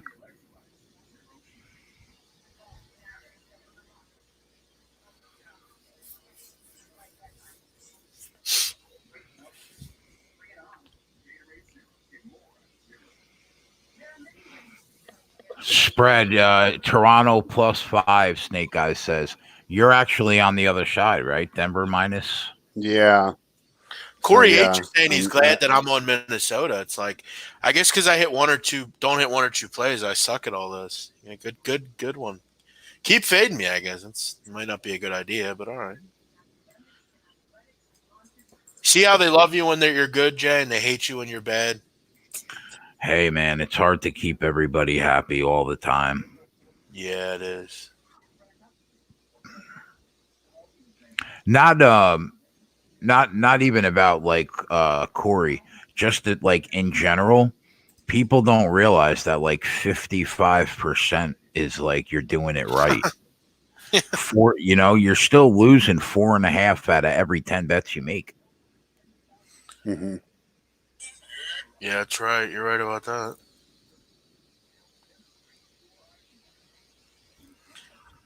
That SMU game was ugly. Yeah, I didn't see. I saw the score on the live betting screen, but I didn't see like how it all went down. Yeah, it was a rough one.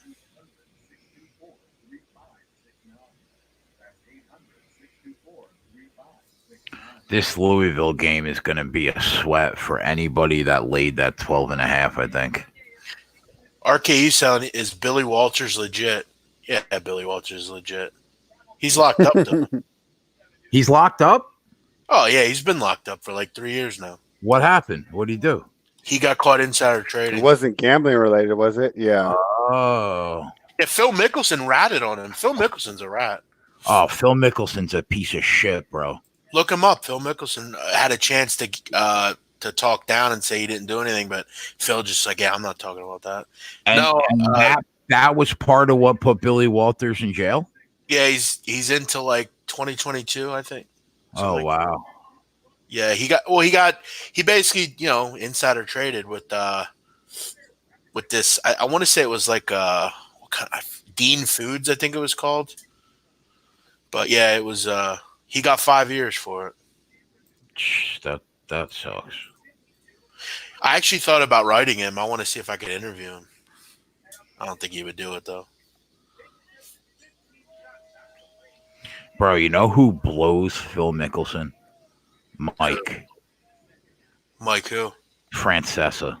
Oh yeah, Loves Phil. Yeah, I mean, Mike seems to get a lot of shit wrong though. Like he was saying that like there's a guy. You know that guy on Twitter that like retweets all of his stuff. You know that guy? Yeah, the Funhouse. Back after this or whatever. Yeah. Yeah. He put something funny out today. Like Mike, I'm trying to think. He said Mick Cronin was a bad hire by UCLA or something, and he's just, I don't know. He's just weird. Yeah, he's getting old. Seems to get everything wrong.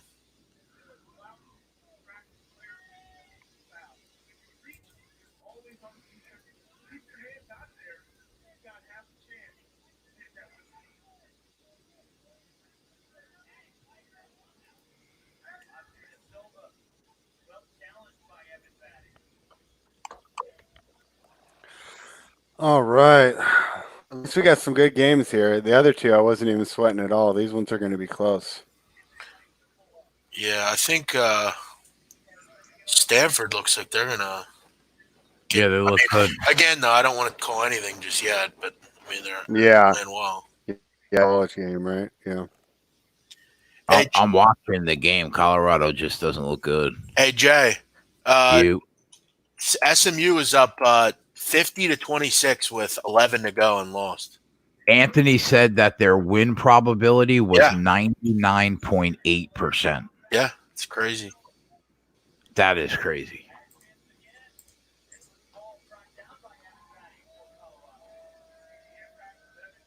The guy's asking, "Do I know who Bill Benter is?" Yeah, he's a he's a horse racing. He created like a software program. Yeah, he's rich. Spread, you like any tennis that's coming up this week? Yeah, we had a couple plays. Let me pull it up. We did the pod this morning before we came on here, and Yeah. we went over most What of do the we got? matches. What We got a plays? new tournament, don't we? Yeah, so I basically just did the women's pod this morning. I didn't go over the men's at all, but for the women's, I had two plays. I took Kim Kleisters at plus 140 over Joe Conta, and that was kind of interesting because when she announced she was coming back at age 37, we were just like, oh, we can't wait to fade her, and she's going to lose so bad, and this is a terrible mistake. And she came back and she played Garbine Muguruza, and she looked good. She ended up losing, but I mean, Garbine's a top level player, and she played her very competitively. Now she's playing Joe Conta, who is, I think Conta's a good player, but she's been struggling with injuries right now, but she's still got a big name, so a little bit overvalued there. I grabbed Kleisters at plus 140, and honestly, I mean, I was late to the market on that one. You could have got her at plus 170 if you hit the opener, but I was sleeping. And the other one I played was Greet Minin, and that's going against Caroline Garcia, and Caroline Garcia is just a player that was in the top 10 about 3 years ago, so she's still got a big name, but she's been playing terribly lately. So those are the two plays I made for tennis so far. Let me look at the men's bracket real quick and see if there's anything fun going on for the men this week. When did the tournament start? The Greet Minin play, that tournament starts tonight at 2 a.m. because it's in France. And the Kleisters play will be tomorrow because that's, or it would be 5 a.m. for you. The Kleisters play will be tomorrow because they're in Mexico again. They moved from Acapulco to Monterey. And let me see what the men got going on this week. Did the men not have a tournament this week? Is it like Davis Cup or something? Well, they have a good challenger in Indian Wells. Let's see this field. Oh. This is actually a good field, like from a spectator standpoint, but I don't know these players well enough to give a good play out in this Indian Wells challenger. But honestly, for anyone who's in the LA area, the Indian Wells is going to be the biggest tournament. It's the fifth biggest tournament of the year, pretty much, and that starts next week. But this week they have what's called like a challenger, which is lower level. But I think the tickets are free. I think you can just head down to the arena or the complex and watch. I don't think there's even a price of admission. I mean, maybe parking or concessions or something. But it's actually some pretty good tennis there that you can get in for free. If I wasn't so busy and it wasn't our drive, I'd probably look into that.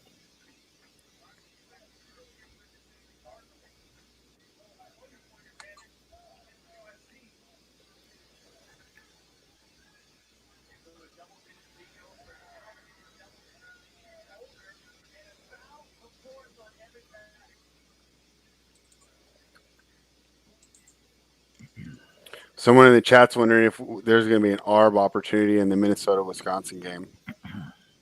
So Well, I would guess Jeff thinks so if he thinks they're going to come back. Minnesota's down 4, and they're plus 310 right now on the money line. Yeah.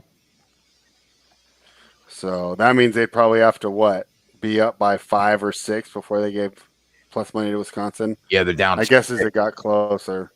They're plus. I guess as it gets closer to the end, you might get a shot, but yeah, I think it'd be hard to do at this point in the game to try and arb it. I mean, if you think Minnesota comes back, play it, but I don't know if you'll be able to come back. I'm looking forward to Saturday. We got UFC 248. It's going to be awesome. Is it a good card? That's the one that I've had sitting in my pending bets for like 2 months, huh? Yes, Weili Zhang. Yeah, Yes. I just keep looking and I'm like, when is this fight actually going to happen? I know. I laid 2,800 to pick up 2,000 Right. on her like Yeah. a month and a half ago. Yeah. Yeah, but we were worried about missing the line, right? So we just got in right away. Yep. Are you watching the Stanford game? Looks like Colorado's got one little push left in them, huh? Yeah, they're down 5 right now. I'm watching.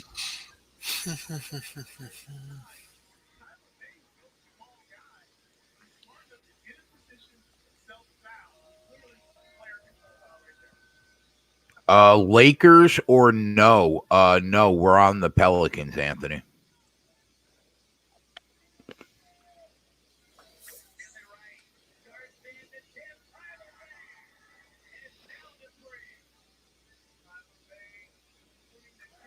Yeah, Two Bros is asking about Zhang Wheelie, right? Is the one that's sitting in our pendings, and she's going against one of my favorites that's kind of just past it, right? But Yeah, I remember I when love I Joanna. thought she was so awesome. Yeah. Yep. Great Joanna, personality and fun fighting style, but a so little bit true. past it, huh? So true.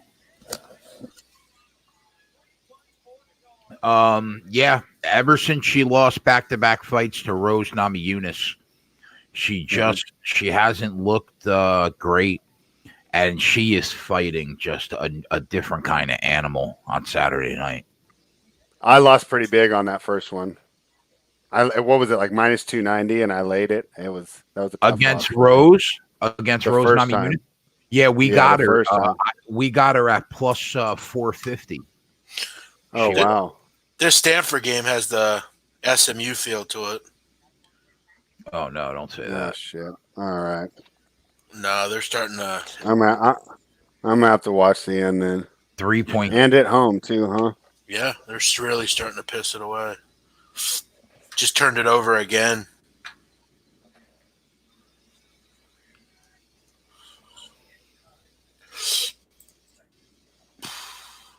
Oh, she's at minus 180 now. There you go. We got 40 cents.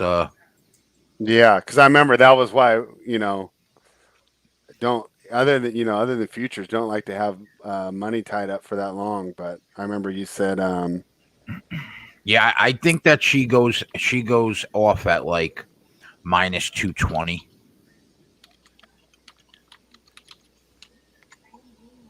And so who's the main event of that card? I just remember that was it was getting pretty close to our date on that. Well, they are the co-main, and then the main event is Israel Adesanya against Yoel Romero. Oh, okay. So yeah, I heard you guys talking about that a bit last night. Yeah, we're on Adesanya. Yeah.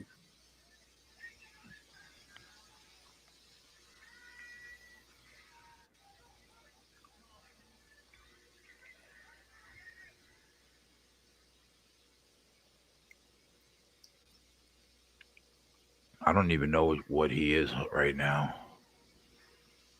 Israel is minus 265. Oh wow.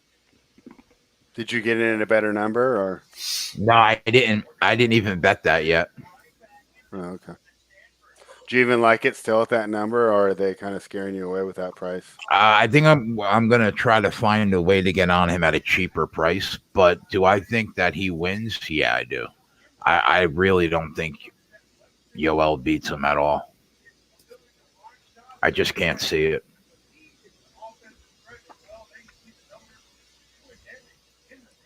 Did you, if I remember right, did Yoel have some VADA incidents Somewhat. What is that? where he got tested positive? Oh, you mean USADA? USADA. I'm sorry. Yeah. VADA's the boxing one. I'm not sure. Man, but he's so physically a freak on nothing that I don't think that he needs it. Now, if he leaves the UFC, yeah, he'll be on everything under the fucking sun. But Yeah. the UFC is so strict with the USADA rules and testing that I don't think he's on anything.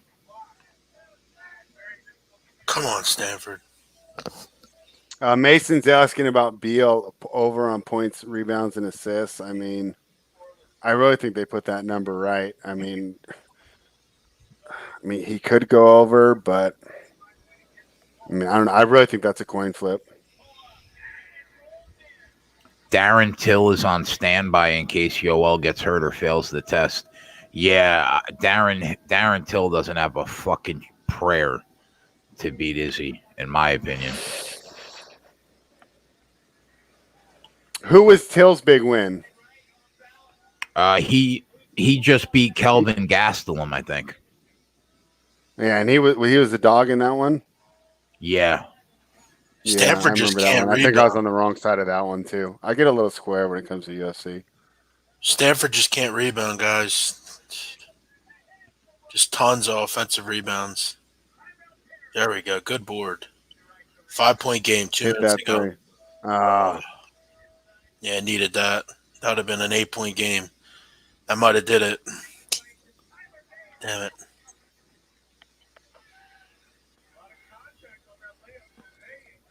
Oh, he missed it and they didn't call a foul. Wow.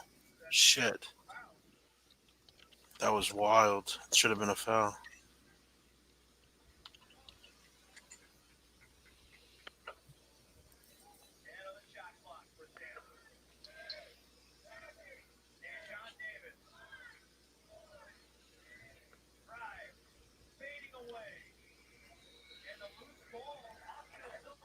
What a terrible fucking shot that was. Yeah, I mean, I don't know what this is exactly. Oh, man.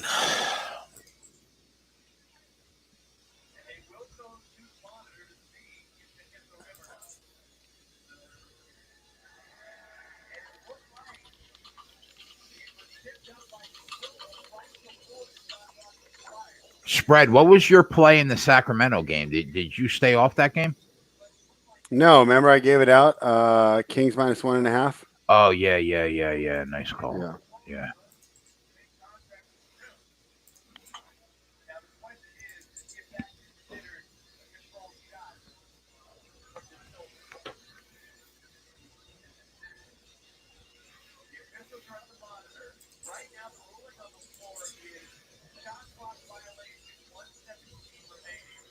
Oh, I remember that fight. He's talking about Romero and Tim Kennedy.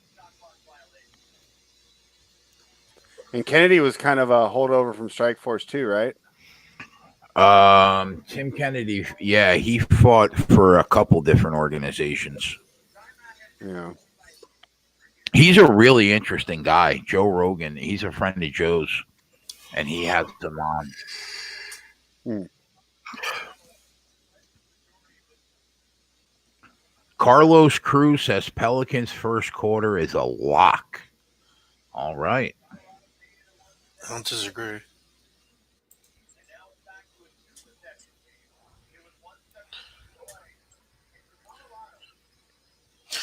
Colorado picked a good time to stop scoring.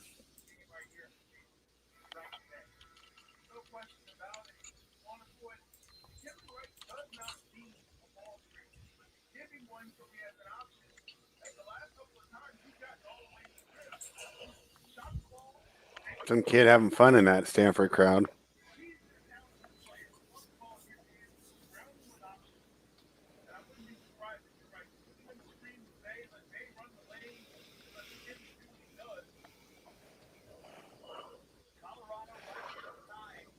Yeah, Eric Rose, this game is I thought the Nuggets were going to run away with it. I think they were what 41-27 at the end of the first, and now it's been a 5-point game. But you got to give a team like the Raptors credit. It's not going to be easy to beat them.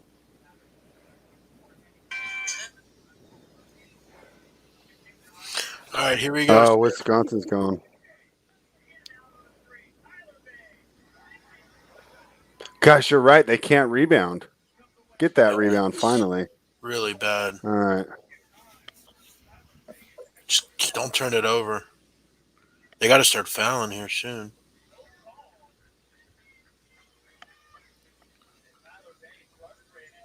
Wisconsin opened it up. Yeah. Not what I want to hear. Yeah, Louisville up 16.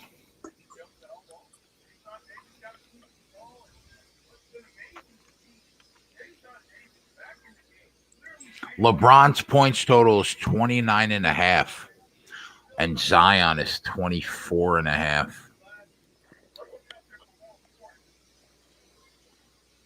I'm tempted to take that LeBron points total over without AD. Did you just take Ingram over?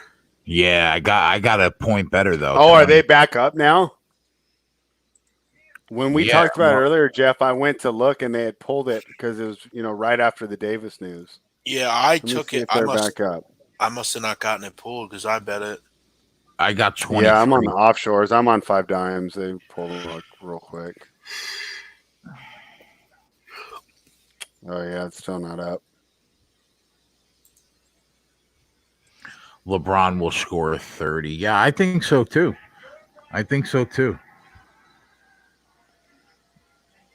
I'm actually going to bet that. Oh, good play. Boom. 7-point game. Sweet. Finish now, boys. Come on. Rebound. Yeah. Oh, no. Okay, that's a foul. Beautiful. I'm going over that number. All right, I'm going to go eat, guys. I'll be back in a little bit. All right, bro. All right. I'm going to go over that number spread. On the LeBron prop? Yeah, I think AD being out tells me LeBron's going to need to fucking take the game over. I think we see him get 30 today. I kind of agree. I think if it was a Monday night game and it was just a mishmash game. It's a standalone game, right, on ESPN. Yeah. Well, technically not standalone. There is one other game that'll be going on at the same time with the Wizards and the Warriors, but not nationally televised though. Right. But sometimes they are like pure standalone games on Sundays. Okay. But I mean, the same concept applies, right? You have to. I don't know. I guess if you have a bet on it and you didn't bet the Pelicans game, but who's turning into the Wizards Warriors right instead of the Lakers Pelicans? So big spotlight, and like I said, if it wasn't a big spotlight, he might write it off. But we're gonna get the best effort from both teams, so I do like your look there. Yeah, 29.5 at minus 110. I'm just gonna see if I can get a better number. Yeah. The Raptors are hanging around, boy. Yeah, they just keep keeping it close for me, huh?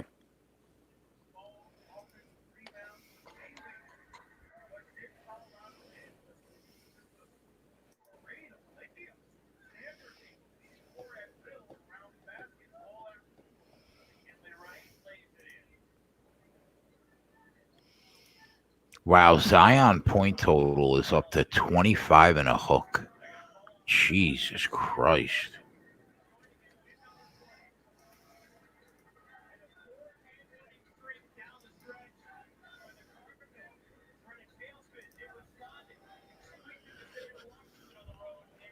Yeah, I mean, Rick Castillo's talking about that Zion double-double going down. It's just with those props, nobody ever bets unders, right? So you got a popular player. Anyone who doesn't like the Lakers is going to root for the Pelicans, and they're going to root for their best player to have a lot of stats. So that doesn't surprise me.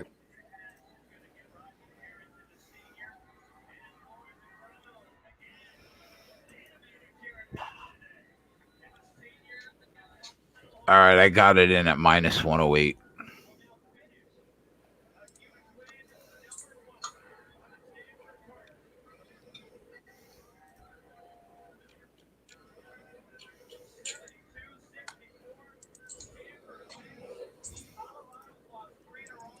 We're pretty much on pace for that total that we bet for the Nuggets second half. The live line is pretty much exactly the same. And I see now that,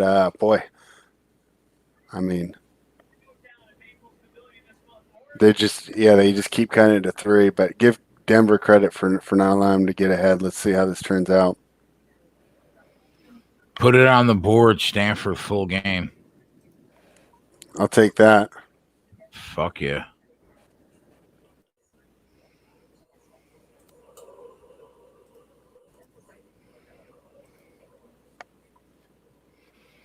Zion rebound prop, I see 7.5. And the over is plus money.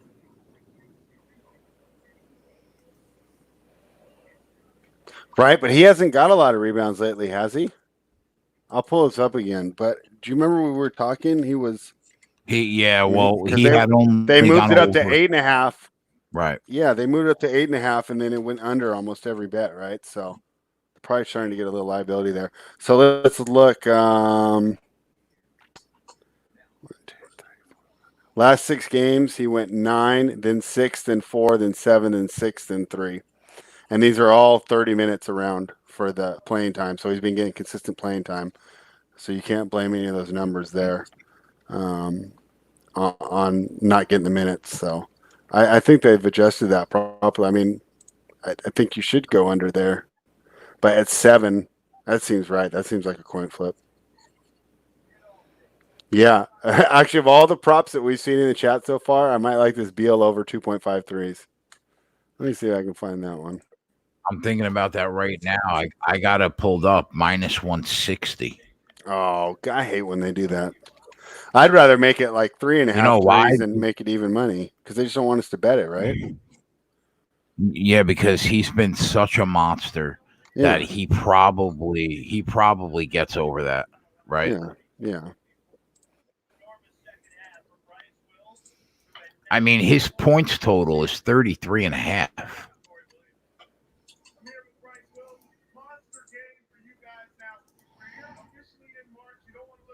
But what concerns me though is he's not shooting on his home rim. For a guy like Beal, I don't think that really matters. Plus, you But have this like, Warriors team that's deficient defensively, and they're going to go for a high pace. I like that.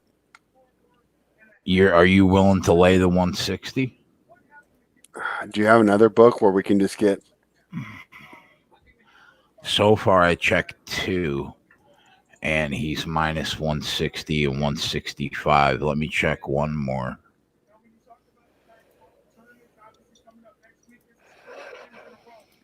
Yeah, Bovada's not giving it to me. They just gave me a point. And 33 at minus 145 is a terrible bet. What about 125? There you go. That's a for sure play. 3-pointers. Bradley Beal over 2.5 at minus 125. Boom.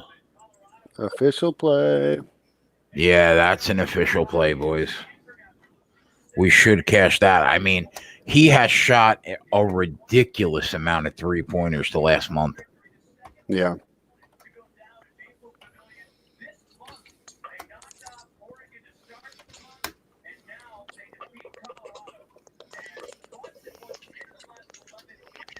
Wow, that's a good one. I almost want to bang that hard spread. I think you just go 1 unit there. It's just weird. You think I should only lay the 125 for 100 and not double it up? Yeah, I just hate when like players go out. Just hate losing player props off like injuries. You know, it's like say you had Detroit in this game. You know, I mean, even when Derrick Rose went out, like you still have a chance to win. I just hate. That's the only reason I never really go that big on props. It's just.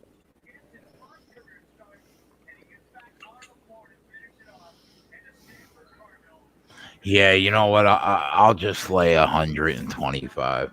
Yeah. I'm up a shit ton of money today. Yeah. And, So you got to edge. We'll bet it, and you know you'll either be up a little more or you'll be up a little less. But you're end of the day up no matter what. Yeah, and plus I have I took LeBron over 29.5. Oh yeah, okay, that's a good one too.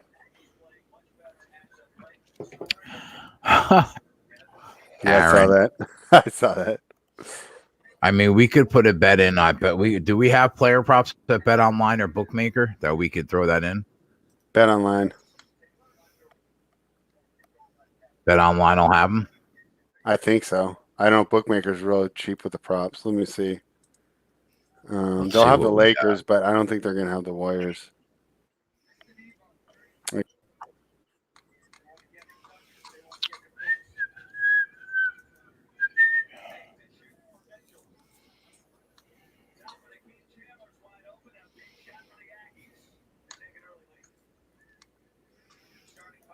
What a day we've had today. Well, did the race at least get you even today?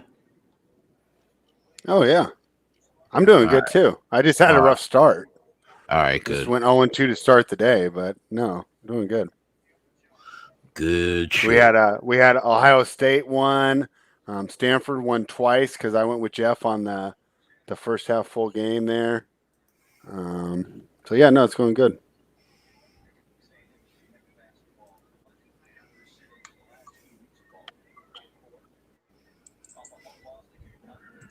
Oh, they have LeBron James over 29.5 at minus 129. Mm. But you know what?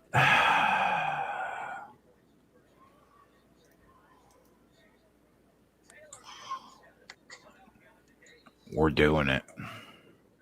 We'll bet that for 300. That sounds about right. Something went wrong. What went wrong?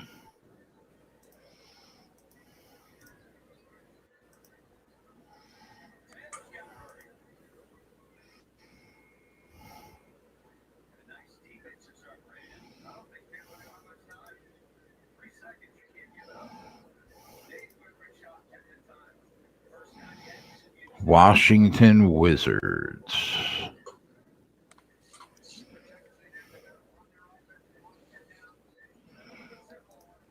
Bradley Beal.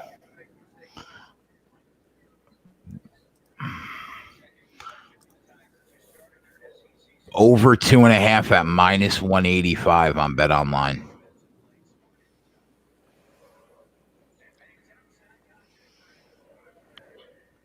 You know what? We're gonna hit it. We'll throw 1,000 on Let's that. do it.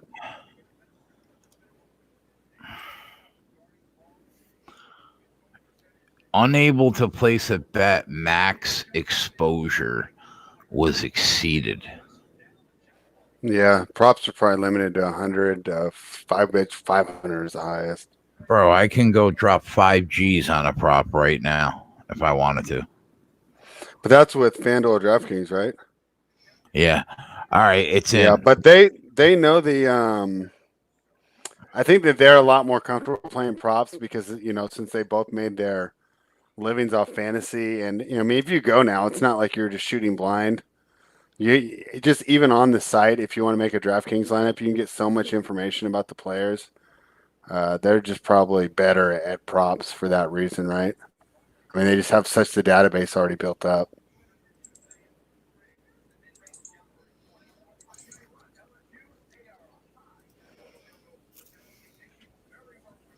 What went wrong? Like, what the fuck?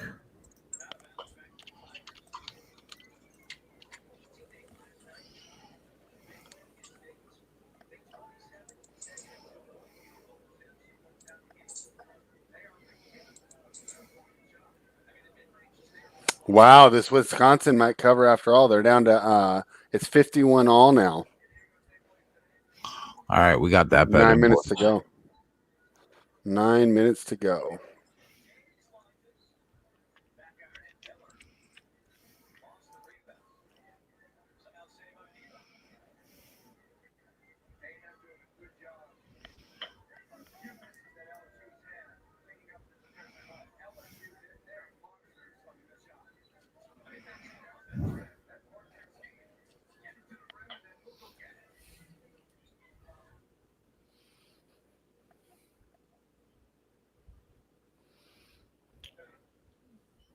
What other games do we have going on? I only see one college basketball game that's live, and I think that was the last game of the day.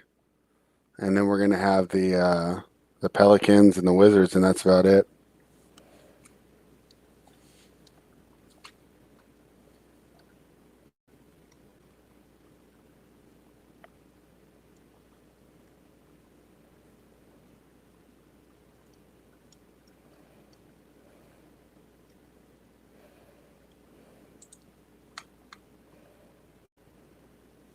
Did you mute yourself, Jay? Yeah, I did. Okay. Well, I wasn't sure. I was like, did my internet go out again? You know, it's funny. You guys tease me for not cussing. Yeah, when that internet went down yesterday, we were in the middle of the show, and I'd been having problems with it all day. You guys would have definitely enjoyed it. Huh. I was pretty pissed.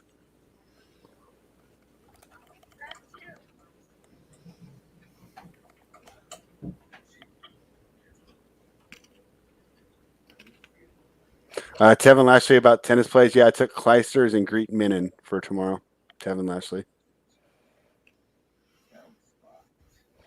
Yep, King Weasel. I'm rooting for the spicy nuggets as well. And now our second half over is looking good. We're trending about 5 points over what we betted at.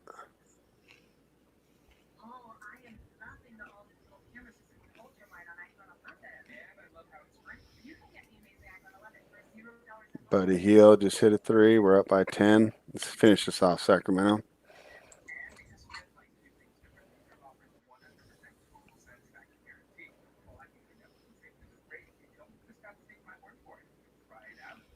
Wisconsin's in a tough one right now. Hey, what station's that on? Big Ten Network? Yeah. All right, I'll flip that on next commercial, one of these NBA games. Root that one home for us.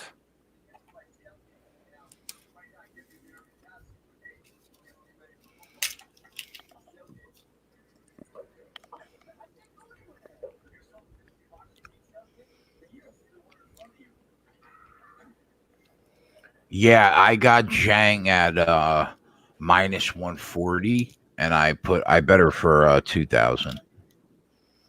So I got enough on her for sure.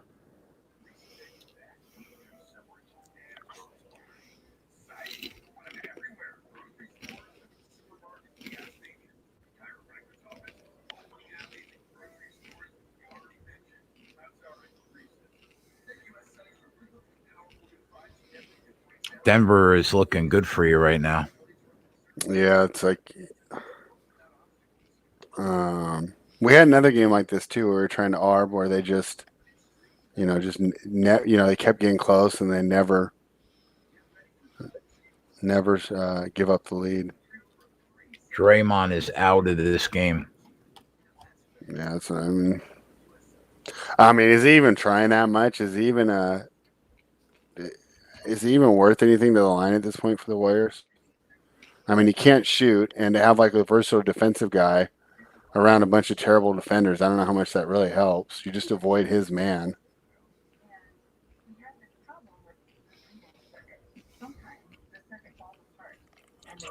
It was so weird that one year he was so good from three. Just for a power forward or whatever, and he hasn't been able to do it since.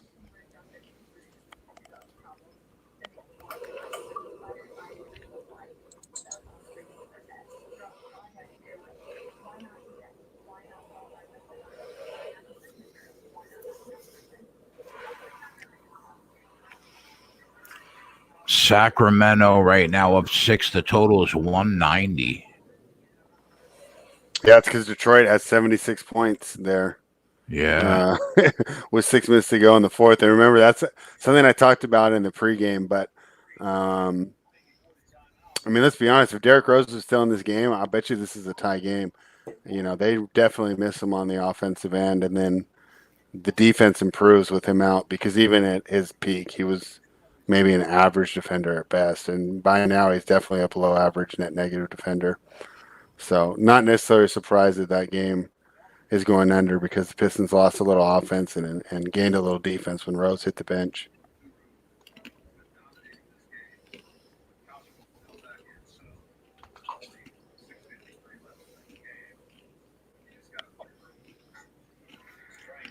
Yeah, I have Zhang at minus 140, guys. I got her a little over a month ago. And put a nice size bet on her.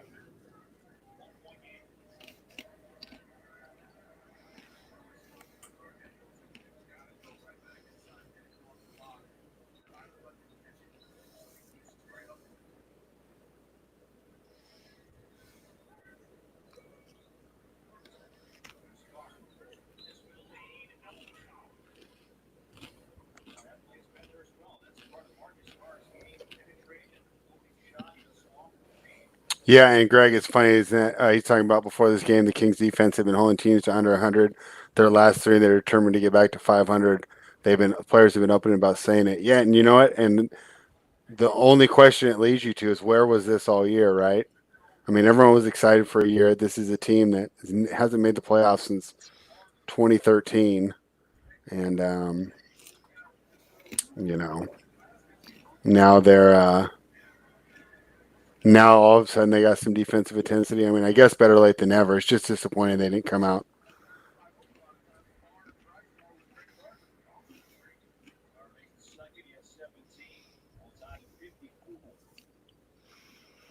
Ken, you asked me about the Rockets earlier. We got a little lull, so I can talk about it. Yeah, go ahead. I do think that they are legit. And I remember your earlier question, but it was just we were busy, and I didn't want to interrupt. You had asked what I think of the small ball thing. I don't necessarily know if it's going to work or not, but it kind of reminds me of the NFL where they're taking advantage of the rule changes. To where the NFL has kind of legislated the running game to be less important. I mean, obviously, the 49ers and other teams, the Ravens went against that. But a lot of teams are passing more because of the rule changes. I think this is some of the same things that we're seeing now, where they're saying, "Hey, since there's not a lot of post-up players, and the post-ups have become less efficient, and they're calling any contact on the perimeter is a foul, but down low, there's still wars going on." So I think the Rockets are trying to take advantage of it. I don't know how well it's going to work, but all I would say is I'm not. I wouldn't be surprised if it did work. And when it first happened, I totally thought it was going to be a disaster. And they, it looks like it might actually have a possibility, especially in a matchup against the Lakers. Yeah, King Weasel says in the playoff situation, this will be interesting, because playing that run and gun style is probably more effective in the regular season where teams get worn out. But especially, in the first round of playoffs where there's 2 days off and you're playing every 3 days, I think the great athleticism of the teams might be able to catch up with them. But regardless, I think it's an interesting. I think it's an interesting experiment. And I think it's definitely worth a try. And it's funny because Westbrook's been matched up against centers. A lot of times they put the center on him because they can't shoot, and he's just been killing them. So it doesn't seem to work. So I like all the, I like all the different chess matches that it's bringing up, and I do. I never really liked the Rockets that much, but I do. I kind of like them this year just because they are trying new things and they're really pushing the envelope. And so I think it's a lot of fun. Hopefully that's gives you a quick idea of what I think about the Rockets. Ramon Scott's adding that Looney's out for Golden State. Big King, you're going to try and arb that game? Oh, Pelicans, Lakers. Yeah. I'm sorry. For whatever reason, I was thinking Warriors, Suns. Yeah, no, I think that's got a great arbitrage, BJ. I think that you might be able to do it. LeBron starts with the 3-banger. Let's go, LeBron.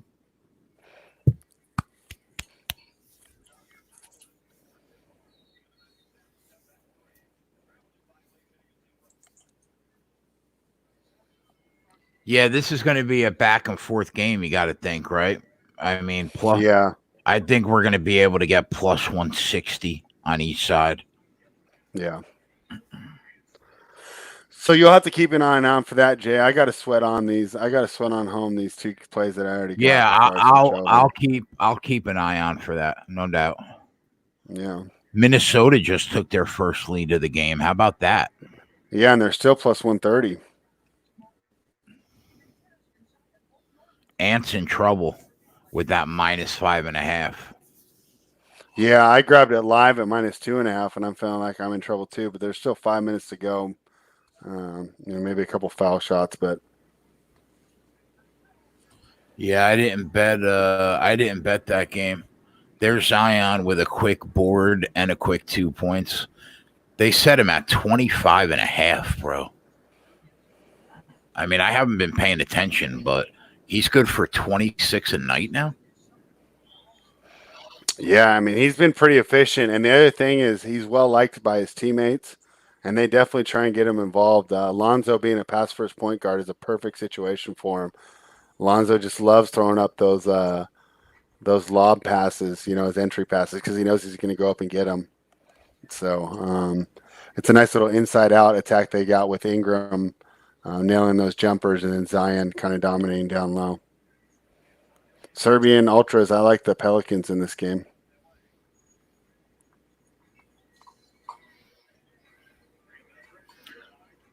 Brandon Ingram has had to have about 5 shots already on the basket. I'm not sure if he scored yet. He may have. I don't know what Mr. Incredible is saying about Anthony Davis carrying the team. Go look at the plus minuses with LeBron on the floor and Anthony Davis on the floor. When Anthony Davis is playing without LeBron, their plus minus is terrible. Every time LeBron's on the bench, the team gives up leads. So, I mean, maybe you're trying to get a rise out of me or something, but I don't see how you could credibly say that. I mean, just the plus minus stats alone will tell you that that's wrong.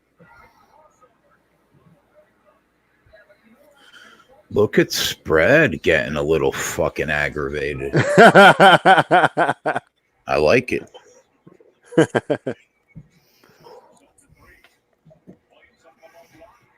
No, but that was something we talked about, right? And when we were betting the Lakers game was to bet, that the other teams were always making runs when LeBron was on the bench. And so it just is something that just stood out as not being right. RKE says that he still thinks that Wisconsin's going to come back and get this. He grabbed him live. What are we seeing in there? I'm seeing a plus 130.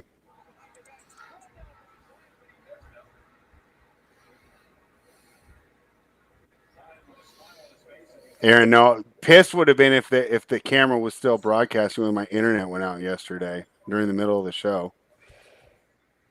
I was already late getting on because they're out here doing with the internet, and then it goes. Cody, I kind of leaned over in that, but I didn't really think it was worth the play. I think that number's pretty good.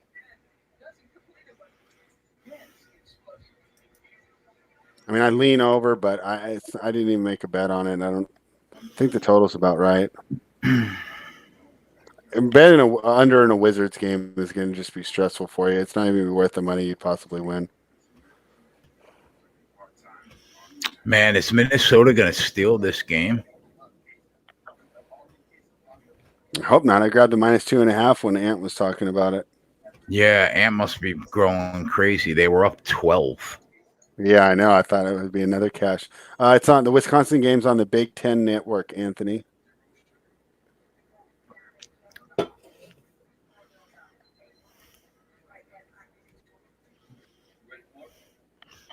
I am definitely grabbing. I might throw a G note on each side of the plus money in this game.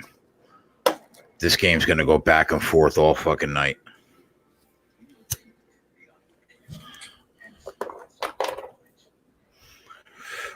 Fat Fist, did you bet NASCAR today, bro? No, he jumped in and he's asking how the races went. So I think he was gone all day. I don't think he watched. I don't think he saw it, but I don't think he got it. We grabbed 12 units, bro. 12 units we grabbed on that NASCAR race. We almost 15. You always tell me in NASCAR too. What were you doing today? Yeah, he must have got a late start today.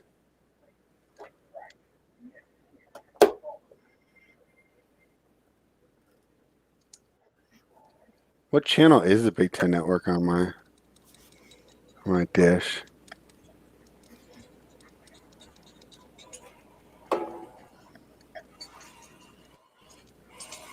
$4.05, huh? I'll watch the end of this game. Oh, he was playing poker. That's how he missed it, Jay. He was at the Hard Rock.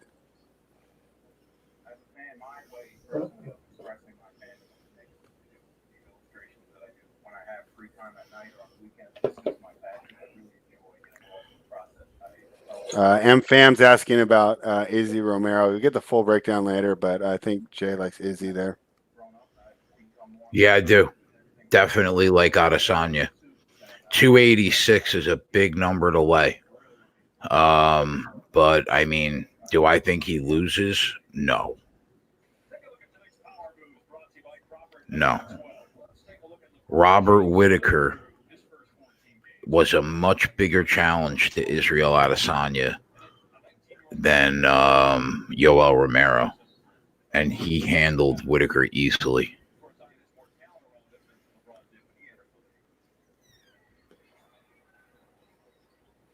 Oh, Nick's against you on that one. I think that there is one middleweight in the world that's got a shot to beat him, and that's that? Paulo Costa. Oh, okay. That would have been the title fight if he wasn't hurt. He's injured.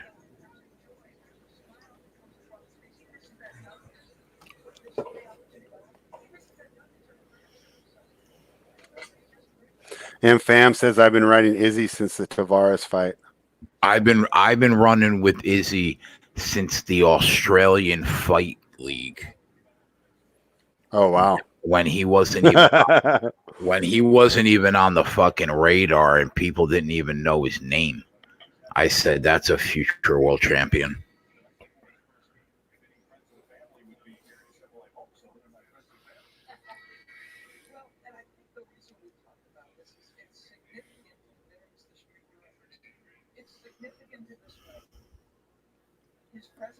Yeah, way back.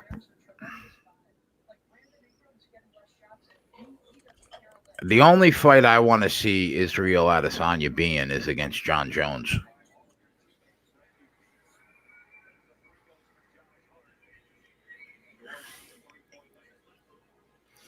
But the question is, will he go up to 205?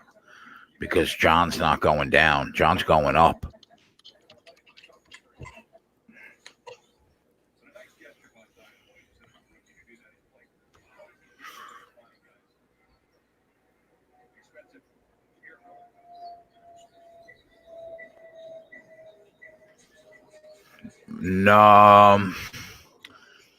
No, Doug.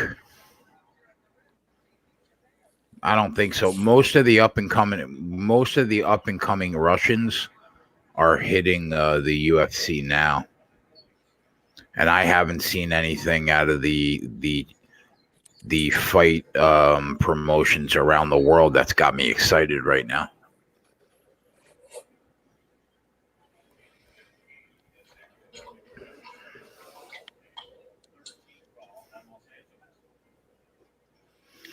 Now, yeah, I agree with you guys. The fight that I want to see is Khabib and Tony. But let's be honest. Is anybody getting their hopes up that fight's going to happen? They tried 4 times. This is number 5.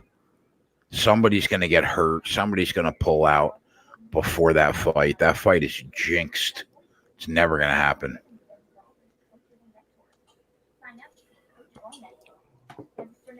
Li Jinling he's good. He's good.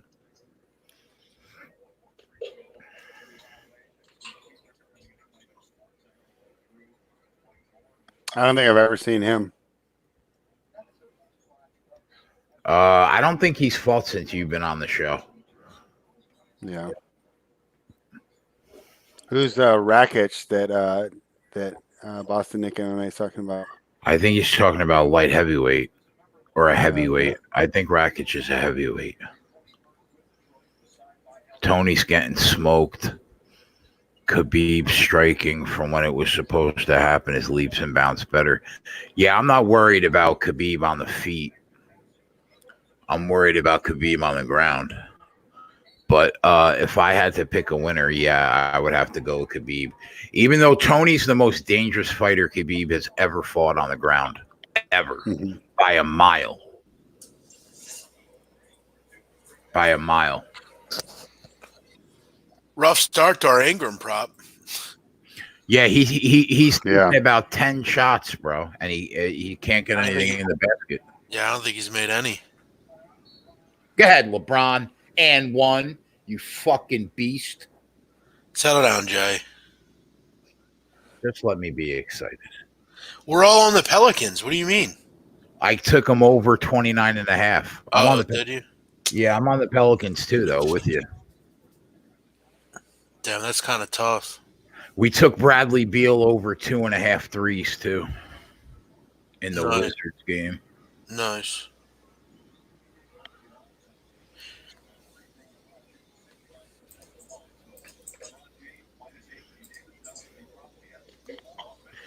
Ingram could like legitimately have 14 points already if these shots would have fell. Wow, you don't call that? You don't call that foul? Ingram doesn't get the free throws? That's bad. Of course not. Minnesota, they're hanging. They're up 4. 2 minutes to go. Ant's in trouble. Yeah, I'm in trouble too on that -2.5. Minnesota's on a 6-0 run. Take the lead. Yeah. Oh, I needed that. Yeah, Wisconsin needed that. I'll be right back, guys.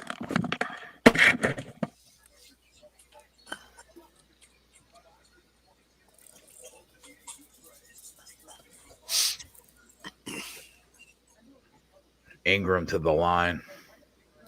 Oh, you can finally maybe score some points.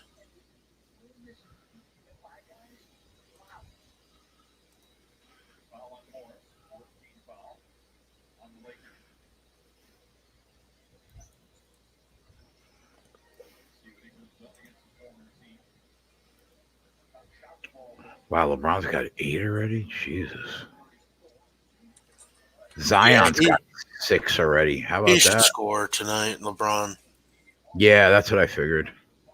Wisconsin needs to stop here badly. See if they can get it. Fucking ESPN.com is the worst with these pop-up videos. Yep. Oh, Minnesota had a wide open 3 and missed it.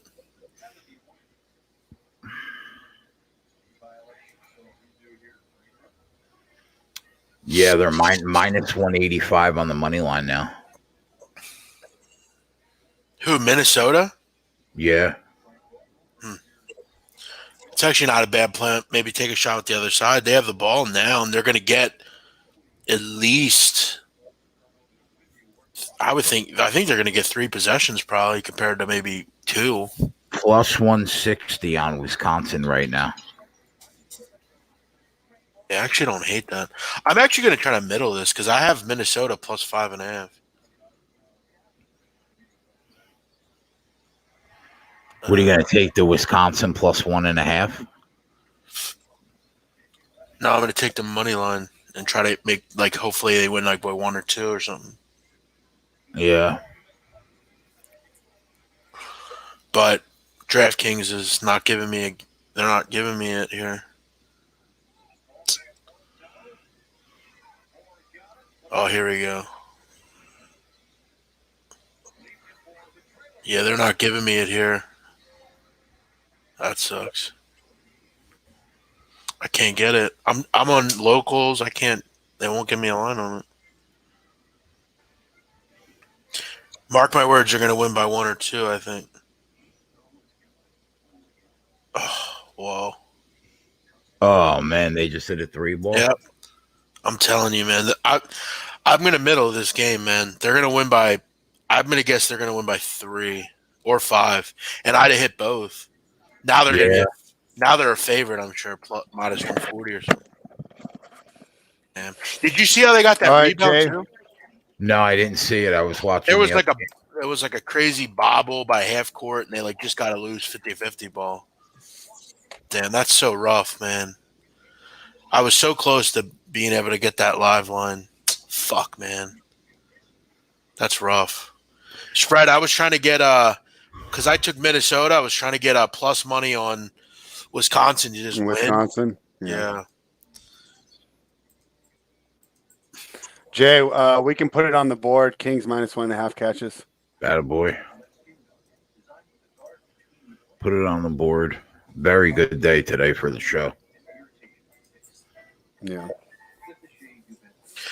Did you ever know that you're my hero? You're everything I would like to be. I could fly higher than an eagle. You are the wind beneath my. Wow, I could have got that plus 160 on Wisconsin too, man. That's a bummer. Andrew Cuomo says one person has tested positive for coronavirus in New York. Oh.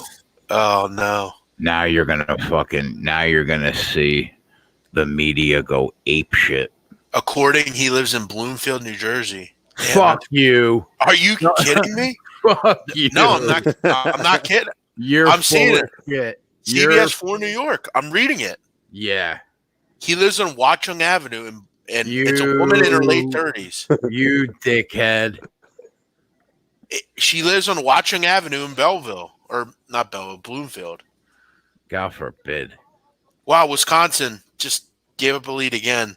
I'm telling you, they're going to win by 1 or 2 or 3, and I'm going to fucking get. Damn it, man. Come on. That's man. one. That's Oh, one. Jay, What's up, Fred? I say just another put it on the board. Second half over hits in the Raptors Nuggets game. Put it on the board. That's one thing, Jeff, about Bet365. Normally, these books cut it off like with a minute and a half to go. Yeah, I know.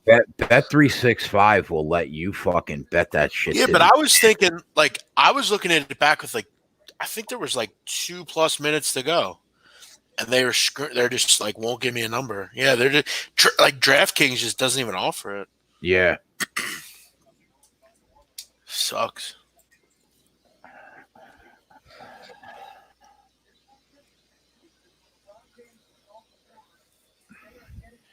Someone saying who sings that song? Bette Midler sings that song. Beaches, bro. One of the best movies ever. Yeah. I mean, Bette Midler's not really my thing. I'm actually a decent singer. Like, in the right music, I can actually, and Ramon knows. I got some decent singing range, honestly.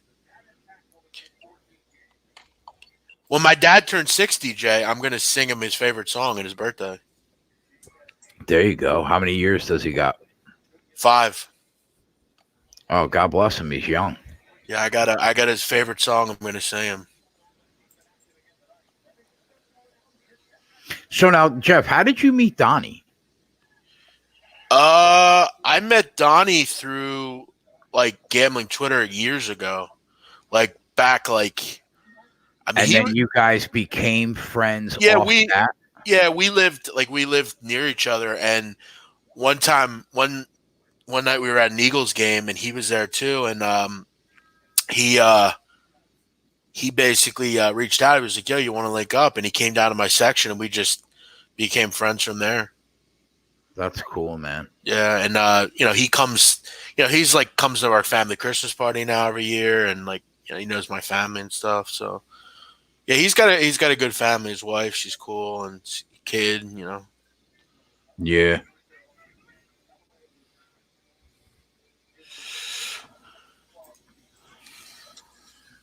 Wisconsin up 1, 30 seconds to go.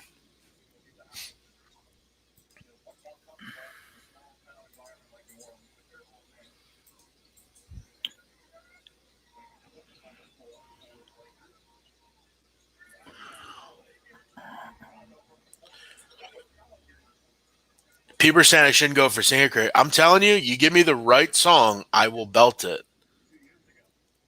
Just saying. Obviously, I can't sing great Bette Midler, but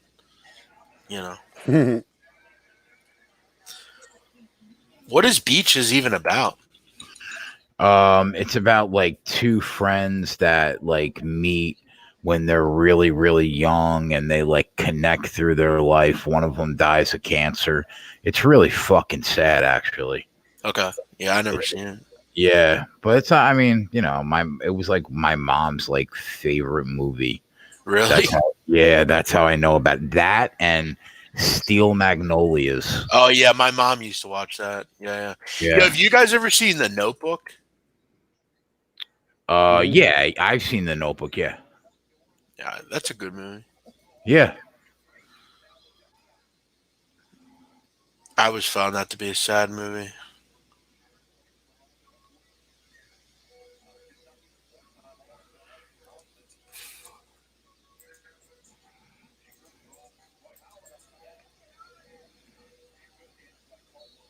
You have any plans to go to any tournament games this year like you did a couple of years ago? Yeah, I was thinking about going to. Donnie and I were talking about going to the MAAC tournament.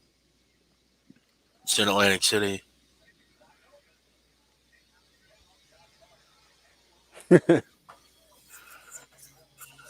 Hard to get Some laid. funny With them. Yeah, I was laughing at that one. Blaker's saying watch Blow. I've seen. It's one of my favorite movies. Yeah, it's a good movie. I'm grabbing the Lakers right now at plus 160 on the money line because I'm quite certain I'll be able to come back the other way on that. Brandon Ingram's starting to pick it up a little bit. Beautiful. Ingram's starting to pick it up. Spread is there. Yeah. He's got definitely on these player props. When you got the guy with the highest usage on the team, you're not really too worried in the first quarter. He has 9 points in the first quarter. He's on pace for 36. Beautiful. Yeah, he's a beast. After a terrible start. All right, so Lakers plus 160. Oh my God. You have 2.5 on Wisconsin spread? Yeah. They are up 1. Yeah. They're going to the foul line. I'm watching. Oh, yeah. Oh, man. But these free throws are nowhere near guaranteed, right? I mean, Wisconsin's generally good. I don't know who if Davidson's shooting, you're probably golden because he's no, it's who is it here? I'm trying to think who. I think it's Pritzel, Brevin Pritzel. I want to say he's 80%. Generally, Wisconsin are good from the line, but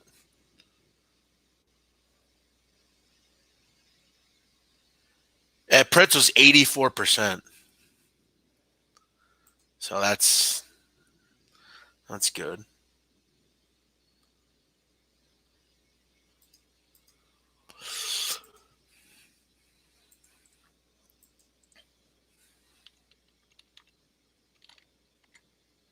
Damn, I can't believe that guy's coronavirus in Belleville or Bloomfield.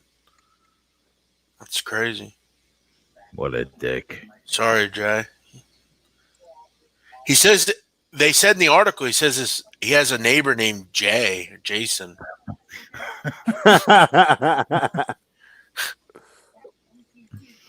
Oh man. She said he's always on the computer late at night. Yeah. And he gets a lot of DoorDash. That's true. Yep. Yo, you know how I got my food?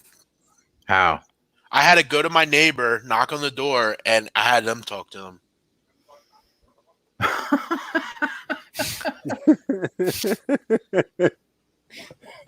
I mean, I don't know. It's just odd that I feel like at least, like if you're driving, like maybe at least know how to say like, I need to go right or left or something, but whatever. Man. But yeah, I have someone next door that helped me, so thanks to them. Is there anything worse than like not getting a bet graded? Like, why is this bet not graded an hour and a half later? What, NASCAR? Yeah. They're probably going to screw you on it.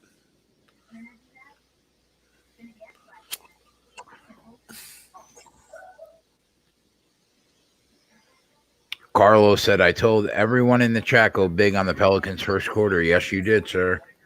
Nice job. Yeah, you did, actually. That is a good call. Yeah.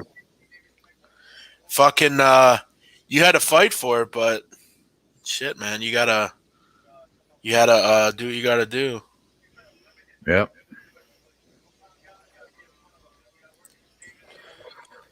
Yep. Big King's having a good day. Nice. That's what I like to see. Yeah. I do wish I knew Spanish though. I feel like I could do good big things with that. Yeah, I wish I paid attention in high school, man. When I had that for 4 years. Yeah, I didn't. I had like the hottest teacher, so it was real tough. So I just didn't like. And then I took like languages that like I would never like learn anyway. So I screwed around.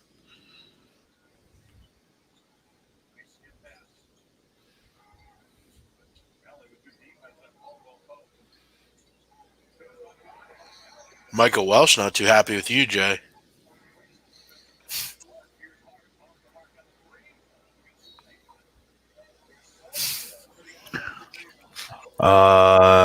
These guys think we could place bets, watch games, listen to the show, and read the chat. That's what I'm trying to do right now. Yeah, bro. Welcome to my world. Yeah, I feel like anyone that can like multitask could do that. Wow, Jay. Oh my God.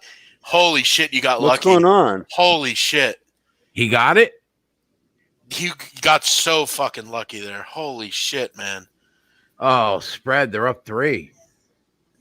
Wait, did they call a foul there? Or no, they called a lane violation. Oh no.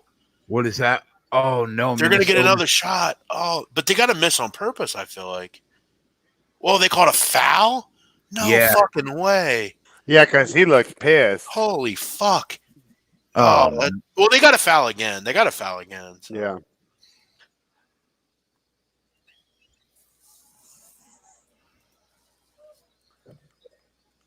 Damn, that's sick. Missed on purpose. At least you only need one free throw. That's big, actually. Yeah. Settle down, Patino. Sit down. a dry erase board would be amazing. You couldn't see you it. know why? Because I don't have the things scrolling at the bottom. But I mean, normally, Mike, you'll see the bets going across the bottom. You'll see us saying, "Okay, official play." We'll throw them in the chat if we can't fit it on the bottom. I mean, we're doing everything we can here, my friend. I mean, barring something crazy, I mean, this. He gets 2 shots. You just need one here. Oh my God, 91% foul shooter. Are you watching this spread? Yeah. He just missed 2, huh? No, he missed the first. Oh, is it a 1-on-1? Well, anyways, I didn't cash. He missed them both. Holy fuck, man. That's. Oh, I'm a little ahead of you. Yeah, that's a rough beat, but oh well. I mean, I'll be honest. I've lost a couple games this week because of missed free throws. I'd Cassius Winston on Monday, 85% missed it.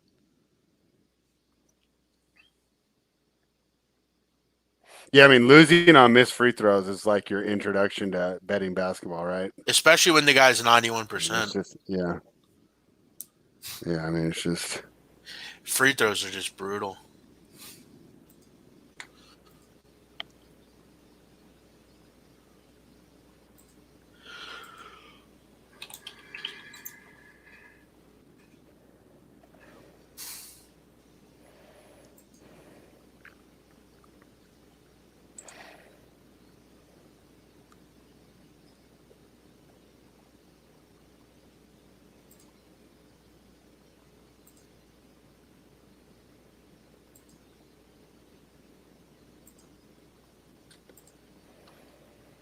And the Wizards are up to a big lead here. Did you play that first half? Yeah, of course it's gonna lose. Did you grab the points, or did you take the money line? No, I took the money line. Okay, I mean, 3 minutes into the game, they're down by 6. I mean, just No, it's not off. Did Beal hit a 3 yet, spread? he has 2 threes already. Oh yeah, he does. In the chat, they say 2 threes. I don't have it on. I better change it on right now. I was gonna go big on that too, man. Fucking A. Yeah, $100.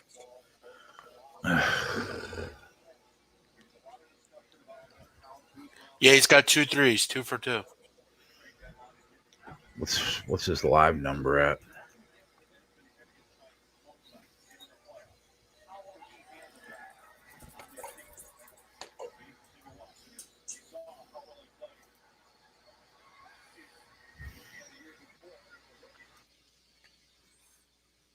Josh Hart. Jesus, man. Give the ball up, bro.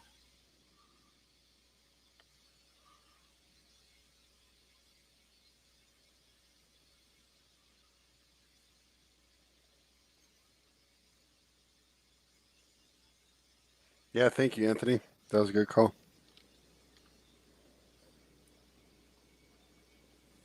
Yeah, whatever happened to him? He disappeared. Yeah, he's a part timer, bro. Oh, Ant.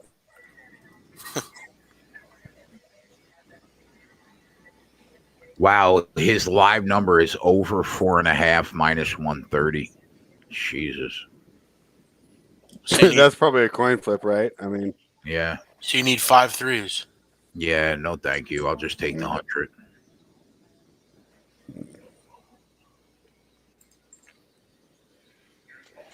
well,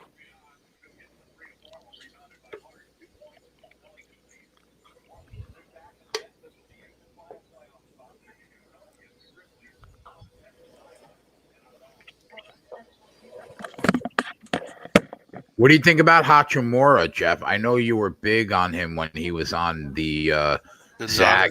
Do you think he's playing well in the NBA so far? What do you think? Yeah. Yeah. He I mean, I think he's doing some decent things. I mean, I don't know what he's gonna turn into, but I mean it's only his first, he's a rookie. He's 14 points a game, I think. Yeah, on that team, I mean, yeah, I think he's had a good year. Yeah. Gonzaga player. I mean, Sabonis has been really good in the league, so we'll see if he could turn into that. That'd be nice.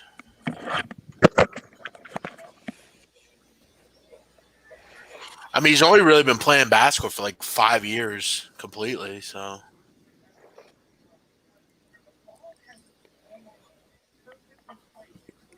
He's like I think he's the first Japanese player to ever play in the NBA. Really? yeah, I think he is too. He's Japanese, huh? Yeah, his mom's Yeah. Japanese.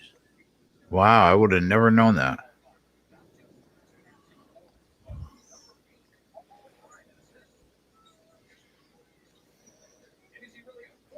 I need the Lakers to get up like 5. So You know I why can he's Yeah, go ahead. You know why he's named Rui? Why? Because Rui means like base or fortress in Japanese, and he got that name because his grandfather loved baseball, Right. and he used base in context of baseball. Okay. Like, that's kind of random.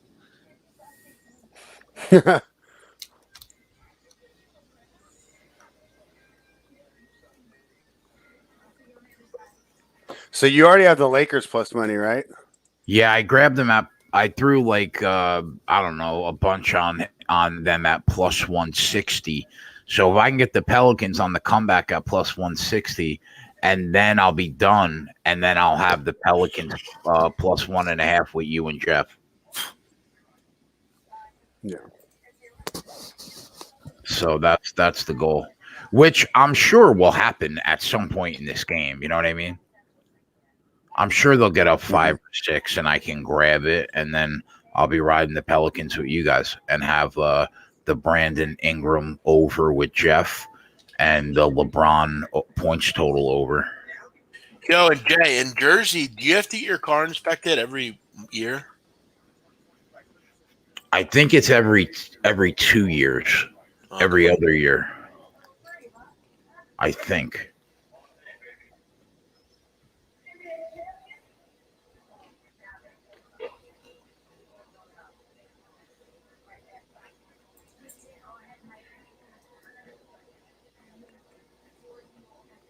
Yeah, we got this whole chat into the arbitraging. Eric Roses is on the same thing.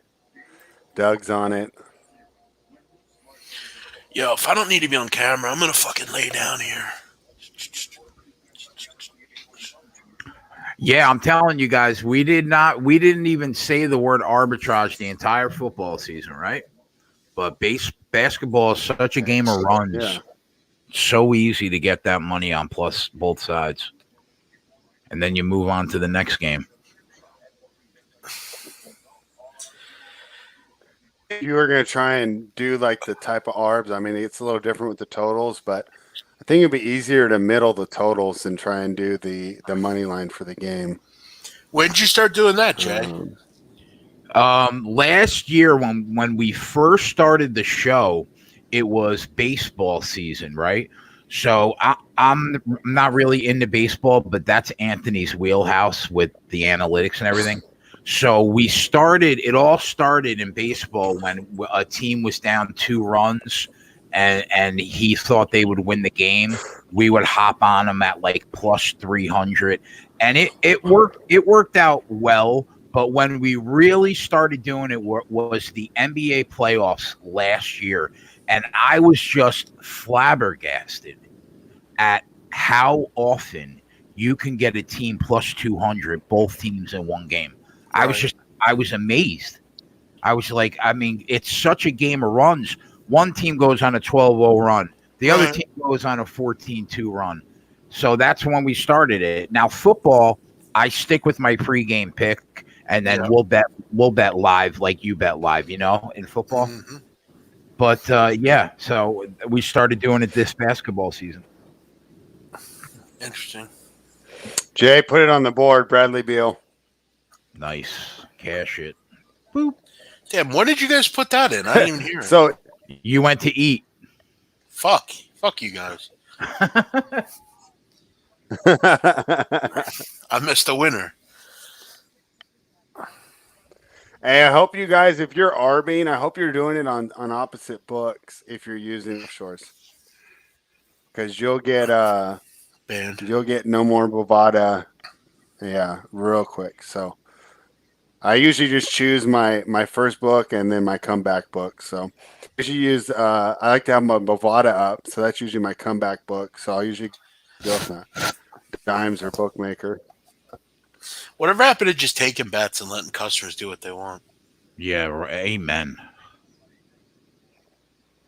I know. It's like the minus 110 have a big enough advantage as it is. I don't understand how they can't. It's like with make that banks, work. like they limit you on how much you can take out. It's my money. What do you mean? How many people, right, have deposited in an offshore sports book and never have withdrawn because every time they dump money in, they lose, and then they can't take our bets? That's what fucking aggravates me. Yeah. You know what I mean? Or like they ever have a problem taking your money, but when you get paid, it's like a big issue. Yeah. That's why like local, like the FanDuel and stuff like that, like they're cool because like you just hit withdrawal and take the money. Yeah, definitely. And like the average guy doesn't realize that, if you only have money in 5 dimes, you can only bet the 5 dimes number. It's better to split that money up 4 ways, throw it in 4 different books, so you got a bunch of different outs. So you're always getting the best possible line that you can get. That's something the average guy doesn't think of either. Yeah.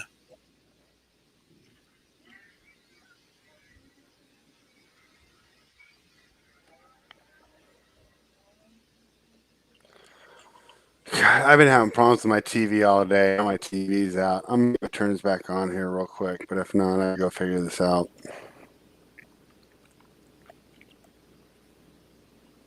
What are you having an issue? Well, because remember I was having an issue with the internet today, so then I ordered from a different company, from Comcast. That's and what I theirs have. is, it's kicking back on right now. Yeah, so then I ordered through them, and it was supposed to be self-install, but it wasn't working. We went out and looked outside, and the line's cut. So I got the what's it called guy tomorrow. But we were unplugging and plugging everything in, and I don't know why my hopper keeps turning off.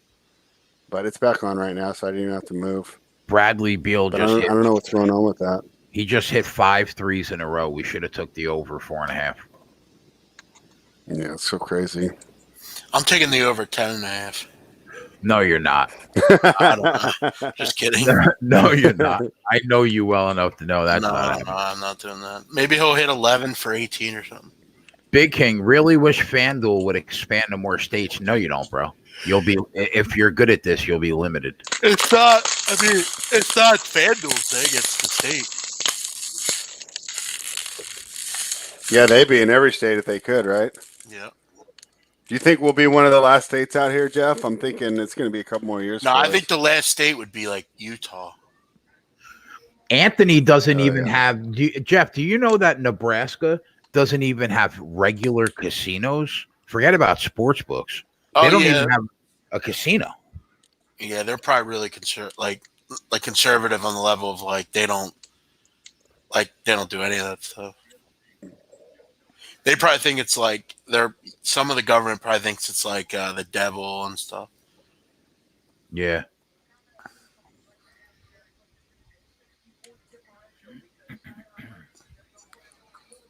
It's crazy how different the country is, like different places. Like around here, they're putting in like a place you can legally shoot heroin. Yet in Nebraska, like they probably don't even have like go-go bars.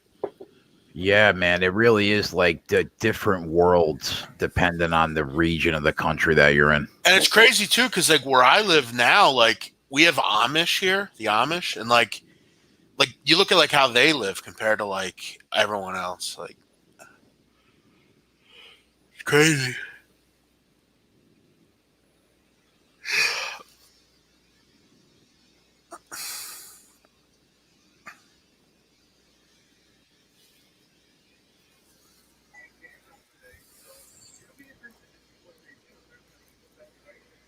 Yeah, you guys there? Yeah, we're here, bro. Yeah, I'm here. Oh, sorry. Watching the game, 3-point game. Yeah, you missed that 3-point. What's Ingram at? Ingram is, I think he's doing well, man. Ingram has 9 points. That's what he had at the end of the first. Where the fuck is he? Is he even in the game? Yeah. Like he's not been doing shit in the second quarter. Yeah. Yeah, Lonzo woke up in the second quarter. That was nice. Yeah. Yeah, LeBron's got, what is LeBron got? 14 so far. Oh, that's a nice play by, Jeff, you got to finish that, bro. That was a great crossover. Danny Green. What's Lonzo? Zion's got 10. They all got, like, no joke, Jeff. Ingram's got 9. Zion's got 10. Ball's got 10. And Drew Holiday has 9. They all have about the same. Dude, Brad Beal has 5 threes. Yeah. That's nuts.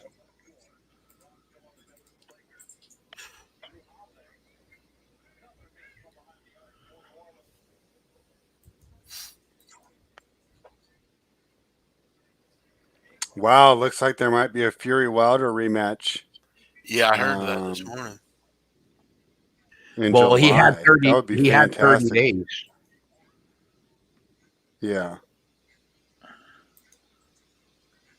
You know, that's awesome though, because a lot of times boxing they lose the momentum.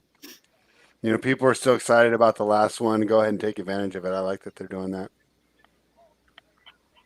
Oh man, fucking! He just got blocked at the rim. Get the fuck out of here. Yeah, he's not doing shit.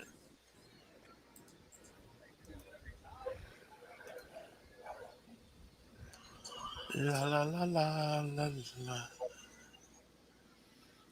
Whoa, what was that? What do you call that, Rondo? Fucking idiot. Franklin the Turtle. Jesus Christ, what was that? Quick look at the totals. The Lakers are basically trending right at what it closed. I think it closed around 237. It's 236.5 right now. The Wizards are trending 5 points over the closing line of 231.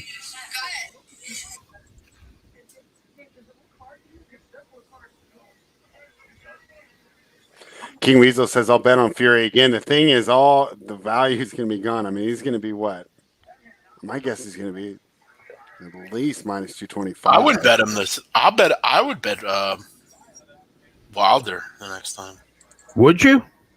Yeah, I thought he got caught in the wrong spot, man. Like, it is what it is. What can you do? And when you're getting +2, you're going to get a lot of plus money there. You know, it's almost like value-wise, you know, it's going to be tough to take Fury again. But I mean, Wilder makes a good point. I don't know. Like he says something like, you know, Fury has to be perfect for 12 rounds to beat me. All I have to do is be right for 1 second. Yeah, I mean, I get it. I don't know what to think. I'm not a boxing guy. It's not my arena. Damn, Jay, update on that woman with coronavirus. According to Adam Cooperstein, who works for ABC4, women lives in Bloomfield. According to that is so crazy. Are you serious, bro? Or are you fucking with me? No, I'm serious. She lives in Bloomfield, New Jersey. According to officials familiar with the case. That sucks, man. I'm searching that shit right now. No, I'm just kidding. Oh, bro, you got me fucking nervous. No. You got me too. That was well done. He finally got me. I believed him too. I was like that time he got me. Yeah. No, she lives in Manhattan. Not exactly a great place to live. I'll tell you, you know what's incredible is Brandon Ingram has had a tremendous amount of opportunities. Yeah, I mean, he's just not making shots. Like, it's annoying. Yeah. But, I mean, it's not like they're not going to keep going to him. He's their best scorer, right? Yeah, I mean, hopefully he just makes them.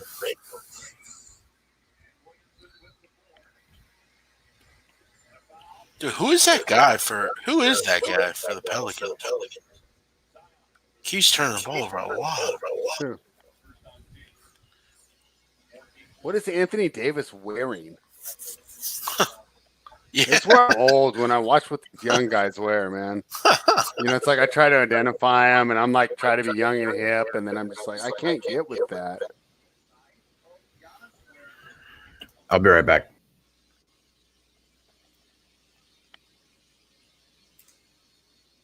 Yeah, I don't know what that is. Dang, Fury's minus 350 on 5 dimes. Yeah, I would. So I mean, like the value's all gone. I mean, even if you think he's going to win, I just won't even bet it. You can't fade Wilder. Zion Williamson has a major issue with fucking free throws, man. This guy can't make anything. It's every game from this fuck.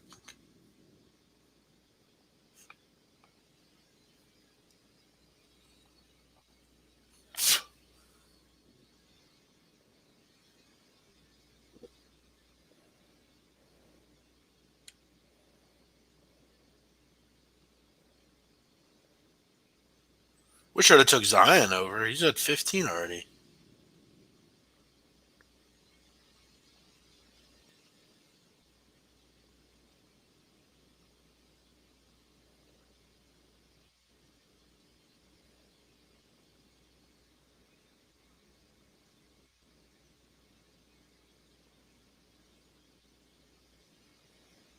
What is up with Kuzma's hair, too? Yeah. Do you see what I'm saying with that Davis outfit, though? It's just weird. Yeah, Do you see him standing up there in the background? Yeah, he's got like that weird shirt on. Yeah. Or whatever that is. That was an ugly shot. Damn. Well, I'm a little ahead of you guys. Wait to see this.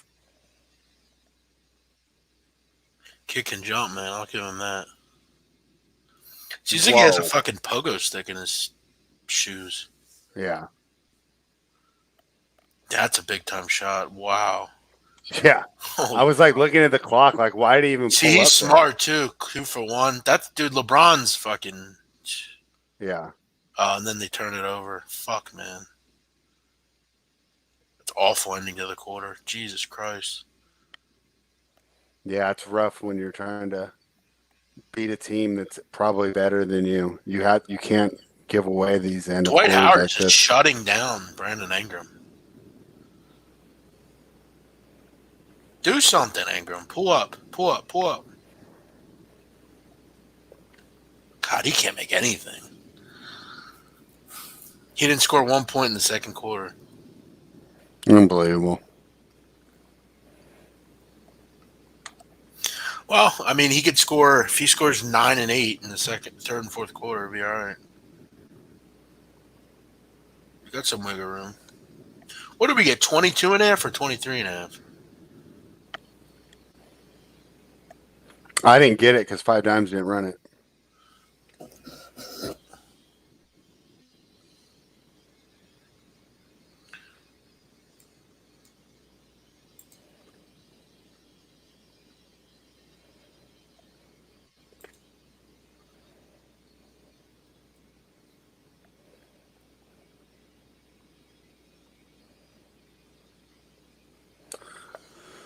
Looks like we got some halftime lines right now. Pelicans, well, it's pretty much the same as plus 1.5. That's the number that we got. I guess it closed at -1. So Pelicans are plus 1.5 full game right now. I'm seeing -120, even on the money line, and the overs creeped up a bit. It's at 239 for the full game, and they've scored 124. So it's about what, 215 for the second half, or 115. All those numbers seem pretty good to me. Do you guys have any looks in this game, or are we just going to write out what we have? Yeah, I'm just writing what I Jay have. left. Yeah, I'm not jumping in on these halftime lines. I just figured since we're doing the show, though, I'd give it out. And the Warriors are going to the end of the first quarter. They're starting to trend over a little bit, sitting at over 237 for the game, and it closed at 231, I believe. So.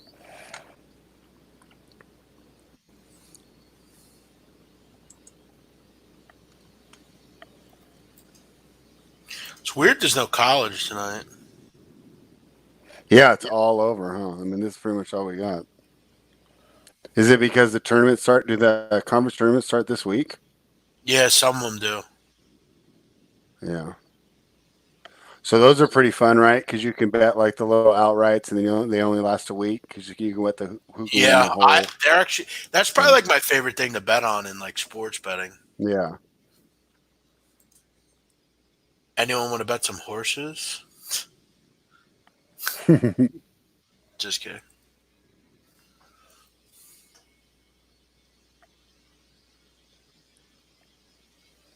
Yeah. Do you want to look at tomorrow's card real quick while we wait for Jay to get back? NC State's playing Duke. Did you have any looks on that game? I didn't even look yet at the card. I think it's small though, from what I know. Yeah, it's a bunch of crap. Just like Miak and Swack. Texas Tech's going to Baylor. Is that Baylor's -8 right now? Yeah, I kind of like the under in that game. Under 130. Yeah, that should be a low scorer game there. Oh, I forgot to tell you, I banged that the one you were talking about, the real obscure. Well, it's probably not obscure to you, but it was like McNeese State and Houston. Oh yeah, I something. told you, yeah, the over. Yeah, yeah, I banged that one, and then I couldn't even find the score during the game. You know. Yeah, it was. Look, it was. I think they gave up 100 points. Yeah, it's 100 to 80. Yeah. Yeah, that was sweet. That one. That was sweet. Let's see. Yeah, see, I don't even know anything about any of these schools. I've heard you talk about Boone Cookman, though. They're getting 4.5 at NC Central. Yeah, I got to look up the standing just because I want to know who's playing for something. Yeah, exactly. Yeah.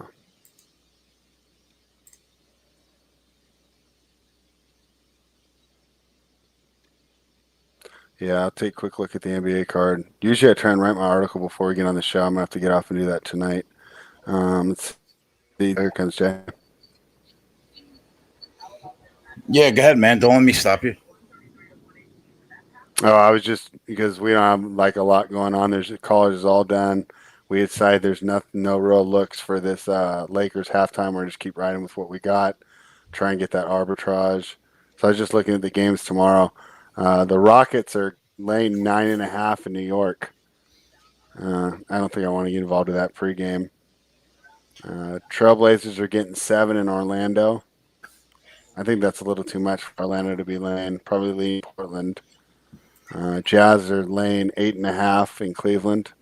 Same thing. That's too many points. Cavaliers there, and the Grizzlies plus 2.5 against the Hawks. That might be a fun game to go over, and they think that too because it's 239, highest over I see on the board right now. Yo, Jay, did you tell that Houston Baptist over? The other day, Yeah. yeah, we both Spread and I both got on it. Yeah, that one was sweet. Yeah, that was a great call. It seems like that's been their MO all year, huh? Yeah, they're terrible on defense. Man, what a week for this show. I mean, we did pretty good. We started on Monday about we were up like 157 units, I think. And I think we're gonna end the week like up over 180. See what happens by the time I think. Yeah, you definitely helped out. You definitely helped out. Yeah. All right, let's play a game or something. Anyone got a game we can play? I wish we could fucking like play like poker like live between each other on the screen. Yeah. Like while like you know what I mean? Like in like the low times when we're just fucking around.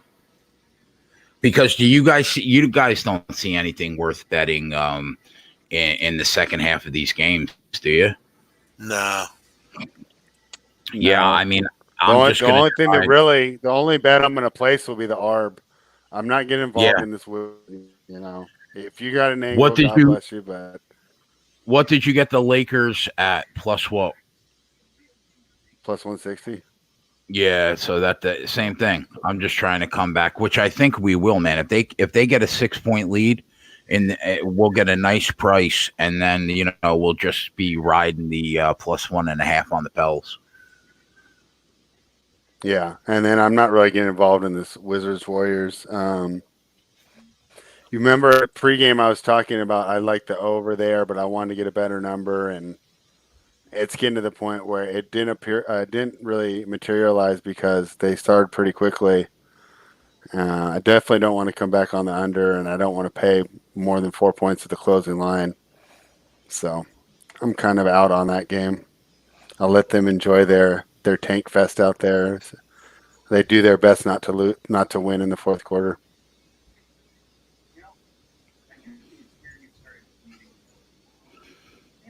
The Lakers game, they'll actually let me cash out for $9.56. Fuck you.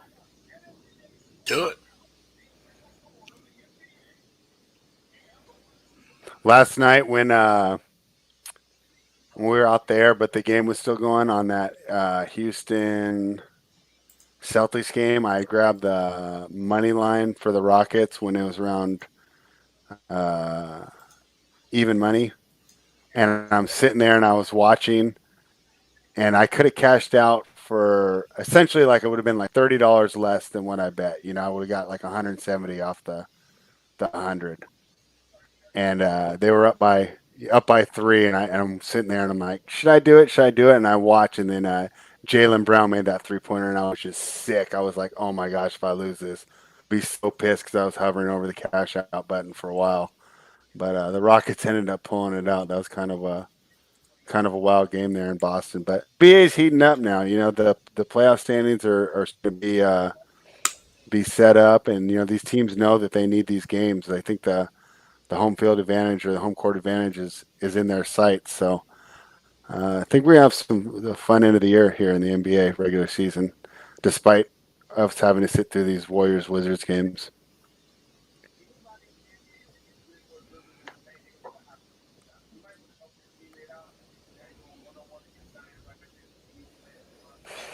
Damn, Pete Buttigieg dropped out.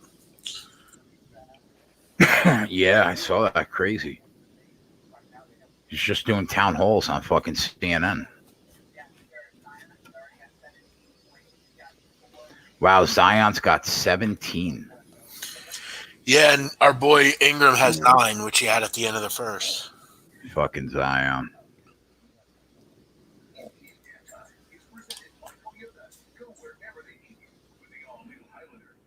Need 11 more from LBJ. That'll hit.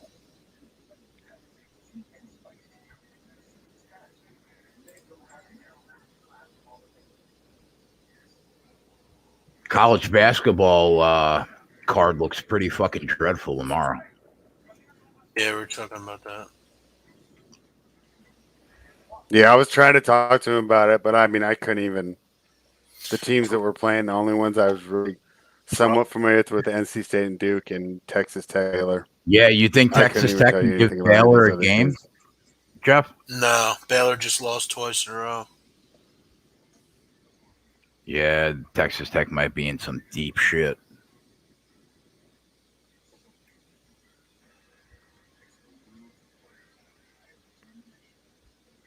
Deer Slayer got Zion over 25.5. Yeah, that looks golden, Deer. Pelicans are going to killing it in the paint.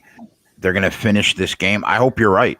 I just want to see the Lakers get a 6-point lead, and then they could kill this game. Turn it on, Jay. Those 6-point leads. Hey. Oh, yeah, you're trying to get your Yeah. I hope the Pelicans win the game by 20 for us.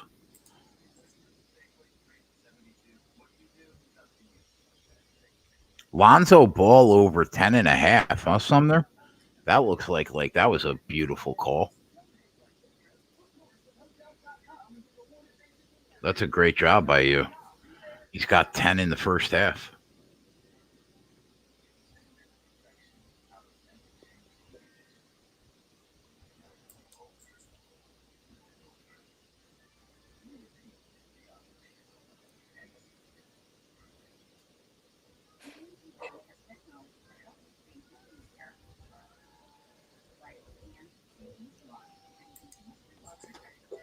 Who won that tournament today? Who won the Honda Classic?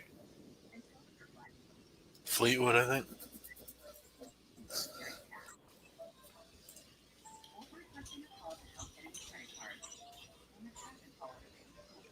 Sung Young M. Wow. Fleetwood just fell off. Yeah, shot +1.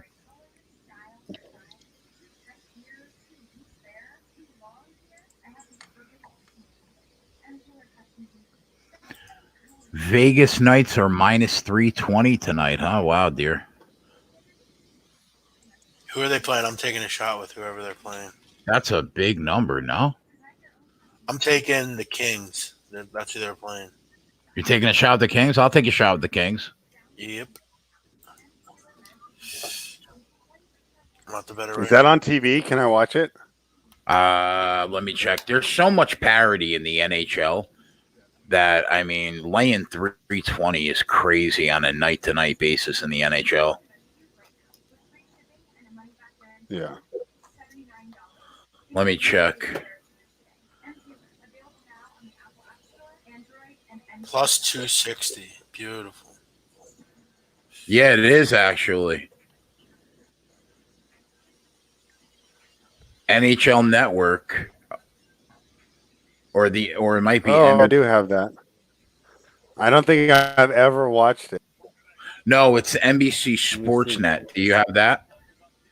Oh yeah, I definitely have that. Yeah, that's it. 10:30 tonight. At least I got something to watch while I'm in the bed later. It's on NBC Yeah, they're Sports playing Network. Capitals Wild right now. It's on NBC Sports. Is that what you guys said? Yeah. Okay. Yeah. A lot of people are on Vegas -1, Ken says. Vegas -1.5. I thought Zion Williamson was a good block guy. He has no blocks. What's going on with that? Yo, Doris Burke's kind of hot for an older lady. 100%. 100%. You don't think? Any day of the week and twice on Sunday. Yeah.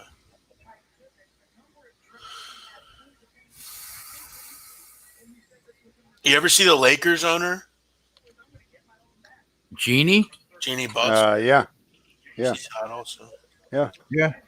I give Jeannie a shot. Now, I got a hot take for you, Jeff, because my guys don't agree with this take. Okay. But I would smash the shit out of Oprah. Oprah Winfrey? Bro, that's $1 billion P, bro. I'm not going to lie, dude. Like, I mean, I'd rather hit Gail King, her friend, but. Oh, of course. I mean, Gail King has a fat ass, man. But, like, come on. You wouldn't just to know what $1 billion P is like? Yeah, I mean, I don't get like the hate on like even her physically. Like I don't think she's that bad. I mean, she's not like really what I'm into, but yeah, I would of course. Yeah, I would definitely. See, but let me ask you: what if you didn't like? Let's say she was just a random woman, and you walk in your house and she was in your bed. You would. I think. No, that's a tough one.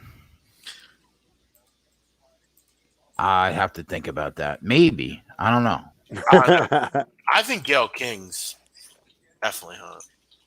Yeah, she's a good-looking older woman. I'm pretty sure 50 Cent smashed Gail King. Really? Yeah, he was acting real weird one time around her. Like, I want to say he was like he made a comment about her or something. Look that up.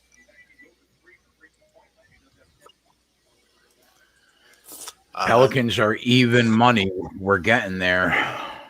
Yeah, I just see this 1-5.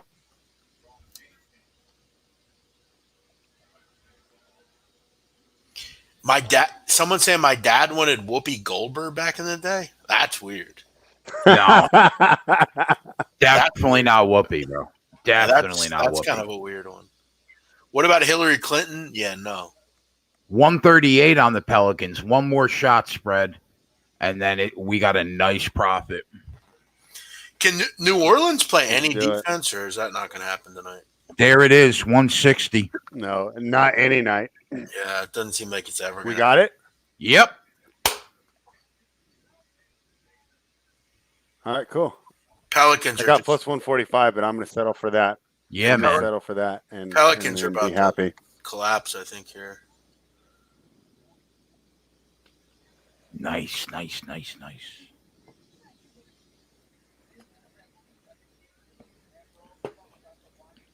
Yeah, there are just no circumstances under which I could see myself and Whoopi in the bed. What about Chelsea Handler? They're talking about Chelsea Handler. I'll tell you what, Chelsea Handler from like 12 years ago, 100%, bro. I still think she's... I don't know, Jess. She did like some weird work to her face where she like, I don't know. What about Lizzo? I wouldn't fuck that chick with your dick. You wouldn't? No.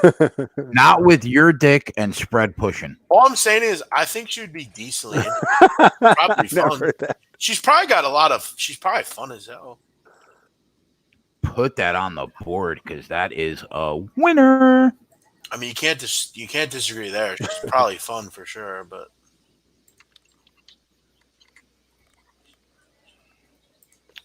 how much is that? I'm not gonna lie, Jay. I feel like if she was in your bed, you would. If nobody knew, you'd be all right. If she was in my bed, I would call the cops. No, you wouldn't. Chap, hold on. You would not. Liz, you'd be like, what did DoorDash bring? Lizzo? I mean, you talk about rich. She's rich, real rich. Never. I mean, she's pretty in her own way. I mean, I'm not really into girls like that, but like I think she's pretty. I mean, I'm looking at her Grammy pictures. Pretty what? She's pretty. I mean, I'm not gonna say she's for like a bigger girl. She's pretty. I'm not into like I have a certain type I'm into, but I think she's pretty. You know, in her face, she's pretty. I mean, I know people won't agree. That's fine. I mean, I don't think she sometimes personality is like attractive, and she has personality. But Did yeah, I just fuck myself? Did I fuck myself up from buying off the Lakers at plus 160 for 750? I probably did, right? Are they going to collapse here and just go on a run? I don't think so. I think it's gonna be close the rest of the way. damn, Candace Parker. Yeah, Candace Parker's real hot. You got to remember. Oh, yeah. she's like beautiful. That's not even like funny or even a question. I mean, What are the of Lakers course. like? No, what are the but Pelicans doing? wait till LeBron goes to the bench. Like they're just not lost. making shots. But no, the Pelicans will make a run when LeBron goes to the bench.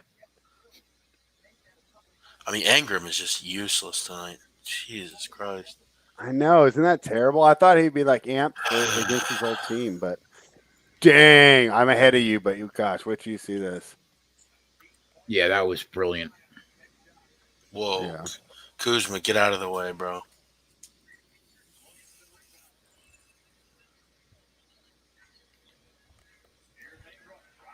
Oh my God, that sums it up right there for Ingram. Yeah, and that really sums it up for the Pelicans' chances here. If he can't turn this around, you're right. Probably shouldn't have bought off. Yeah, but that's right. Eliminate the risk spread. That's what we preach. Dude, the Pelicans are awful. This team is really bad.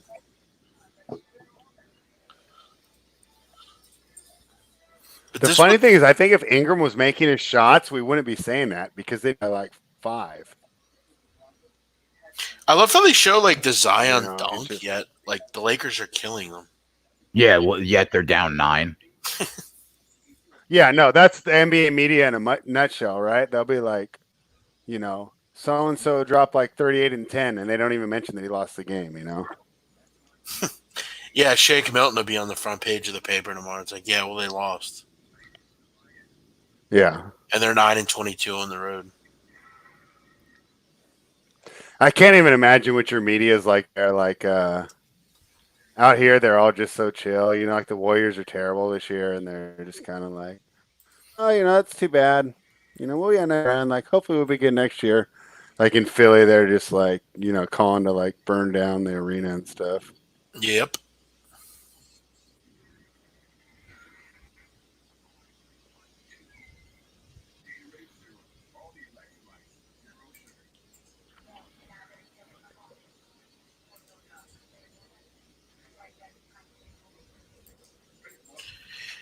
Some guy saying on Twitter, 60 Minutes should be ashamed of themselves for this disgusting mockery of horrible journalism. I guess they showed like this like Navy SEAL, and like he was showing like his war memorabilia, and that like this photo that he took of a knife that like killed some ISIS guy, and like people are pissed off about it. It's like not really sure why. Have you guys watched that show?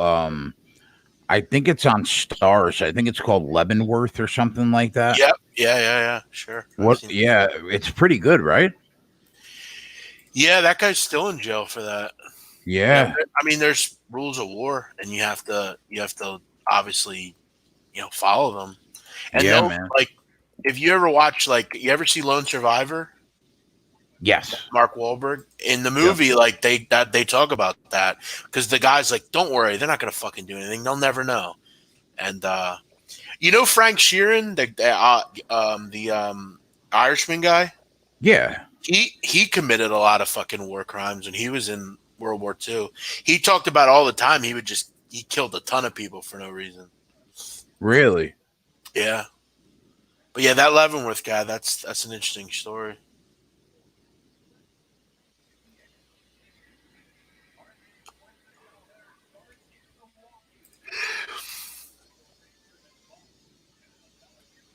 King Weasel saying, "How about Wendy Williams?"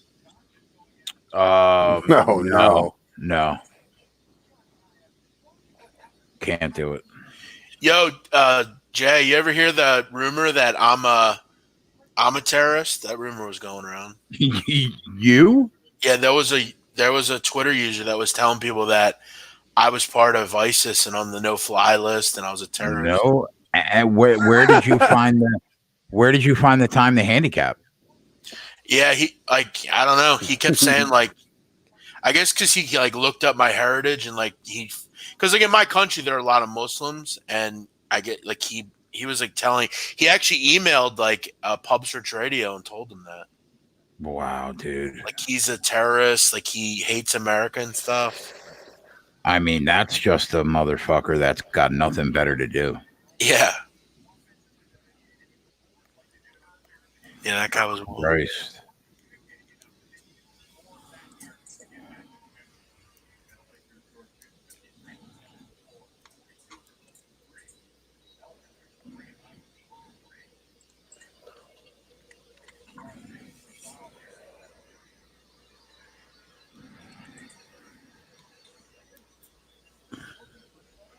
Oh man.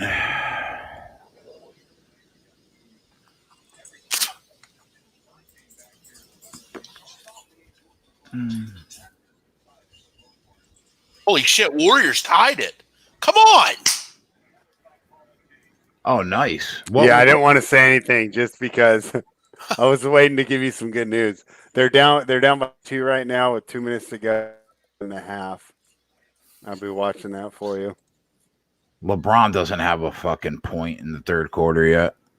It's so weird watching the Pelicans. Like nothing is easy for them on offense. Yeah, it looks like the Lakers look good right now.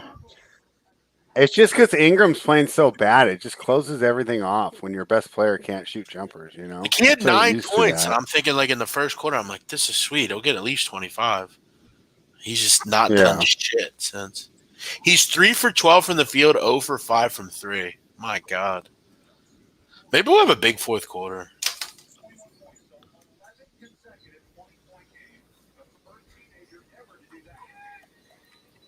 Feels like the Lakers are up 25. Yet they're only up 7.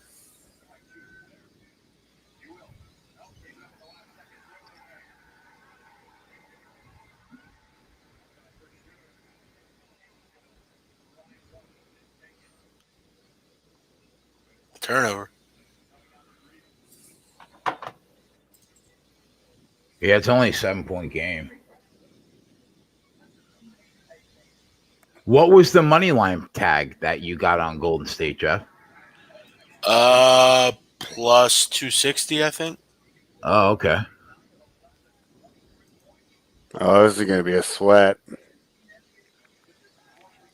Did Zion get a block for you yet? I need 2, 1.5. No. Kid's 9 for 11 from the field, though. He's just like playing on the perimeter a lot. Yeah. 9 for 11. Go, Lonzo, go. Drew Holiday's been terrible. I mean, what are you doing? Why do you have Drew Holiday and Lonzo Ball in the game at the same time? What fucking sense does that make? Yeah. Does that make any sense, Brad? No. Yeah, they've worked it okay. It ends up being a pretty good defensive backcourt, but What a pass. Holy shit. Did you see that? Wow. That was beautiful. What a pass by Lonzo. Good work, Pelicans. Hanging around. Maybe Ingram will get his head out of his ass and start playing. Yeah, 4 for 15. Yikes. They are definitely winning this game right now if he just gets his head out of his ass. Yep.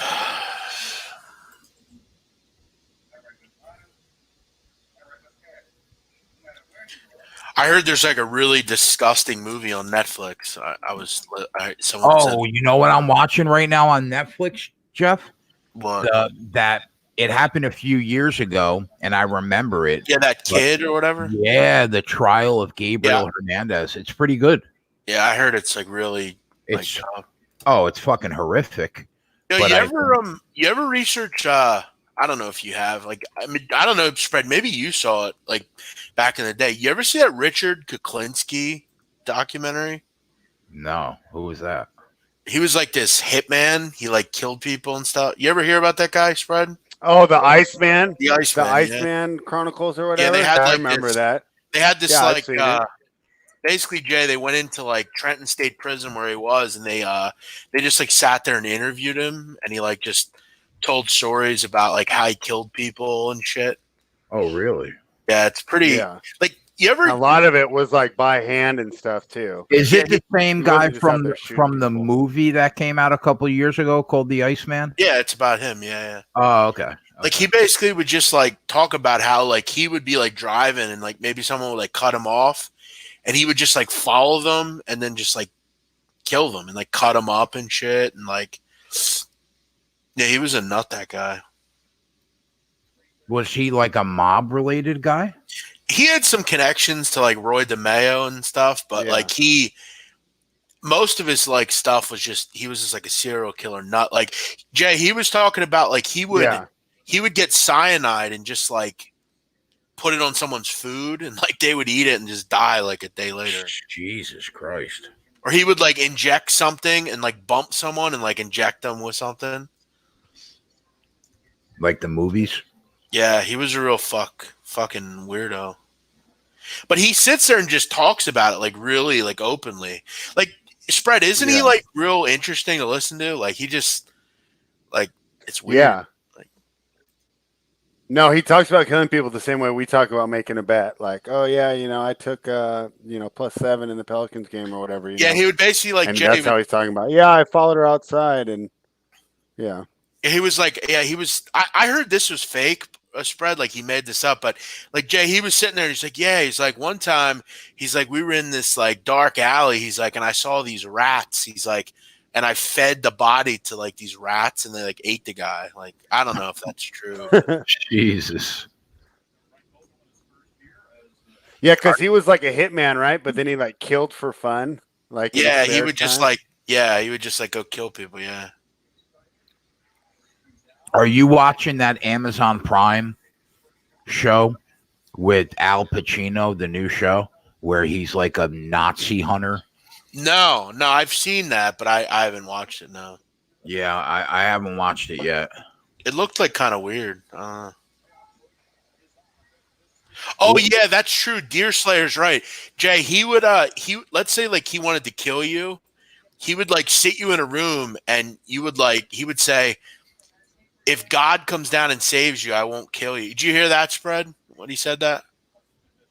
Yeah, I remember that part. I mean, it's been a while. I think this was probably about 5 years ago. Is that I this watched like it, maybe is even this more. like on demand, like on HBO, where I can go It's watch on it? It's on YouTube. You can like watch it on YouTube. Yeah, it was on the History Channel originally, wasn't it? I remember watching it like back when I used to DVR everything, like on History or Discovery or one. Yeah, of I those saw weird it on ones. YouTube. It's just like a recorded thing. Tie game, boys. I've spread. Ingram. You know Ingram, finally, here he comes. the crazy part, spread. You could probably fucking catch both sides of this game again if you wanted to. LeBron's still on. Oh, I'm cool. Yeah, I'm cool too. But I'm just calling it for a night. I've got money in my account. We had a good day, and it's especially good because I got off to a bad start. So yeah, you're fantastic. able to turn it around, and it's a positive day. So I'll just watch this and enjoy it from here on out. Oh, I still have a little on Pelicans -1 though. So I mean, I'm still rooting because I did Yeah. play that pregame, and then I just decided to arb it. It's on YouTube, Eric. It's just called it's just search the Iceman. Yeah, he basically would say like someone would like sit there and like pray to God, and he'd be like, okay. He goes, I'll tell you what, I'll give you 30 minutes. If God comes and saves you, I won't kill you. Yeah, he was a nut.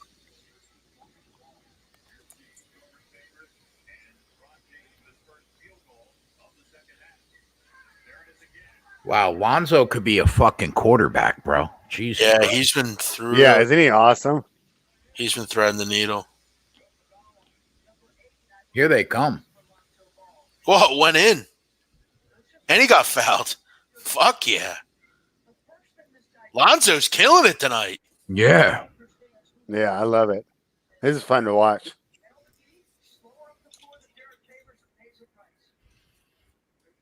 Is LeBron still the best player in the world to you guys?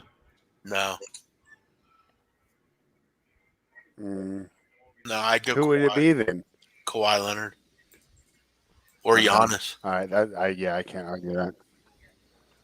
See, I still think just for one game right now, I think LeBron's just a little better than Giannis because of the shooting, but obviously the potential, and I don't know. I just think if you take LeBron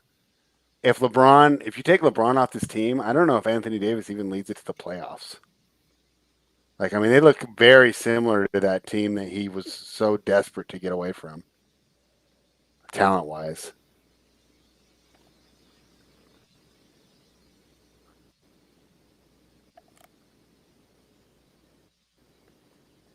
I'm seeing some Durant in the chat.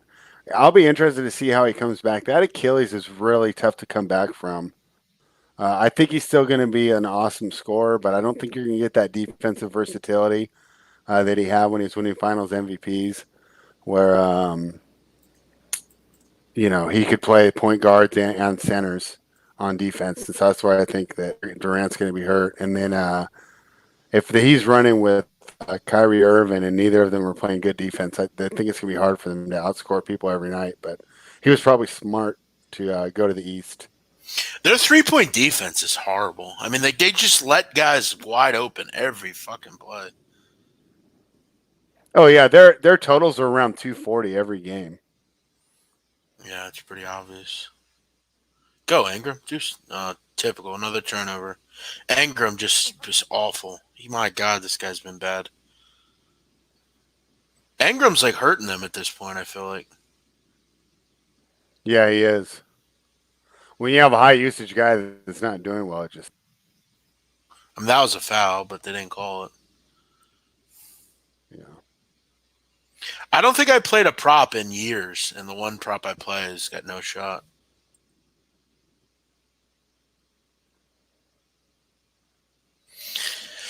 And just like that, it's a 5-point game.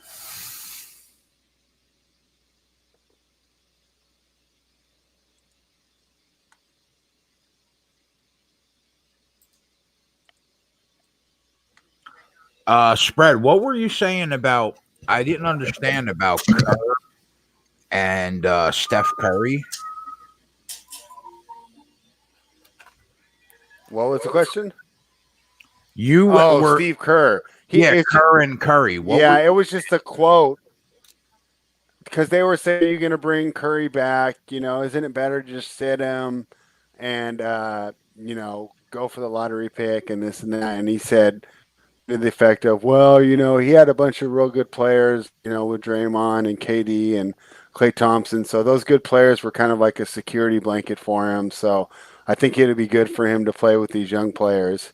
But just the Golden State fans and the local media just were upset that they were acting like, basically. And I actually agree with the criticism. Steph Curry's the security, the way he made that offense go. So he had really they're talking about rankled some local fans with his comments. What was he? The first unanimous MVP ever? MVP, yeah. And probably one of the best shooters of all time. And it's just, I don't even know why he said that.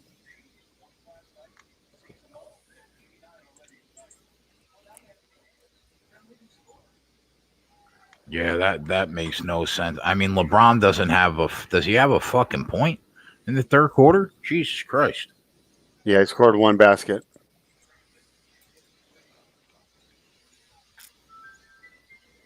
He can go off in the fourth, though. We know that. Yeah, same with Ingram, too. That's why I wouldn't necessarily count that prop dead yet as bad as he's playing. Come on, Lonzo, make that layup.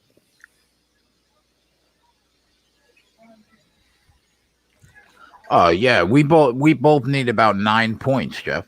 I need 9 for LeBron. I think you need 9 for Ingram going into the fourth. Yeah, I mean, judging by Yeah, and a game in this pace. That's Yeah, but definitely. the pace is so high. You're gonna get more opportunities. damn, he's 5 for 18. If he makes two more, we have a really good shot. Yeah, and if you think he makes two more, and the Pelicans are ahead right now, so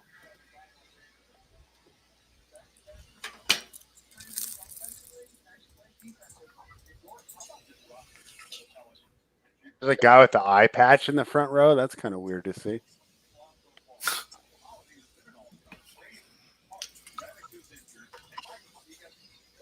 It's John Wayne.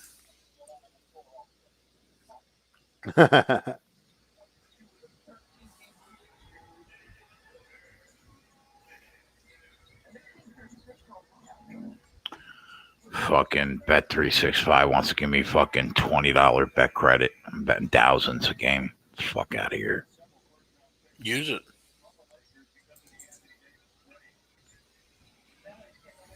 Jay loves talking about all his bets.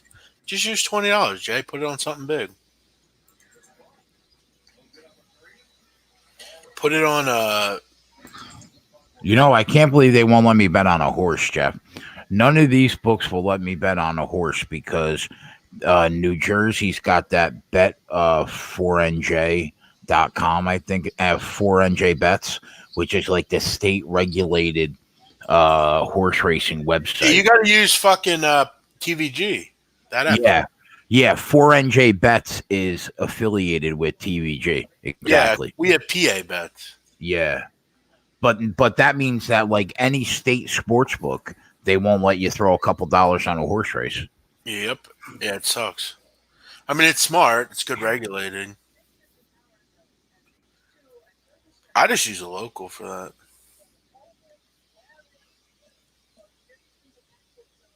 Board. Come on, New Orleans.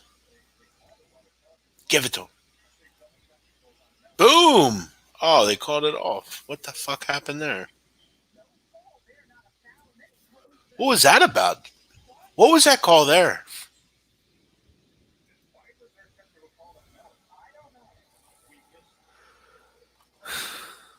Fucking Tony Brothers. What was the T for? On Dwight Howard.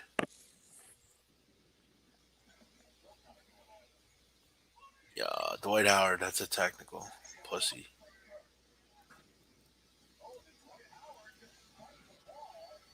Be right back, guys. They didn't call it technical there, Jay? I think they are calling it. No. No?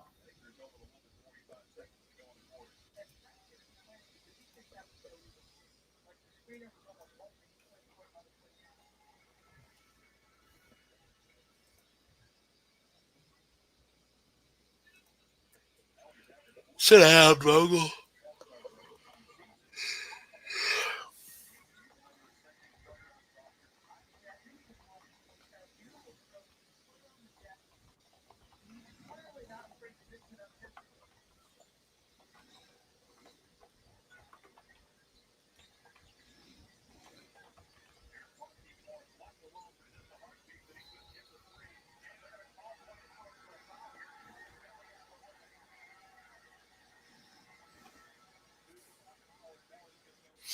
Lakers have shot 4 free throws in the entire game.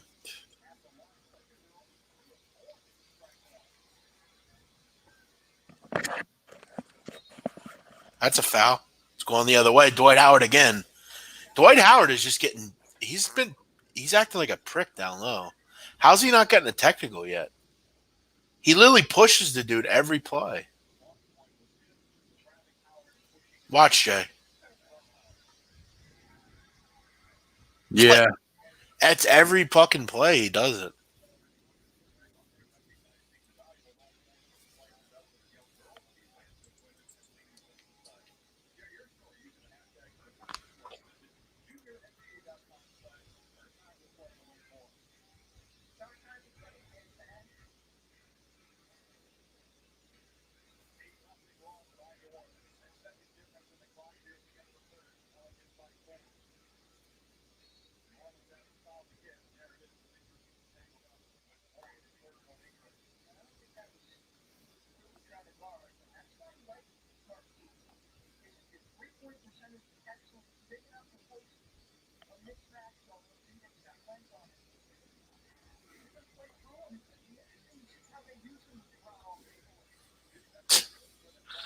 Fucking guys.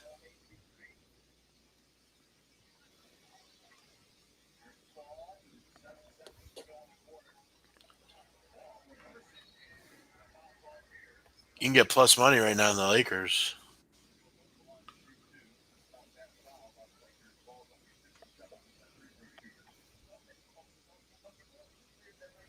Yeah, LeBron's on the bench, so this is when the Pelicans will make their run.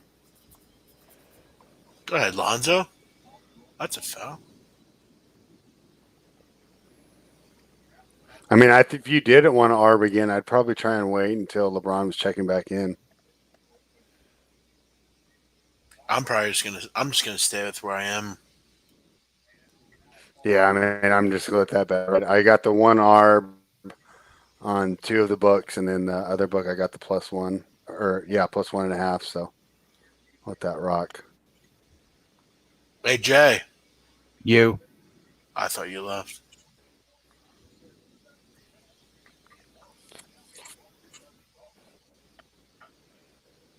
I never noticed Lonzo shoots way different now. He finally got his shot back. He kind of looks like the player at UCLA because remember he used to bang the UCLA pretty well. He got into the league and couldn't shoot. Yeah, it looks good.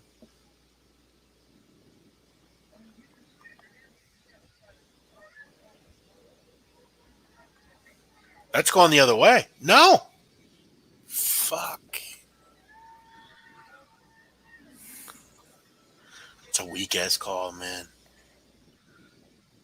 Yeah, I agree.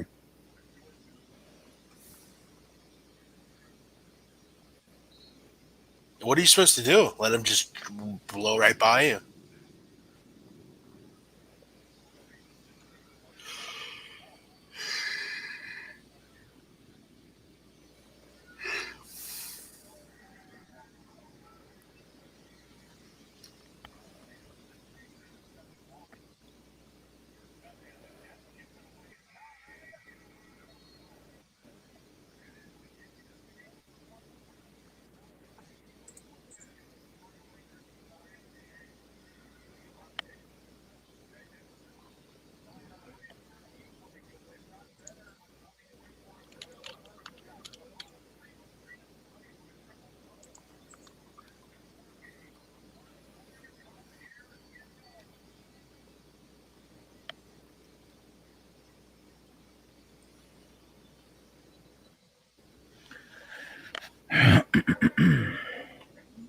How long you been on, Jay?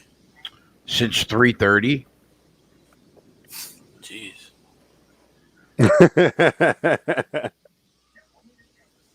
That's crazy.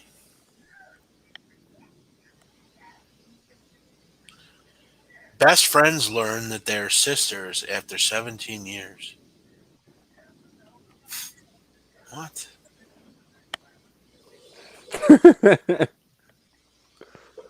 How does that happen?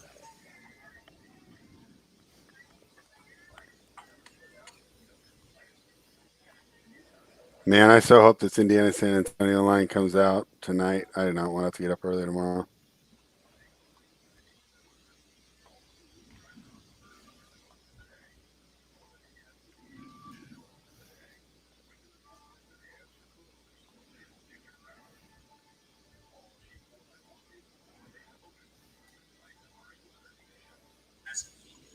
After a long day of voiceover or writing or doing all those creative things that I do, how do I relax? Well, like many other Americans,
Yeah, it's crazy. There's no men's tournaments this week for tennis. I was going to go over some men's tennis, but the only one they have is that Challenger at Indian Wells.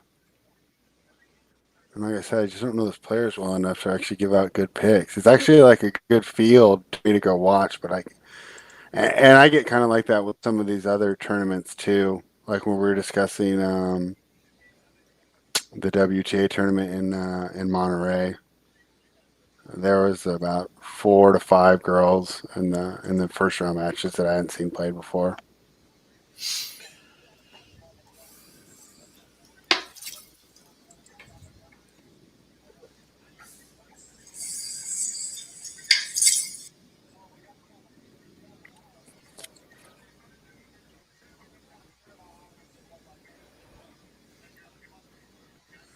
This guy's saying fly high, lesbian pelican.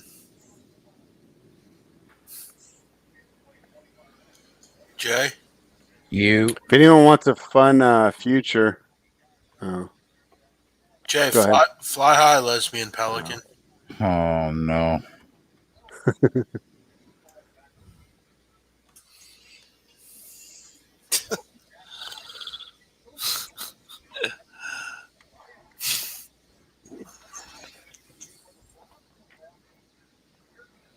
That was nasty from LeBron. Jeez.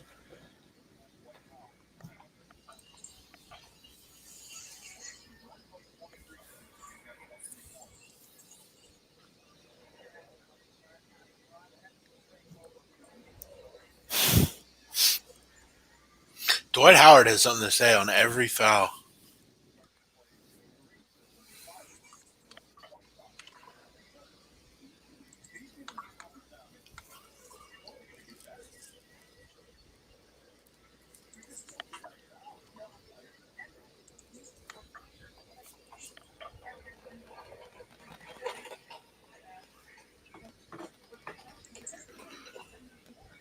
Man, I'm so happy I didn't stay with the Lakers here. Now I'm rooting that +1 that we got with the Pels. yeah. I'm like, I got a live chat going. Pels need to win this for playoff. Oh, is that true? Pels need to win this for playoff contention? Yeah, and they're not. I mean, they're he's just saying that. I mean, there's no There's like no- must wins at this point, but yeah, they're. I'll pull up the things right now. I think they're right above Sacramento, and they're right below Memphis. I think they're but- ninth. Yeah, and Memphis is in a losing Jaren Jackson. Tee him up. We'll pull up. Fucking vocal. Yeah, you're right. Pelicans are in ninth. They're 26 and 33. The Grizzlies are 29 and 31. That's the 8th spot. And then that's really the only competition because the Mavericks are 7th at 37 and 24. So that 8th seed is going to be a significant drop in competition. But I don't think the Nuggets will be able to catch the Lakers here. They're 6 losses behind, 5 games behind the Lakers. Let's go, Pels. Let's go. So really, there's what 1, 2, 3, 5 teams because the Trailblazers, when Lillard comes back, are still in contention at 26 and 35. The Kings moved up to 10th today with that win. They're 26 and 34, and the Spurs will be trying to. So we got 2 playoff records here on the line here with the Kings. Got the 13-year playoff drought, and then the Spurs have like a 19-year playoff. They've made the playoffs for like 19 straight years. That's on How the was line it a here. foul? But I don't think the Spurs can do it. That's a bad call. That's not a foul. His hands are straight up. I mean, I'm on the Pelicans, but that's a shitty call. Yeah. Look, LeBron's like, come on, we need calls. What are you doing? Yeah. So they're 9th in the West, huh? They would just sneak in the playoffs. No, they'd be one out. Well, yeah, but I mean, if they won a few games, they would get the 8th seed. Yep. Yeah, and it's looking like they might because the Grizzlies, without Jackson and Brandon Clark, I mean, It's going to be tough sledding for them. They are. Let me see. I think they're 3 games ahead of the Pelicans. Has 2.5 ahead of the Pelicans. Has Gentry just benched Ingram? I think this is his usual sitting time. Because he usually staggers him and Williamson now that Williamson's back on regular minutes.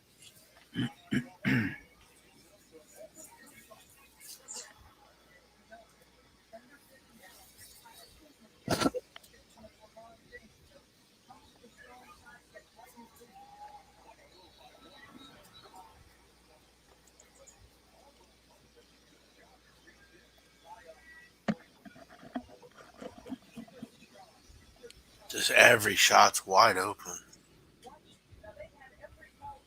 Damian Lillard's first game back will be against the Wizards. Is that true? He got held out 2 extra games. I haven't read that, but yeah, I mean, that doesn't surprise me. It's supposed to be a 2-week injury.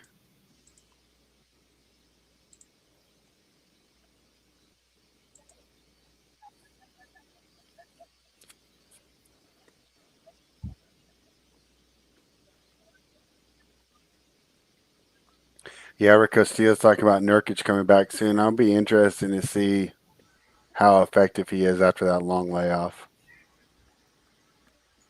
Wow. LeBron's got 25, 8, and 11. He is fucking ridiculous. We need 5 more from LeBron in 9 minutes.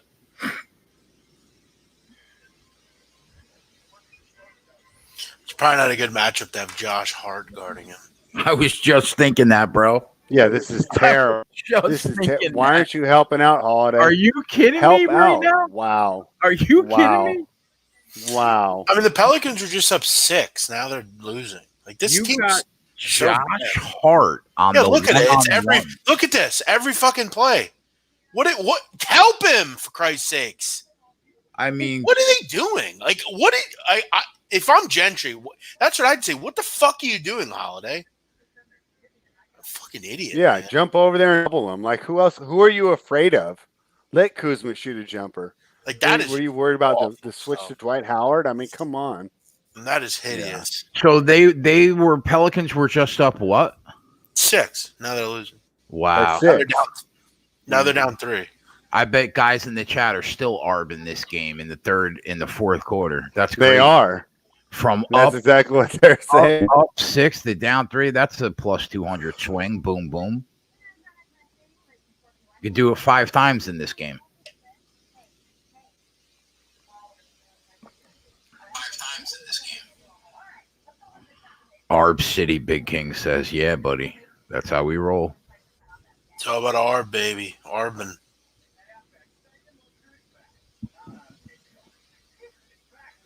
Where's Anthony at? That guy just never came back. He's a fucking part timer, bro. I try to tell you that. He's probably eating French dips. Yeah, he's. Oh, now it's 9 o'clock. He'll be in bed soon, if not already. Yeah, he's definitely eating French dips. Without juice.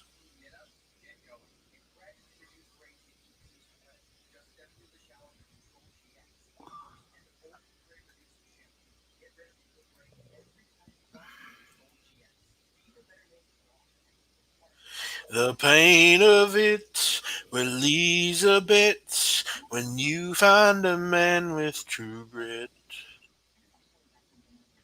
With champagne. That's funny.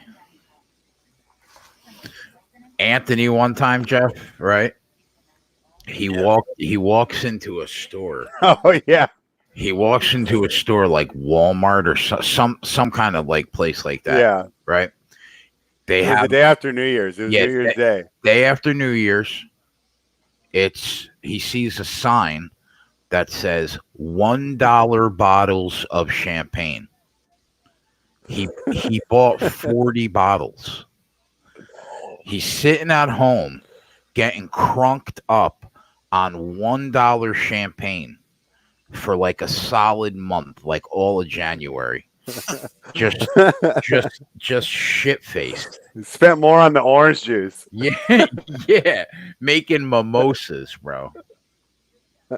What a nut. Yeah, he shot. He shot.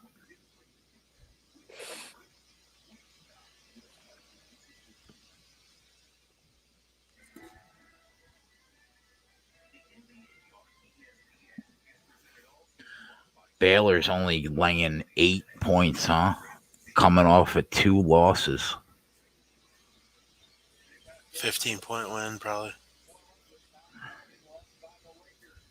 Yeah.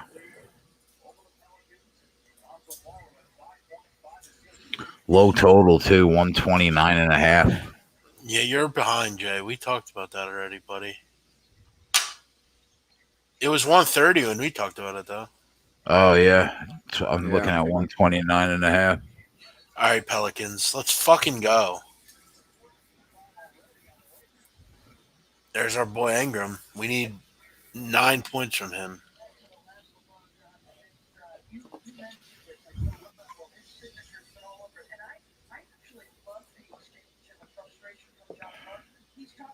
Whoa. Spread, we made a shit ton of units on this show. Dwight Howard just keeps I know. fouling. Good old Dwight. You guys remember last year that crap that was coming out about him? No. That like Yep. that like transsexual came out and said that he like they hooked up a lot and stuff. Oh, really? Yeah, you didn't hear about that? No. Yeah.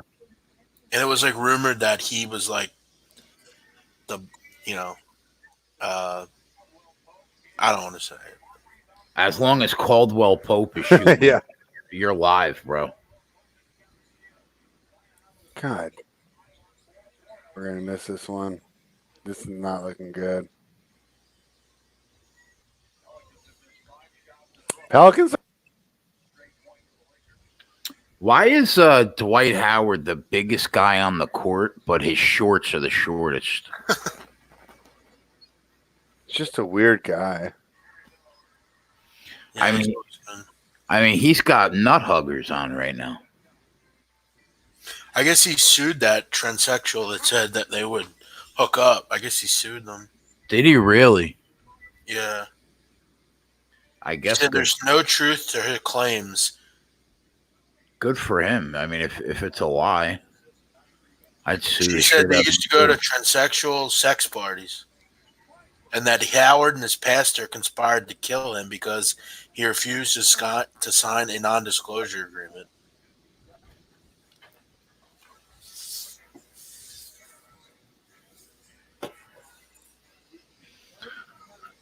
You know what I've learned in 39 years? It takes all kinds to make the world go around. Yeah. True that. That LeBron James back to the basket spin move is almost impossible to stop. This guy's saying he can't trust me because I bet virtual sports. I haven't bet virtual sports in a while. That was like a while ago. And we only did it for fun.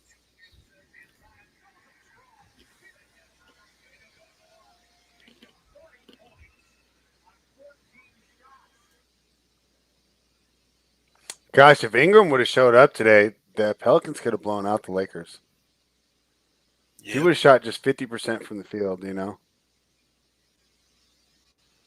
It's a big play. Fucking Zion, man. 31 from Zion, huh? Why don't we take that over? Absolutely beasting. He leads the game. LeBron's got 29. Zion's got 30. Going to be. How did we pick the one loser that can't get anything going?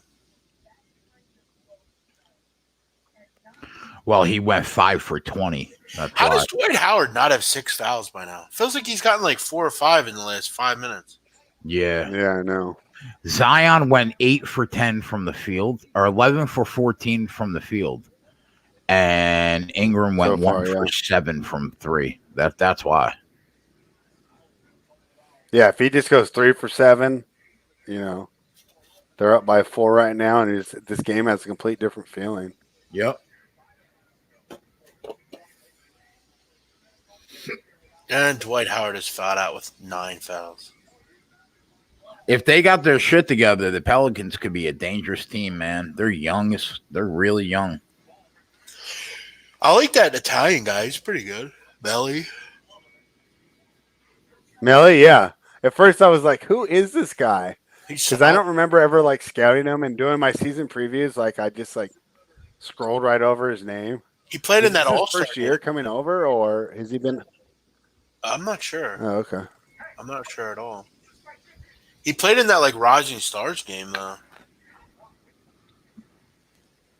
Nicolo Melli. We need 1 point to put it on the board.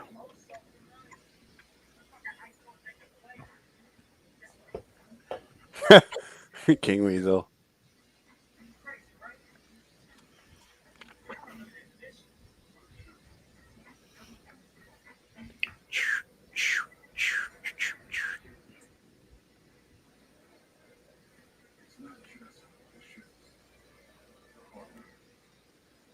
Take the Warriors plus 15. Somebody's asking, spread. I mean, I wouldn't get involved in that. I mean, it's a coin flip, right? They're down by 17. Yeah. I mean, the Wizards look like if it keeps going like this, Beal's not going to be in there towards the end. If anything, I would think just take the live under, because if it continues to be blowout like this, Bertans and Beal won't be on the floor, and the scoring should slow down.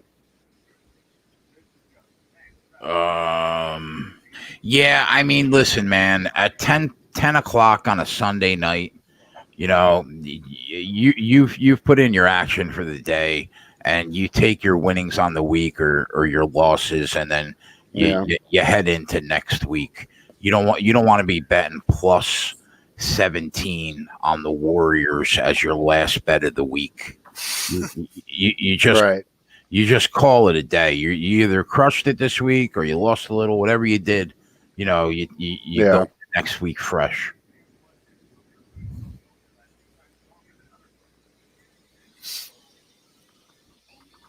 And I mean, I've been watching this game. If I felt like I had an angle on it, I would definitely be going for it. And like I said, the best thing I think would be the under. They seem to be slowing down a bit. But watching just the side, it seems like a coin flip, and I don't think that these. I think it's going to come down to reserve players that you don't know and you haven't heard of, and then I couldn't give you a good handicap on. I really don't know that much about the Wizards bench after they go to their out of their normal rotation.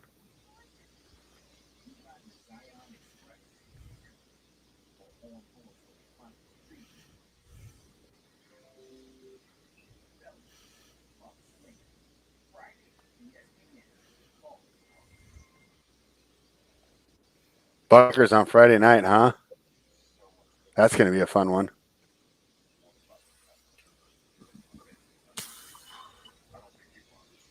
I think it's in Los Angeles, if I remember right, the first time they played in Milwaukee.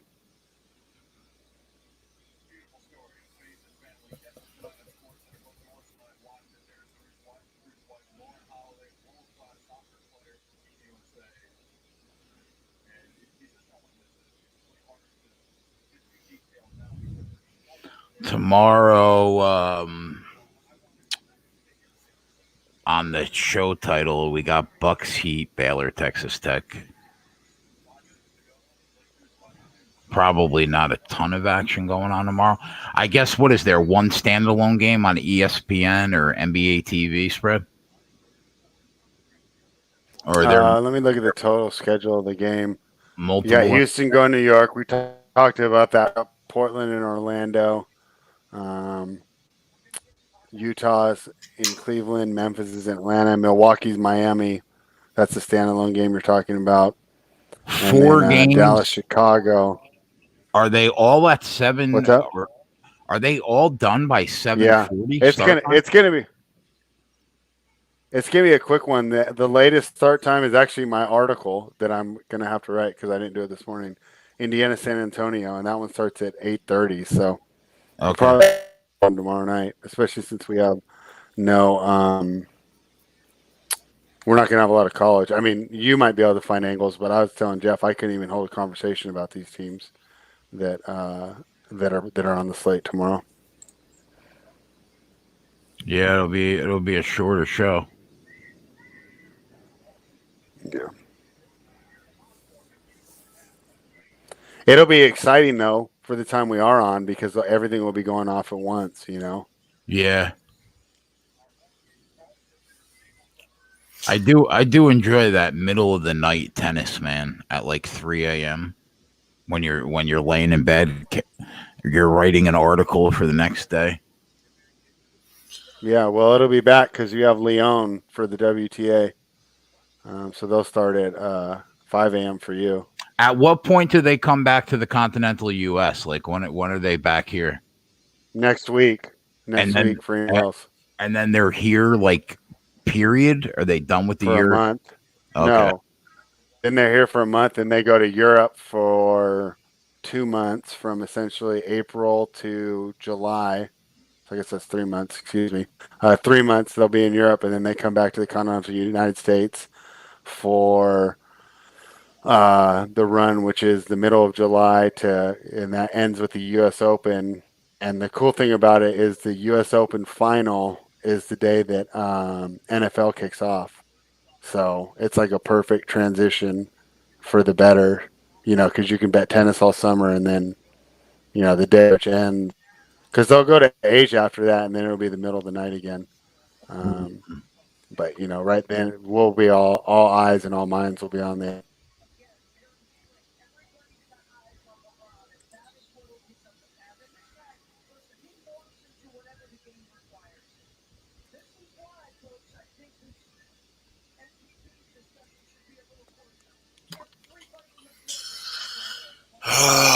Fuck! Am I gonna get hooked in this fucking total? God, this team fucking blows on defense. Fuck, man. Yeah, they're terrible.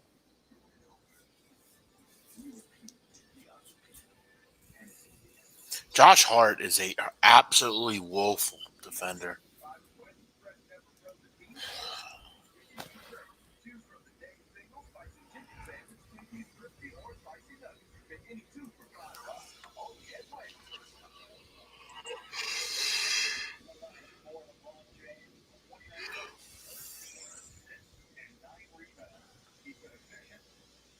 $29 he's got, and he goes out Yeah. of the game to fucking hook me.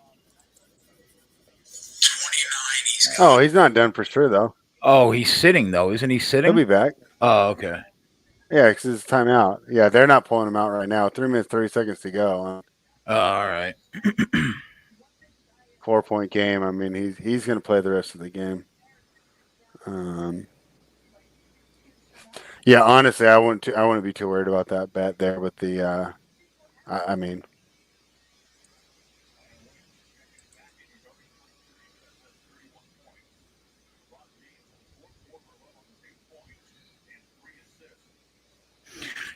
These kids must be Croydon. These kids must be in shell shock, man.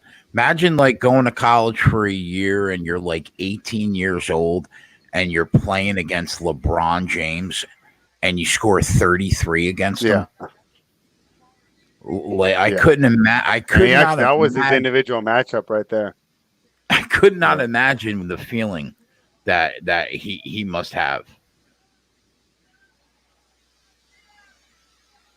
Now Ingram's matched up in him. I mean, at least it's not a size disadvantage, but Ingram's a bad. Oh, and that was all right. Okay, Bi.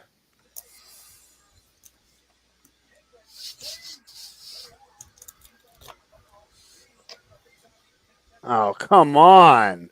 He's over there calling for fouls when he can't make a shot. And while you're on the ground crying, you give up. Yeah, God. This is going to be a sweat.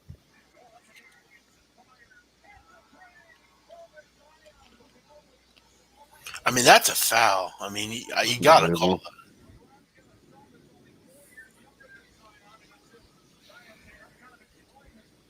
LeBron's got a son that's 4 years younger than Zion. Wow. Fucking LeBron. LeBron, man. This fucking guy. I'll be fucking happy when that fuck retires, man. Oh, that went in. Put it on the board. Yeah, we got it. Yeah, this game's over.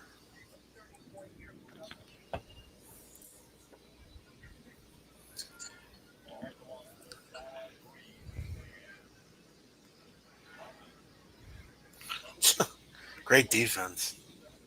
Like literally, I've never Yeah, seen no, a huh? team give up so many open threes. It's amazing. Like they don't even contest it. It's just like three, wide open every time.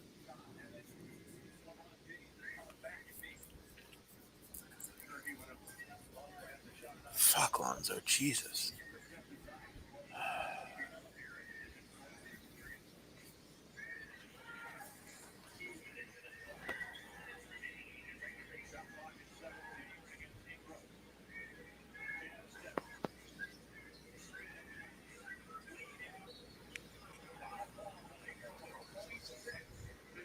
Oh man. God. 0.6.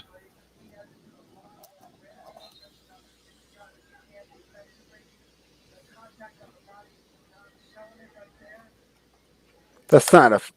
Okay, whatever.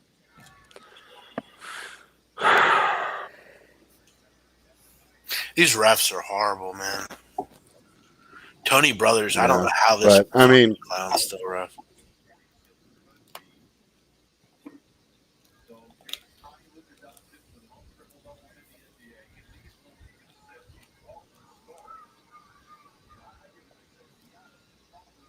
Most triple doubles in the NBA. 12th in scoring and leads the league in assists.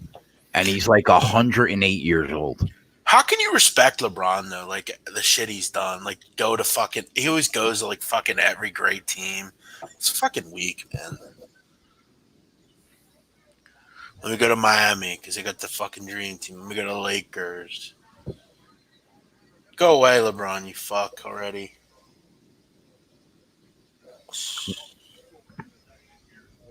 Was there a good when he went to the Lakers? Was there a good team there?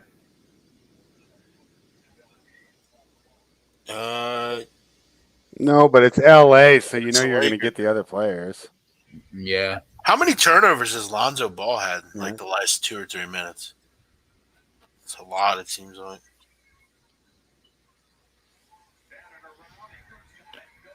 Oh my God.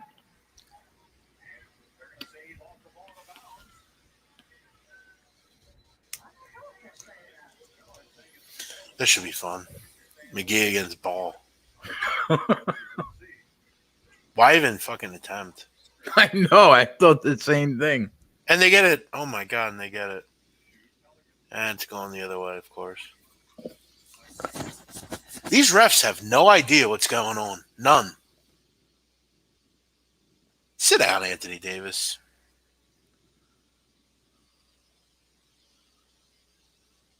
It's off 2.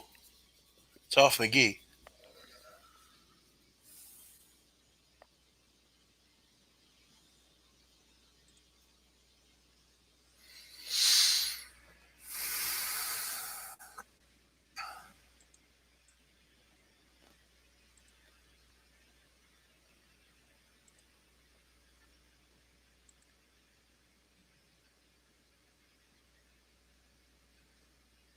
I can't get down with the hoodie and then the suit jacket over the hoodie. Yeah, you don't like that look? Yeah, it's bad. I mean that's pretty bad, man. Yeah, I mean, these guys in the NBA don't exactly dress that well.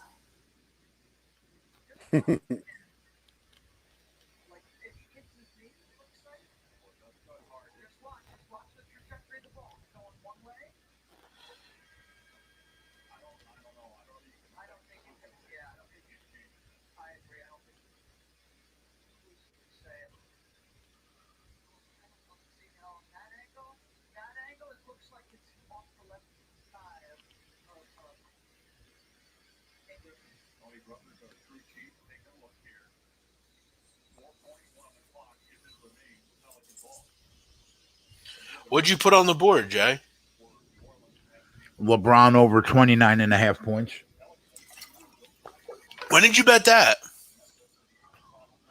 I don't know, spread. When did we right before the game started? I think I think you were here.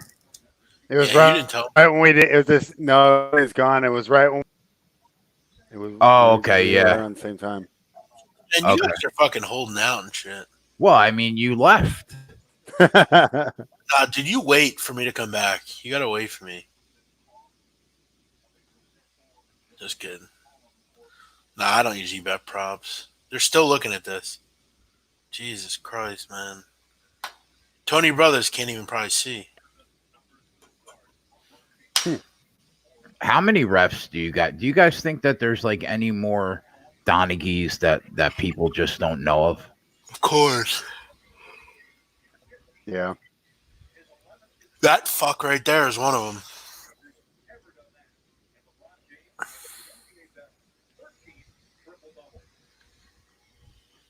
Yo, Jay, who do you think's better, Zion or Michael Jordan? Can you put out that Twitter poll again, please? Yeah, I'm After, about to put it out right now. after this 34-point banger by Zion. Yes, I'm putting it out right now. Yeah, I'm gonna go vote. Obviously, it's Zion. I mean, come on.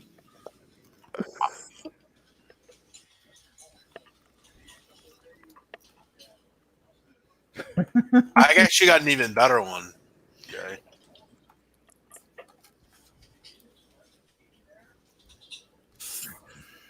Hey, look at that one.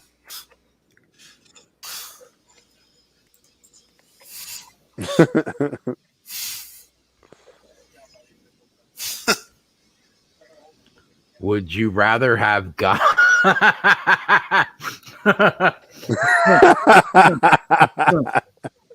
That's Zion. I cast the first vote, bro. Mike Francesa talks about how Zion will be nothing special in the NBA.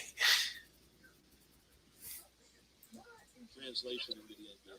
It really is.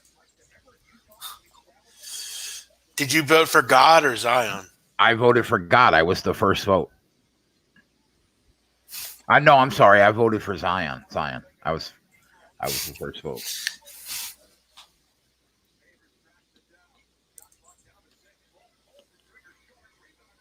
Zion's actually winning. He's got 65% of the vote so far.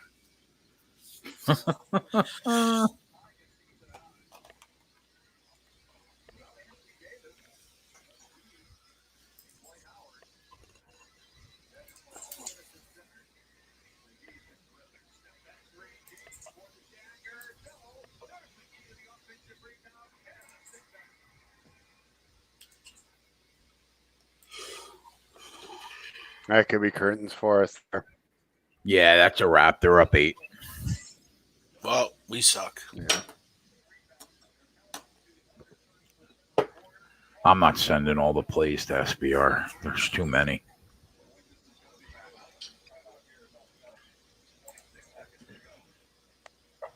Who's better, God or Zion? That's fantastic.